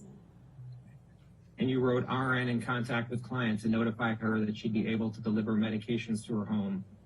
RN waited at door for several minutes after knocking. Client greeted RN at door looking disheveled. Hair appeared unbrushed. Client appeared weepy and sad. Posture is slouched. Client told RN about argument with husband. RN offered emotional support but reminded client that RN could not stay as was on duty with another client and was only visiting in order to deliver medication. Per client, she had not had contact with husband since altercation. Client had visible bright red blood appearing at center of lower lip. When RN made client aware that she was actively bleeding on her lip, client stated it was from injuries sustained in the, and then it's blank. You see that? And then we can keep going down in the argument between her and her husband, and that it continues to bleed actively. You wrote that? Yes. And then you also wrote clients also states that her head is bruised and that she lost clumps of hair in altercation. You wrote that? I assume so. It's in my notes. Okay. And then you wrote, RN briefly looked at client's scalp but was unable to visualize the hematomas client had described. You wrote that? Yes, I would agree. And then you wrote, RN encouraged client to be seen by physician Dr. Kipper or go to emergency urgent care for thorough assessment. You see that? I do. And then you wrote, client states she will contact Dr. Kipper tomorrow. Client is supported by friends Rocky and IO who will be staying in client's home with her. You wrote that? I agree, yes. Okay. And then on December 18th, 2015, you wrote, client states she went to Dr. Kipper's office and was assessed by NP Monroe T as Dr. Kipper was out of the office. You wrote that? Yes, And NP stands for nurse practitioner. that's correct. And you understand Monroe T stood for Monroe Tinker?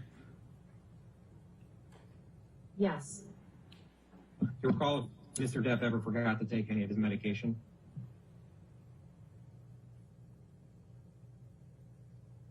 at a specific time or ever?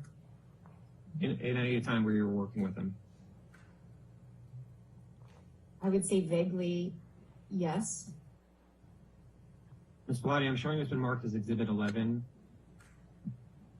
to your deposition, which is Falati 96 through 106. You see that? Yes. You recall receiving this text message, right? I have a vague memory of this. Do you recall if you spoke to Amber after you received this text message? Or at any time after you received this text message around May 21st, May 22nd, 2016? Are you saying a phone call or just? Yeah. Phone call. I don't really recall. It could have happened, you just don't recall one way or the other? I would agree with that. And you received this picture from Amber? That's correct. What is this picture of? I was just asking if you could scroll down. Could you rewind it just a little? Ms. Heard. And does the picture show redness under Miss Heard's eyes? You can answer as a lay person if she has such an opinion. If you have an opinion one way or the other, you can let them know. I'm not an expert, so, I mean, there's color on her face in different areas. I don't know what's what. And you received this first picture of Amber at 12:36 a.m., correct?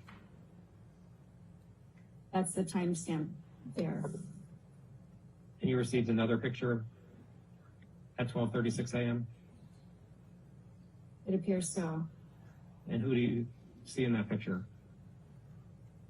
Also Ms. Heard. And you received a third picture of Amber at 12:36 a.m.? Yes, it appears so. And is that third picture of Amber? Yes, that's Ms. Heard. And you received the fourth picture of Amber at 12:36 a.m.? Then yes. And this fourth, I think just so it's clear, the fourth picture is of Amber, correct? That's correct. And you received that at 12:36 a.m.? Yes, that's the timestamp. And these are pictures of Amber's face, correct? Yes, that's a picture of her face and neck.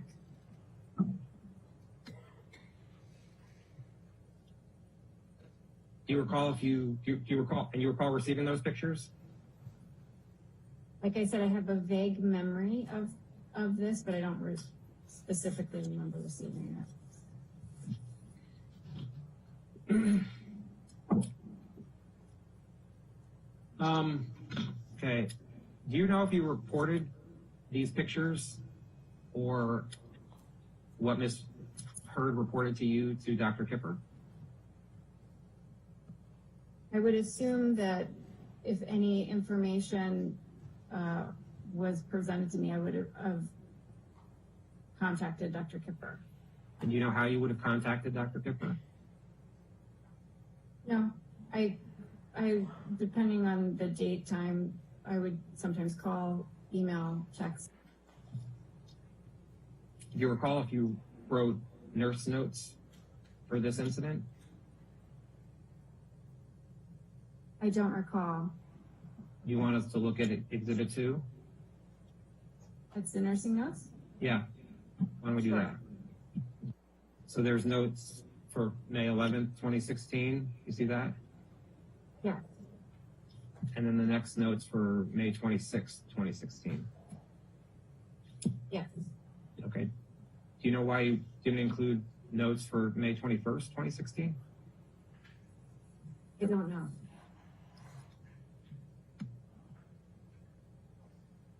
And on May 26th, you wrote, client texted RN requesting Ambien as she states she's suffering from insomnia due to stress and anxiety.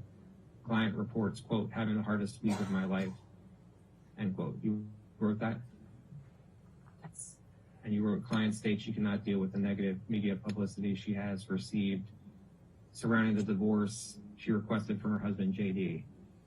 Dr. Kipper notified Ambien 10 milligrams, QHS PRN 14 ordered.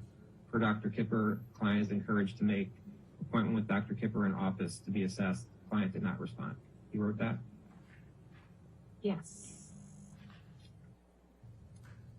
Ms. Falati, I'm showing you what's been marked as Exhibit 12 to your deposition, which is Falati 114 through 119. You can take a look through them.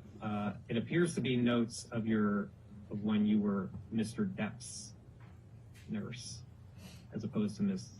Heard. But feel free to take a look.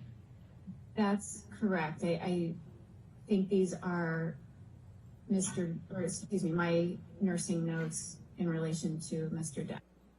So client now is Mr. Depp, correct? That's correct, because these nursing notes are in reference to Mr. Depp. Yes, that's correct. Okay.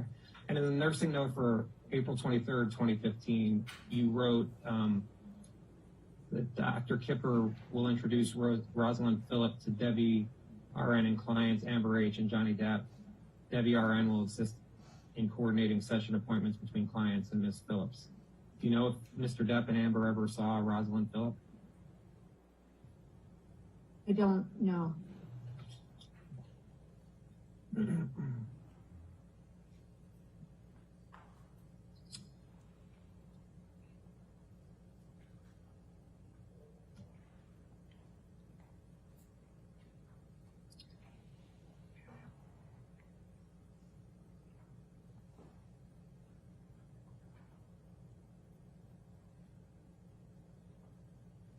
And at Falati 117, it shows notes for June 7th, 2016, correct?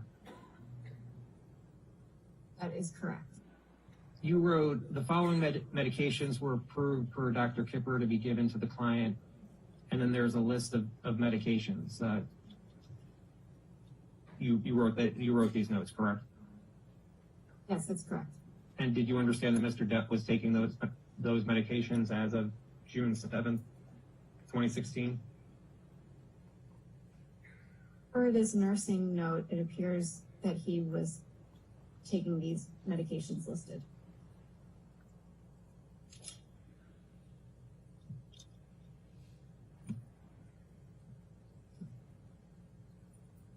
And then there's a nursing note for June 26, 2016. You see that?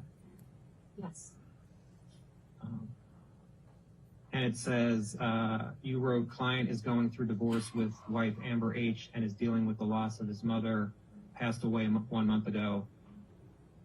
Client was provided with the divorce request from wife AH 3 days after mother passed away. You see that? Yes. And you wrote that? Yes. So is it your understanding that Amber asked for a divorce?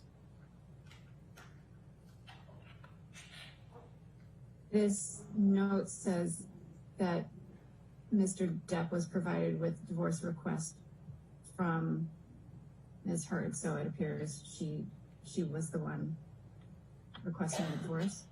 Right, and you wrote, next, client states he was not aware AH wanted divorce and expresses confusion regarding AH's desire to terminate marriage. You wrote that? Yes. Is that what Mr. Depp told you? I would assume if I wrote it in my notes. Then you wrote, client's divorce has been highly publicized and wife AH has been accused him of several character damaging allegations, including domestic violence. You wrote that, correct? Correct. was this on did you write this based on information Mr. Depp provided you? I don't know. I would assume that I've had discussions with him regarding this, considering that this is a nursing note for Mr. Depp. Did Mr. Depp tell you his character had been damaged as of June 2016? I don't recall. I have to go by what my note says here. So it alludes to that's something that he had discussed.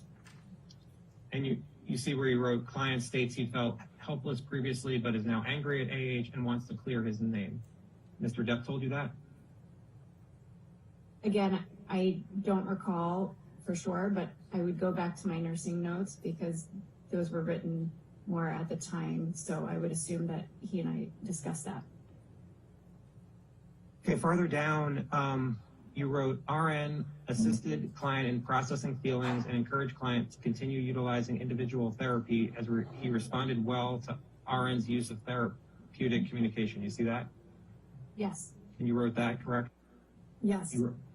Then you wrote, client is resistant, stating, quote, I don't want anyone like Amber's wife therapist. He has only made things worse, end quote. You see that? Yes. And you wrote that? Yes. And where it's quotes, I don't want anyone like Amber's therapist. He's only made things worse. That was something that Mr. Depp told you?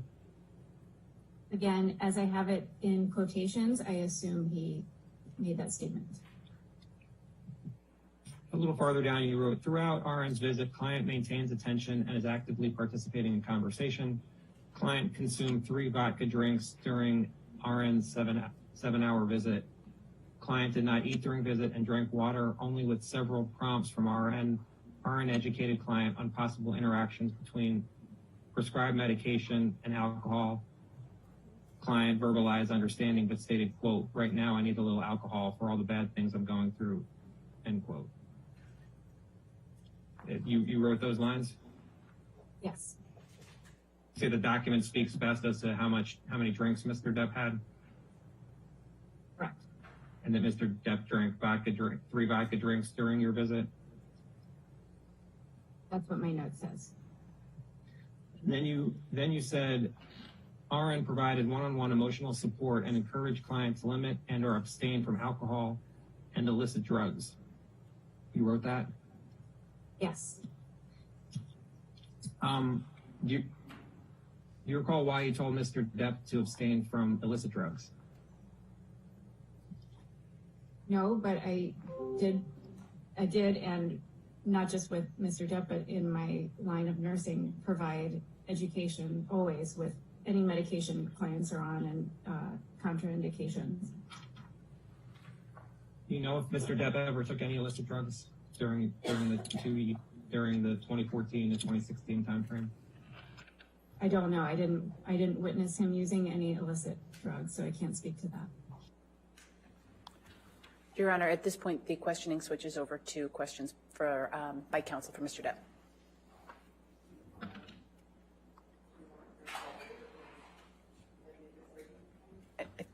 That's all right with us, Your Honor.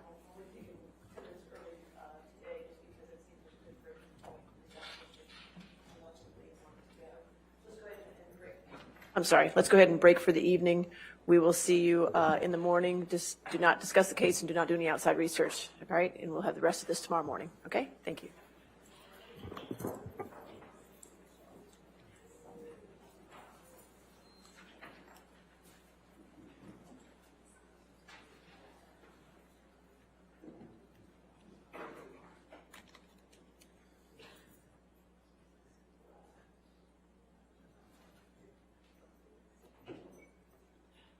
All right, so we'll see everybody at 10 o'clock tomorrow, okay?